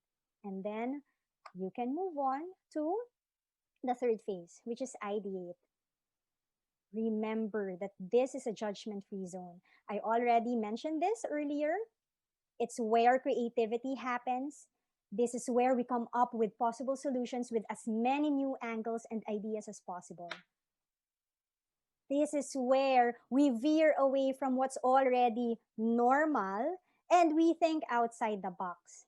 You know what? Crazy ideas are good. Who would have thought, right, that we will be able to talk to each other while seeing each other using our phones, using our laptops? Who would have thought that we would run a workshop online, right? 10 years ago, it would probably be such a crazy idea, right? And my favorite example is in the movie Harry Potter, you see they would have their newspapers with moving pictures, and it was magic, right? But these days, it's normal because we read the news on our phones. And we have GIFs and we have videos right there in our phones, which kind of serve as our newspapers, right? So I guess that was how many years ago? Harry Potter, it was magic in Harry Potter, but now it's kind of the norm. Now that we have that kind of norm, how do we veer away from that? All right. And that's when we ideate. And this is where we generate, again, as many ideas as possible. All ideas are welcome, regardless of whether or not they're feasible. Because, again, we go back to 10, 20 years ago, who would have thought that some things that are happening now are feasible, right? Now they are. Imagine Da Vinci. He would design stuff, and then he passed away without even witnessing, right, the birth of these ideas. But we are enjoying all these days, right?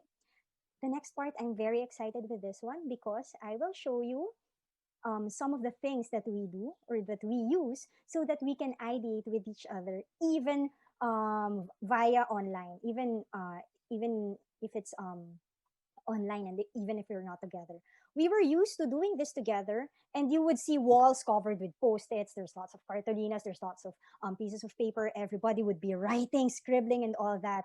But of course, we cannot do that now. So again, I'll present to you other ways of how we can do that remotely. All right. So again, when we ideate, all ideas are accepted. But we have our guidelines already, right? So for our Climathon, solutions can focus on there. Identification and measurement of cities' access to sustainable food. So all these things, I'm pretty sure you know all about these, right? So at least we have these guidelines now. So when you ideate, you can have these in mind as well. And when you ideate, you can have these focus, but again, think outside of the box. All right. Before I share with you the online tools that we found, that we work with, I just want to present to you 4 golden rules of ideation. So first, there are no bad ideas. Mentioned this earlier. Any kind of idea is good. You know what? It's fun nga with the kids pa. Kasi their imagination is surreal. It's superb. So if we can think like that, all the better. Because we're not guarded. We have no barriers when it comes to ideas. So try doing that when you come up with a lot of ideas. And then capture everything. Number 3, go for hybrid brainstorming. I'll talk about this later. And then lastly, choose quantity over quality. Again, this is just for this phase, all right? So first, again, there are no bad ideas. Be comfortable in contributing ideas. Again, no judgments. Whatever kind of idea you say, you write, you share, that is totally fine. If you are at the receiving end, be very open to these ideas, all right? Be excited about these ideas. No judgments and negative thinking. You'll have time for the for negative thinking in such a way now. What are the problems or what are the possible barriers that might happen? But right now, that's not time. It's not yet time for that. All right. Right now, it's time for yes and, instead of saying, "But what if it doesn't work?" But so we veer away from using "but." All right. We can practice using yes and. One idea is yes and how can we build on that? Or what other ideas are there? All right. So again, remember, always be open to whatever idea is being contributed. Capture everything. Capture all ideas that are being shared. Well, that's my number 2. Capture everything. Usually, what do we do? One post-it, one idea. That's why, if you'll see, well, I showed a picture earlier. There was a picture earlier wherein the wall was filled with post-its, right? I'll give you a link wherein you could have virtual post-its, and it's going to be so fun. Why do we want one post-it, one idea? Because we don't want to be limited with 2 ideas together. What does that mean? The other one might not work with the other, right? So we want one idea, one entry, right? Oh, the more entries you said, the more chances of winning. So the more ideas that we have, the more creativity is being awakened. Again, we want the process. We are also trying to develop that creative, what do we call that again? Creative, we want the creative juices to flow. We want that creative confidence. There you go. We are training our minds as well to come up with as many ideas as possible. And then be visual.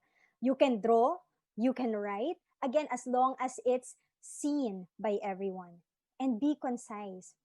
Can be simple, can put in details, and then go for hybrid brainstorming. Usually when we see brainstorming, we picture people talking with each other, right? Sharing ideas right there.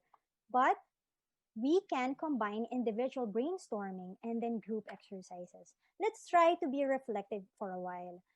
Again, we'll get to that point wherein we can share everything. So this is an option, might work for you guys. So reflect on your own, come up with your own ideas, and then share with them. So parang divide and conquer, right? So you'll have individual ideation first and then group ideation. What can you do after you come up with your own ideas and you presented it to them? You can group all those ideas that are similar, perhaps, that are connected, perhaps. That's what you can do with your group ideation. And then lastly, choose quantity over quality. Again, all the ideas matter. We do not, you know what? That idea that might be ignored, that might be the one that matters the most. That might be the one that is game-changing, all right? So let's all gather everything, all right? And then again, it is a creative exercise. Aside from coming up with a solution that we want for our design challenge, we want to train ourselves to think that way. So that whenever other complex problems come up with, our brain already knows what to do. And we're not scared to take risks. We're not scared to think out of the box. We are brave enough to actually offer solutions because we want to be solutions driven instead of just focusing on, oh no, we have this problem again. Instead of our brains thinking that way, ooh, how might I work around this problem? How might I help in solving this problem? Diba? And you know what? Imagine if we have more people thinking that way. Imagine what a better community will have. And then again, we want to broaden the spectrum of possibilities. Again, who would have thought that the things that we are enjoying now, 10, 20 years ago, non-existent, right? So here, there you go. Yes, I brainstormed on my own for a bit the other day while preparing for this. So this is from ideaboards.com, all right? And this is where you can have your virtual post-its. And then you can share this afterwards, and then you could combine post-its together, all right? Later on, you can try this out. Just open your browser and search for it, ideaboards.com. Again, it's like a virtual post-it party. So instead of having your walls filled with actual post-its, then this is what you can do. So there, I kind of brainstormed about food waste and urban farming. So all examples that you'll see are kind of related to our design challenge already.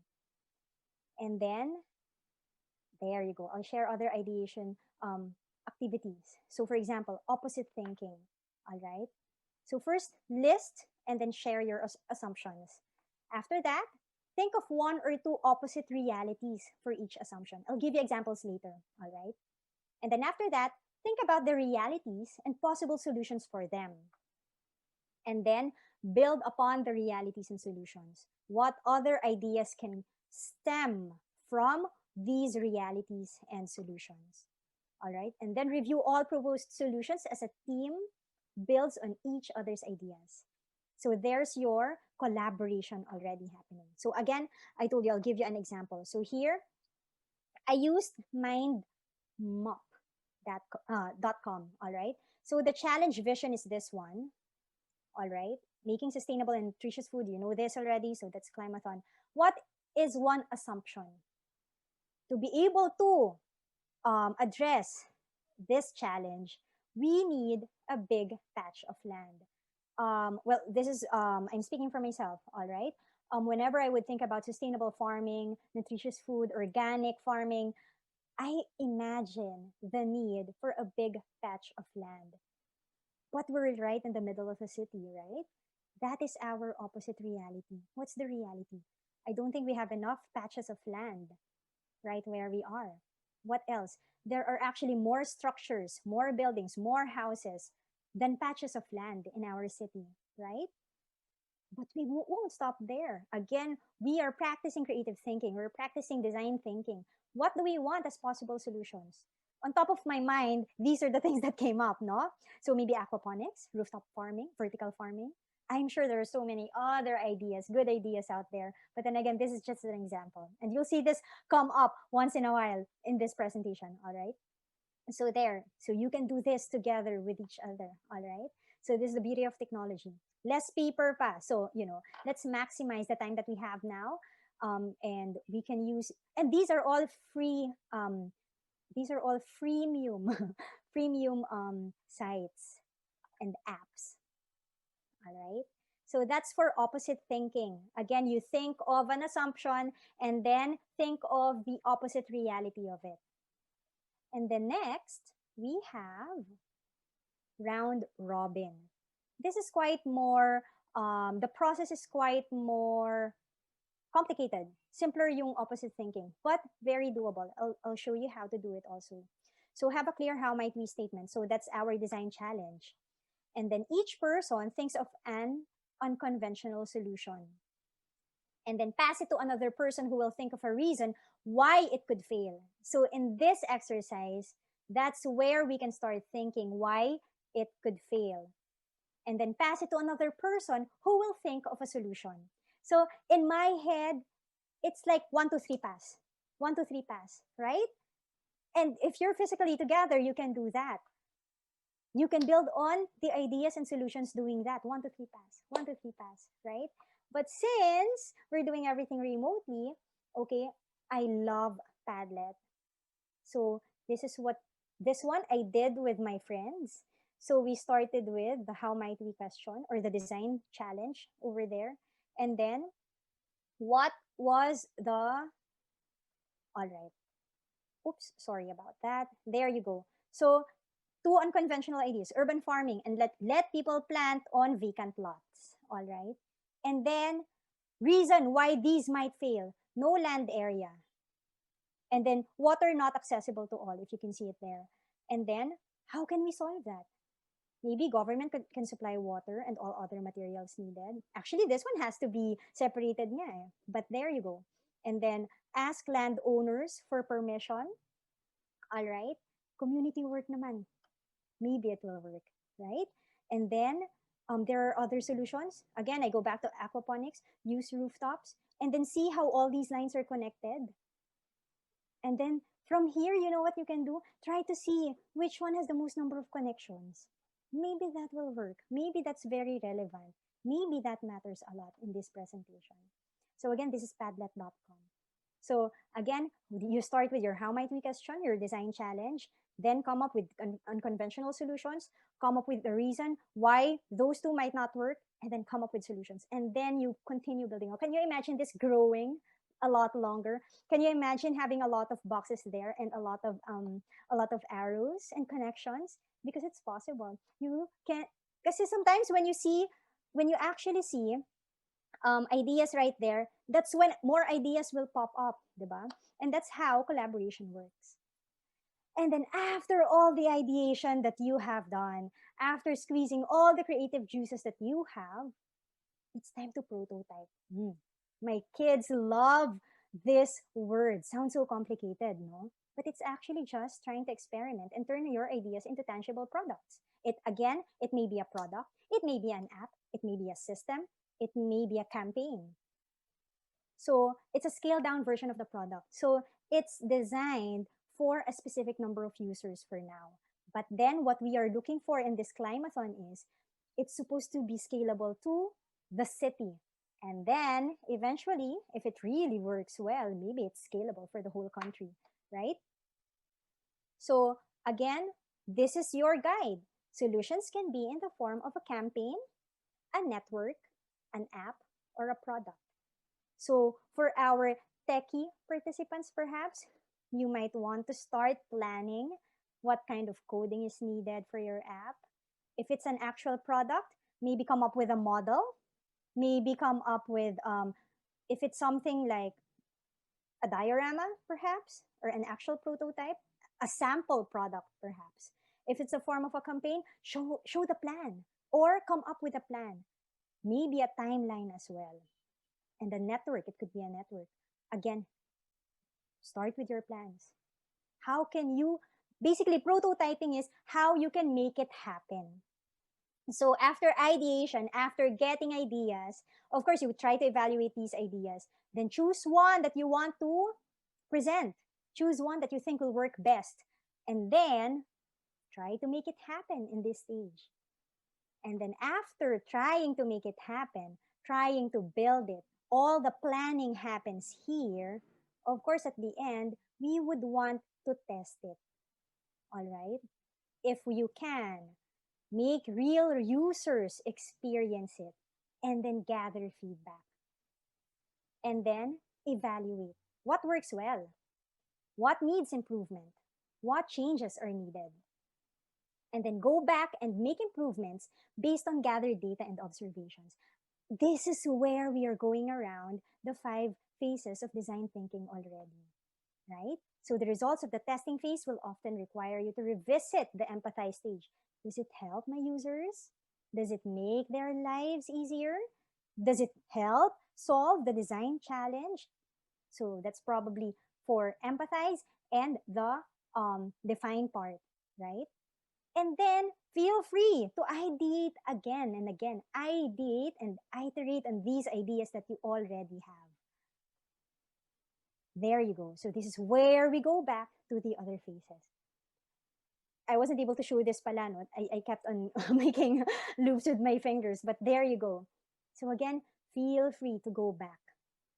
Especially for me, whenever you feel stuck, go back to empathize. Wait nga. What am I looking for again? Who am I designing this for again? Then go back to the problem. What do I want to solve? All right. Once you set your define, once you set the design challenge, that's your intention. Go back to it. And that's when it might clear the path for you. All right. So there you go. That kind of sums it up. Again, I want to keep it as simple as possible for you guys. And I told you that there, I have a list of all the tools, but actually there's more. There's a lot of apps. There's a lot of tools that you can use online. If you're on Zoom, you can just use the whiteboard and collaborate there, right? You can use Google Docs, you could use Google Forms, but I just find it really fun yung Mentimeter, Padlet, idea boards, and mind map, kasi they're very visually appealing. Eh. So for me, it's kind of energizing also when we ideate that way.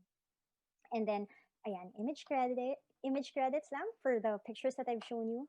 And of course, the resources that I have used. There you go. So there, I have been speaking for like, yeah, a lot already. So we'll be open for questions. And if you have any ideas you want to run by me, that's totally fine. So thank you. I hope you're still here with me. And I hope that you learned something from this design thinking workshop.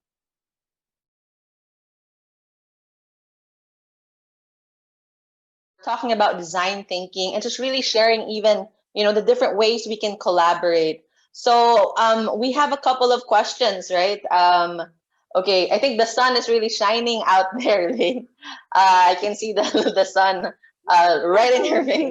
There. But that's a good thing because it really clearly shows that Typhoon Ulysses is already out of the Philippine Air of responsibility.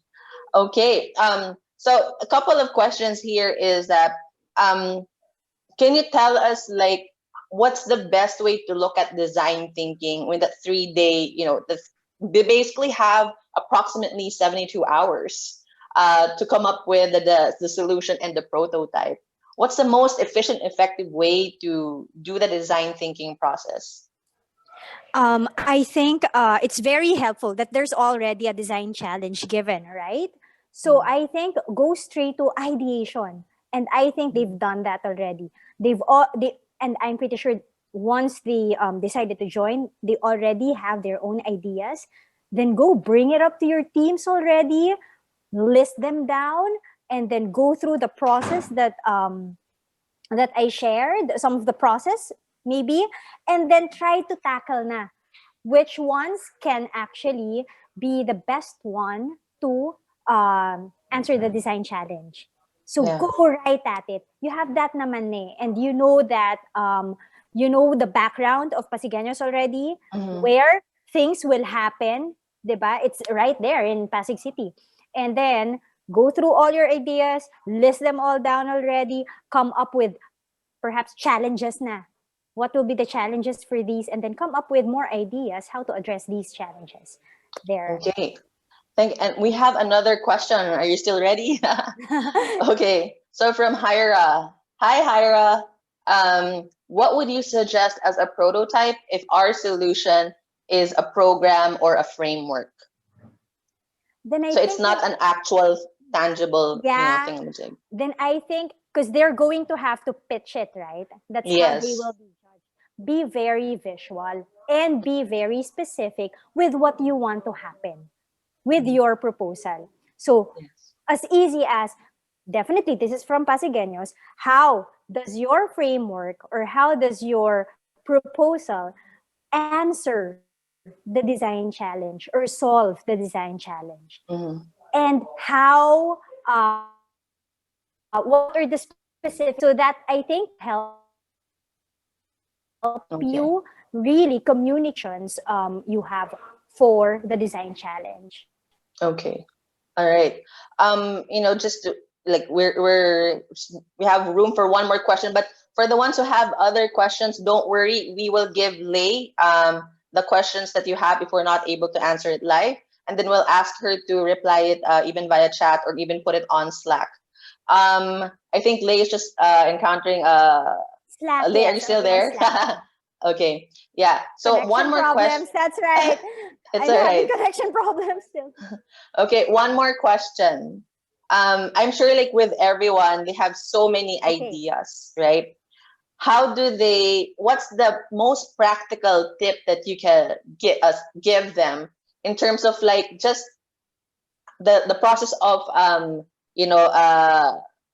elimination for their idea?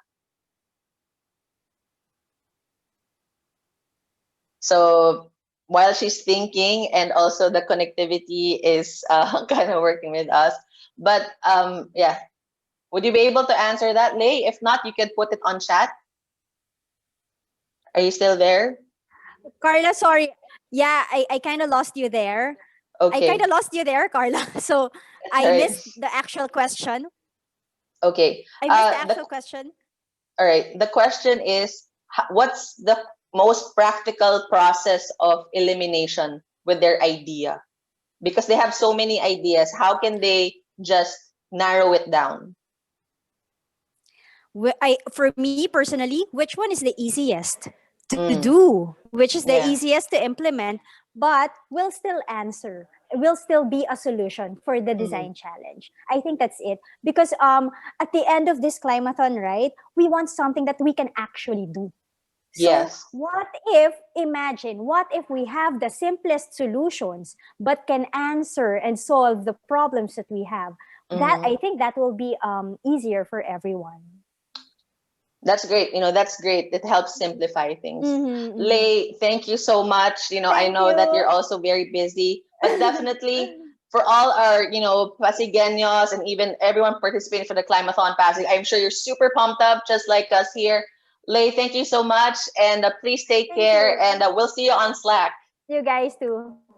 Bye. Bye. All right, that was really awesome. So you guys, I know that a lot of you are really moving on Slack and just really ideating and already working with your teams. Truly exciting. But we have one more speaker this afternoon, and I'm sure you guys will be so really amazed here. So he'll be talking about co-creating innovations for a better world. So we have the Vice President of Sustainability, CSR, and Employee Relations of Union Bank of the Philippines, Mr. Dave Jesus de Villas.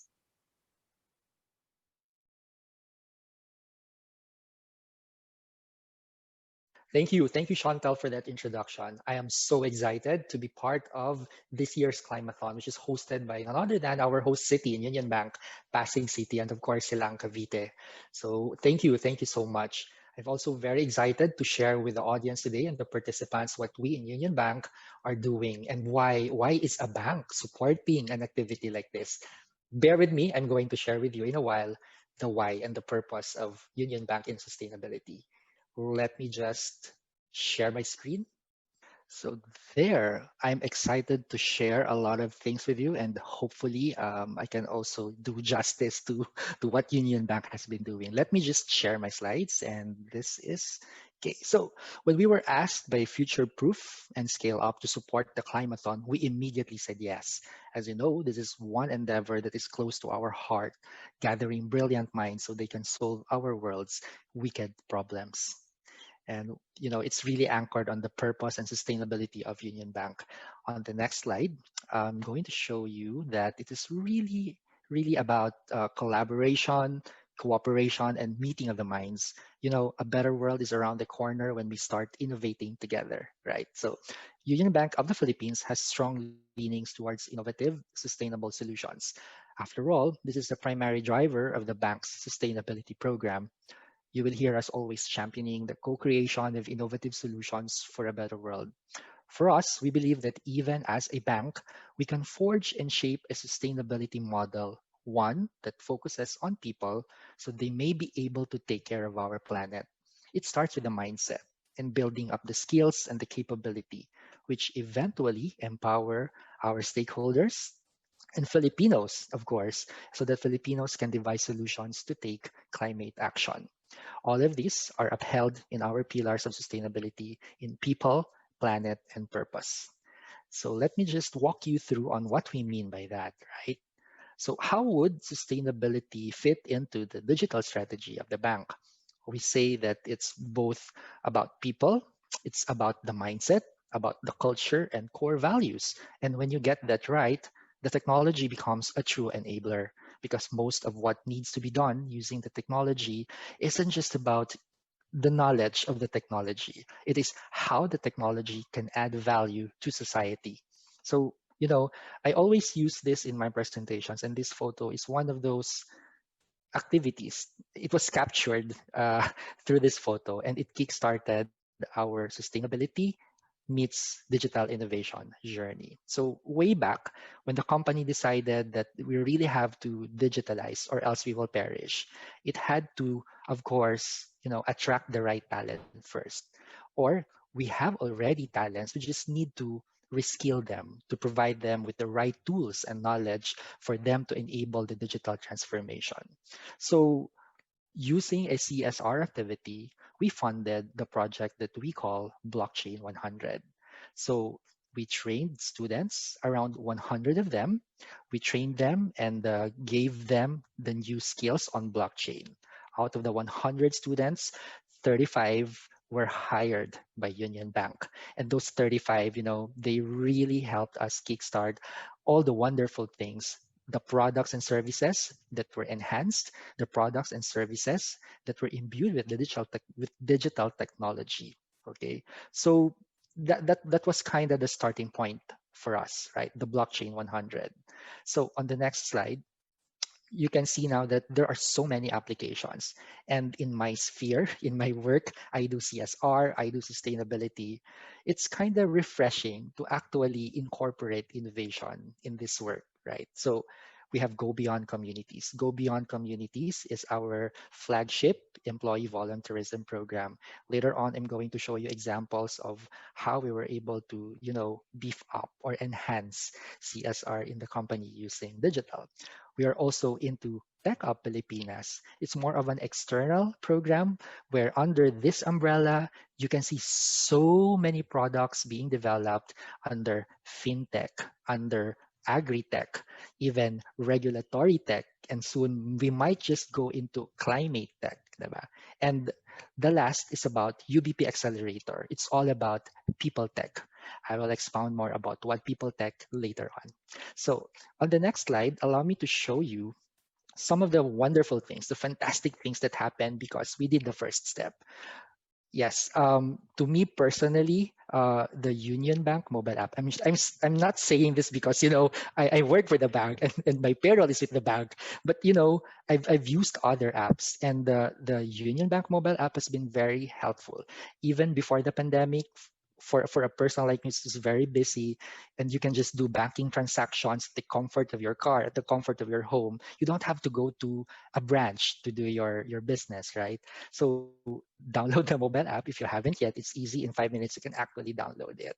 And mind you, when we did that, there were a few takers. But because of the pandemic, it kind of accelerated the usage of digital, So we expanded the services. And despite the challenges, we were able to launch a lot of features for the app. So there, we partnered with money remittance centers like Cebuana Luelier, with the LBC, with Palawan Express, with Pera Hub. So using your mobile app, you can actually send money through these remittance centers. This is very helpful if you have friends or if you want to help someone, but they don't have a Union Bank account, right? So using your mobile app, you can just transfer the money and they can get it from all the money remittance center partners of the bank. Okay. And another first or another innovation that we did, checks, right? So you can actually deposit check. You just take a picture and then upload it, and that's it. You can now deposit your check, right? So how convenient is that? So you don't have to go to the bank. But something that I'd like also to share that's not here, we're proud to say that we are now a paperless bank. In the branches that we've already enhanced, we call them the ARC. All of the transactions there are paperless. So we're just really making sure that we got it covered. When we say, we are sustainable, as much as possible, we try to, practice that. And lastly, you can cash in also your money through the different convenience stores like 7-Eleven. So, one of those features that kind of make it more convenient, especially today. You don't want to go out so much because, it's not safe. And, digital and online banking is one of the ways for us to remain safe, right? Okay. On the next slide, allow me also to share with you, another innovation that we did. So when I say here innovation, please remember that it doesn't always have to pertain to the digital aspect. It could be an improvement in the process, a little tweak in the system. You did something different that you haven't done before. So yeah, Bank on Wheels is one of those examples. So, we just brought the bank to your doorstep. You don't have to go to a branch for you to do banking transactions. So it was very helpful when the lockdown started because it roamed around the metro. And then, because there was no transportation, right? You couldn't go out and go to your branch. So that kind of makes it easier for you, right? Another thing that I'd like to share is our partnership with the government, with the regulatory bodies. That's why we call it RegTech, short for regulatory technology. So of course, we're highly regulated by Bangko Sentral ng Pilipinas, but because of this pandemic, the banks were tapped so that the distribution of the social amelioration fund can be done in a faster manner and in a safer way. So Union Bank is one of those entities that were authorized by Bangko Sentral. We were also, and of course, not only that, we've also partnered with the local government unit. So there's the BSP level, and then there's the local government unit level. And lastly, we were also part of the project team that helped the Bureau of Treasury to come up with a mobile app where any Filipino can invest or can buy the treasury bonds or the retail bonds of the government. And they call it peso bond or ahon bond. So for as small as 5,000 pesos, you can buy the bond, and the money that was raised will be used for the COVID relief efforts of the government. So there, another example of how innovation and technology was used for the greater good and in partnership with our government, right? On the next slide, allow me to share with you naman yung CSR efforts natin. So remember, I mentioned earlier about our Go Beyond Communities project. So this is another example where we try to experiment. So before the pandemic, our employees would come up with a CSR proposal, anything, as long as it's related to education, to environment, to livelihood, and to financial inclusion. So, you know, that could be easily done because they can just go to a community near our branch and then they can do the CSR activity. But when the pandemic happened, that's not possible anymore. So we have to shift the mindset of our employees. They can still help many Filipinos. All they need to do is become creative and innovative. So what happened here? In June or July, we were approached by a partner, and they are going to launch Heroes 2021. Heroes 2021 will be in partnership with the Department of Education. So they needed to beef up the digital skills of our public school teachers. So, you know, the start of classes was pushed back from June to October. So the 3 months, those months were devoted for us to beef up the capability of the teachers. So our employees who are digitally savvy, who are certified by Microsoft, and who are very, very expert, you know, in coming up with modules and webinars. So there were around 30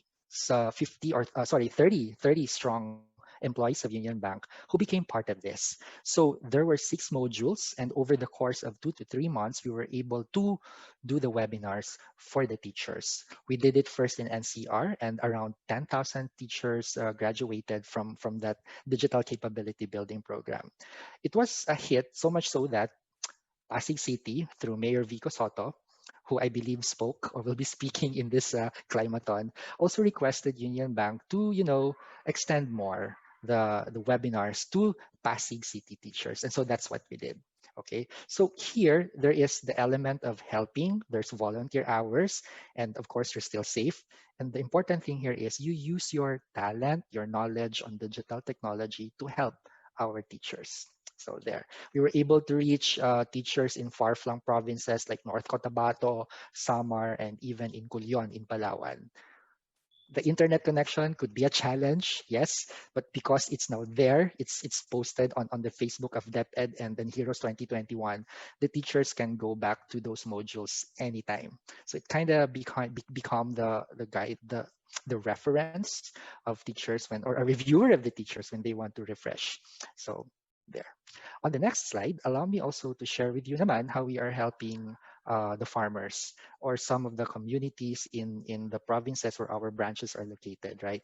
So when we say digital sweat equity, this pertains to, you know, it's not just the monetary actually, it's really the effort that you put into it, the enhancement into the process. So we have farmers in the north, and the produce, we buy them, and then we put them in our online platform, in online bazaars, and we sell them.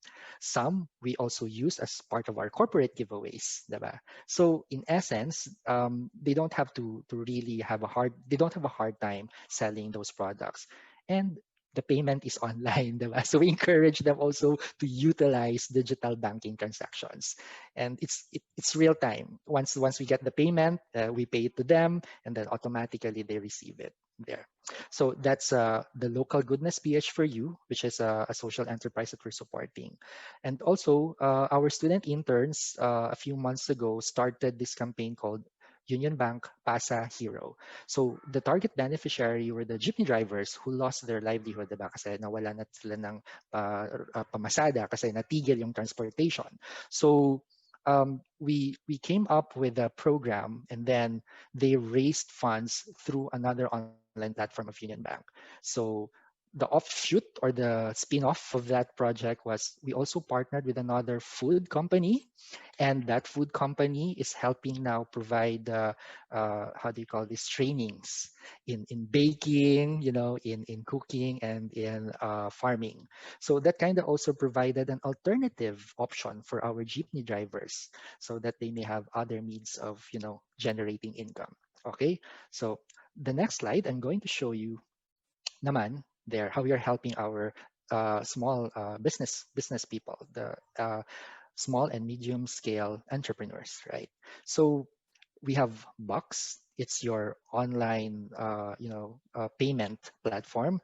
We have Centro. It's your online shop. You can build your online shop there. It's easy to use for those who are not savvy with using a website or building a website. It's there. You can actually tap it, and it's connected to Box for all your online payment gateways. And then there's also the Global Linker. Global Linker is a platform where all SMEs, not just here in the Philippines but also in Southeast Asia, it's a platform where they can exchange information, exchange ideas, and they can even connect to each other. And that's probably the connection that you are looking for, for you to expand your business. We are also providing loans for SMEs. We've even partnered with Lazada. If you're a Lazada seller, you can avail of a CCAP loan for you to kickstart your online business, right? And lastly, I remember I said we started the Blockchain 100. One of the benefits of that is the interconnection of our small rural banks. Through blockchain technology, money can now be transferred in a faster manner. If before an OFW will have to wait a month for the money to be received by their family, because of blockchain, it can now be received within the week or 2 to 3 days. It's very easy, it's very fast. So one of the wonderful applications of technology, right? Okay, on the next slide, allow me to share with you. This is one of the flagship programs today of Union Bank Sustainability, and we call it the Accelerator. So Accelerator is really where the action happens. As I said earlier, you cannot protect the planet if the people living in the planet don't have the skills, are not empowered, they don't have the knowledge. So we start with that mindset, build the skills of the people so they can take climate action seriously, give them the skills so they can innovate on the solution. That's why we are very happy to support Climathon, because it's really how you can build the capability of the people to have that mindset, right? So let me just share with you what we are doing with Accelerator. So the Accelerator program is about learning. It's about learning. We just enhanced the model of scholarship, the traditional way of giving scholarships, right? So in Accelerator, you get to learn the skills of the future. You get to learn not only blockchain. Today, we're offering modules on data science. There is a module on API. There is a module on design thinking. There is a module on project management, right? So participants can access information through a learning portal, and they will receive also mentoring from some of the union bankers and other experts that we have partnered with. So based on the experience of the Blockchain Institute in Data Science, because that's how it started now. Remember the blockchain that I mentioned earlier, it also kickstarted the AI Institute, and it formed the DSAI, Data Science Artificial Institute, and now it's housed under the Accelerator program. So yeah, and in the next slide, allow me to show learnings that are waiting for you when you avail of accelerator there. So here's the exciting news, guys. On top of the prize of the Climathon, we are awarding a special innovation prize care of Union Bank's accelerator program. So in the judging or in the review of your capstone projects, or sorry, in the review of the solutions that you will present on Sunday, Union Bank will choose one team that aligns with our sustainability trust. And if you win the special prize, you get to avail of the accelerator program of your choice for free. So, diba? Exciting siya. So, yeah. Pwede rin na hindi ikaw yung champion na nanalo sa Climathon, but because of the solution that you develop, and it's very much aligned with our sustainability, then maybe, just maybe, ikaw yung mananalo ng special prize na to. Okay? So, let me just do my closing now. Almost there. So, yeah, my key message. We are a bank, true, but we are also a technology firm that will have banking capabilities. A few years back, we said we have to digitalize or we will perish, diba? And to me, that's sustainability thinking. You have to think long term. How are you going not just to survive, but thrive and become the leader in your industry, diba? We went boldly where few have ventured, diba? And the beauty of our transition was that from a retail bank background, we are now a prime mover in the digital innovation sphere. So we leverage on the expertise of various sectors. So ito yung part na co-creating. Today, the bank is really big on collaboration. It's really big on learning new things, discovering new ways of providing better products and services. So on that note, I am so excited, and Union Bank is always here to co-create innovative solutions for a better world. I hope that even after today's Climathon or this year's Climathon, you will still continue to co-create innovative solutions. Thank you so much, and good luck to all the participants. Thank you so much, Dave. That was a very inspiring and thought-provoking presentation. For all our, viewers, our participants, and even our guests, I hope that you're also really pumped up. So, hi, Dave. Hello, Carla. Yeah. Hello, sorry, I mispronounced it. I thought it was Chantel, but hi, No, Carla. it's all right. Hello to all our participants. It's all right. So, basically, I think one of the questions would be like, you said like co-creating innovation for a better world. That's, the title itself, it's so powerful. We have approximately 72 hours, for all the participants, the different teams, to really envision, their ideas and pitch it to you guys on Sunday. How do you frame it in such a way that they're able to really co-create this innovation and really think of the bigger picture of that better world in terms of, climate change and what we're trying to do now? Yeah, Carla, to me, innovation shouldn't naman too complex to grasp, right? Because ultimately, it's our shared experiences. I'm coming from the recent experience we had just yesterday, right? So Yeah. climate change is here, diba? Mm. But hindi lang yung ating living spaces have been affected. Right now, there's also talk of, do I have potable water? Diba? Mm. So people would also need food, and very timely because climate change affects our food security, affects everything. But to us in Union Bank, we go back to the basics with shared experiences and collective action. Mm. So how do we frame, for the next 72 hours, I guess to all our participants, it's just go back. Where is humanity in all of this? Diba? Because we could be churning out very highfalutin solutions or designs, but it might not be usable. So like in the case of Union Bank, what did we do? It's really about making the experience of our customers very easy, diba? For them to use, to do banking transactions in a swift, in a fast, and in a reliable manner. So in the same way, that principle could be applied in Pasig, for instance, where our headquarters are located. Yeah. Diba? What are the urgent need, diba?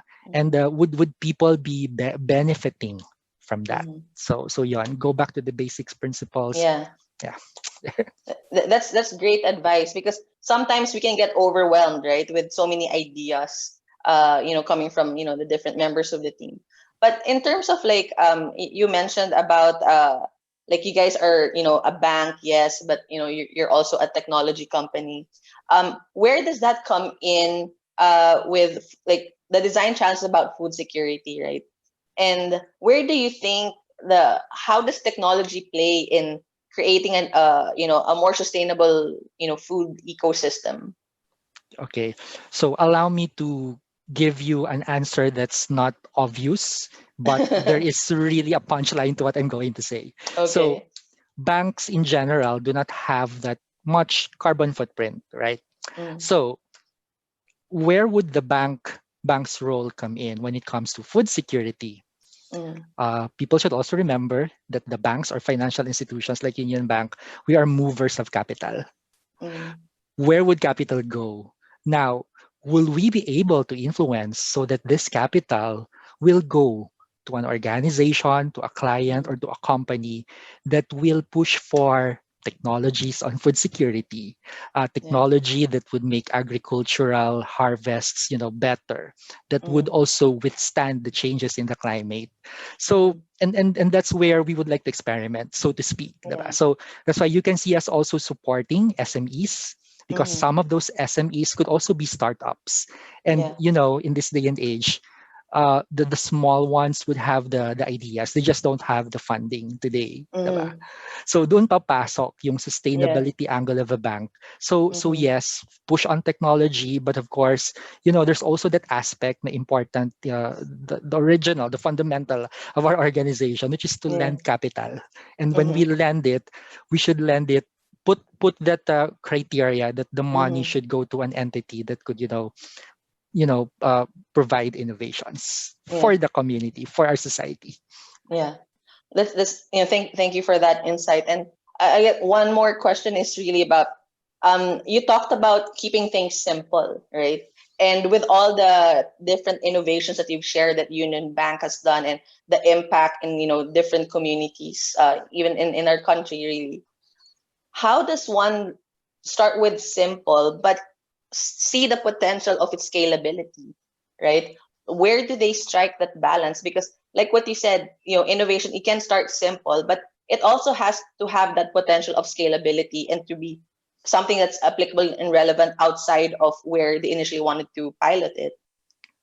Yeah. So I guess I want to connect my answer with what Miss Santa Maria said earlier, kasi Mm. design thinking. And Yeah. in the bank, Union Bank is also employing design thinking. Mm. Kaya nga, meron tayong mobile app. It started Yeah. with that. So Mm. you are not designing because the product will be techy. You Mm. design it because your customer will be better off using that Mm. product. So when I say Yeah. simple, don't frame it in a way that it will have all the glitz and the jazz. Think of a scenario. If I design this, how will the user, what's the experience of the Yeah. user? So Yeah. simple lang siya. For instance, I have a kid, diba? So Mm. the topic is so difficult, math, for instance. But just make a simple analogy and then Mm. you test it. Yun ang kagandahan ng design thinking eh. So Yeah. you start with a simple idea. If it works, then good, market it. Yes. And then if it doesn't work, iterate. Ito yung iteration process na sinasabi Yes. kanina nila, di ba? Hanggang sa Yeah. mag-perfect mo. So you build on one simple idea and Mhm. then ibangga mo anong need ng customer. Yeah. And then ipasok mo uli. Hanggang sa that Mhm. simple idea has already resounded very well and the use of that idea became already a product that's, very helpful to everyone. Wow. Wow, I'm just blown away. Okay, I'm forgetting. I'm trying to moderate this Q&A. But I guess one more thing. So you talked about UB Accelerator, right? Super exciting. And you guys will be awarding the Union Bank Innovation Award on Sunday. What are you looking for? Yeah, there. So, we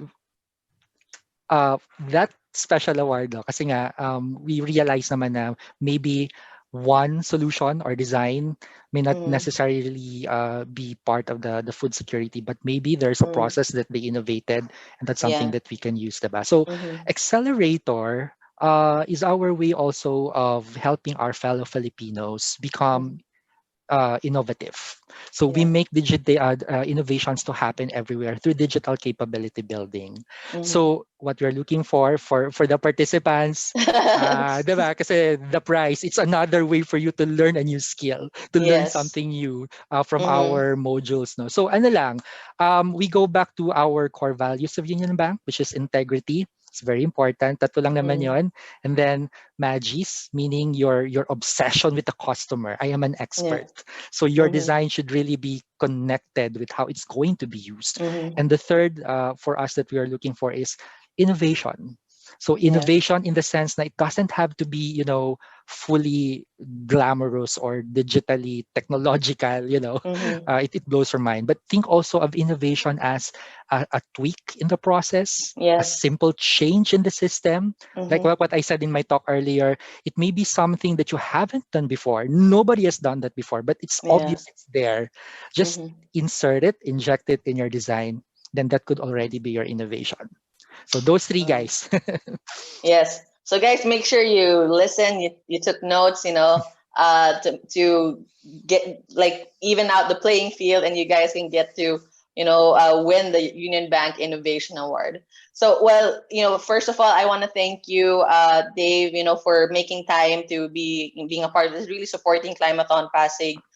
Super excited. And looking forward to also seeing you on Sunday again. So everyone, let's all thank Mr. Dave De Villas, the Vice President of Sustainability, CSR, and Employee Relations of Union Bank of the Philippines. Thank you much. Thank you so much, sir. Thank you, Carla. Thank you, Climathon Philippines. More power, more power.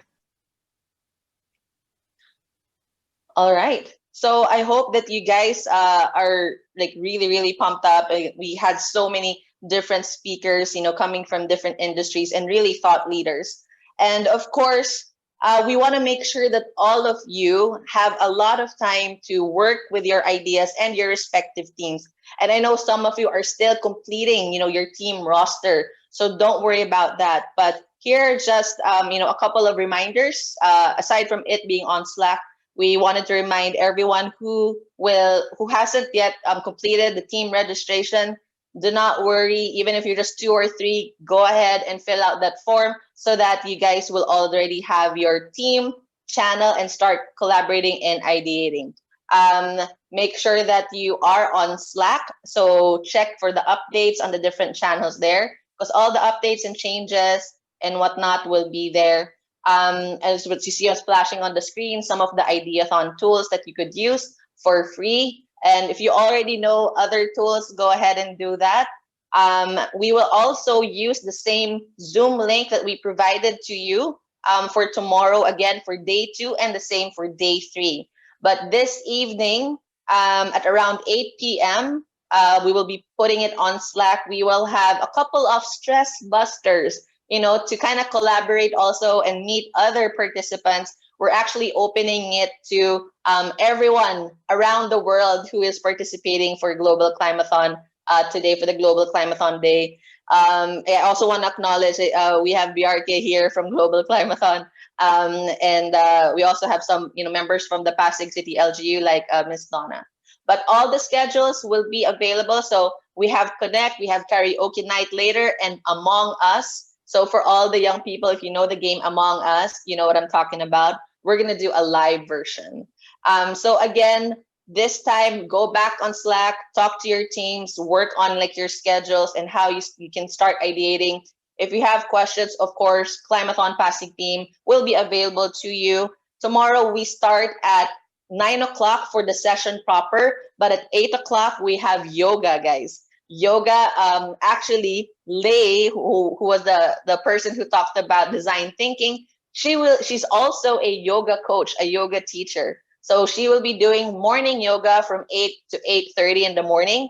After that, we have acoustic mornings from 8:30 to 9. So we will be playing the 4 finalists for Climathon Pasig Open Mic. So these are the contestants who submitted their original compositions about climate change in Pasig City. And we will also have a special guest, Mr. Paulo Santiago, who will be rendering a couple of songs for us early in the morning while you're having breakfast before we start our sessions at 9 in the morning. So again, guys, make sure, do not forget to like and follow us on Facebook and on Instagram for Climathon Philippines. Also, make sure to follow the hashtags, #Climathon, #Climathon Pasig, #Global Climathon Day, #Climathon Go Green, and also follow Global Climathon on Instagram, Facebook, and on Twitter. We'll be posting all of these details on Slack as well. If you have any questions, we're here. We're so pumped up and so excited. Thank you, guys. And that's wrapping up the sessions for Climathon Pasig Day 1. Go, it's time for change. Be the change, take climate action. Have a great day. We are Union Bank of the Philippines' best digital bank. In the recent Bank Quality Consumer Survey on retail banks last April, we were ranked number 2 of the most helpful banks in Asia Pacific during the COVID-19 crisis, and is the only Philippine bank in the top 20 list. Because of the pandemic, it has become crucial that our products and services quickly adapt to the challenges presented in this new digital normal.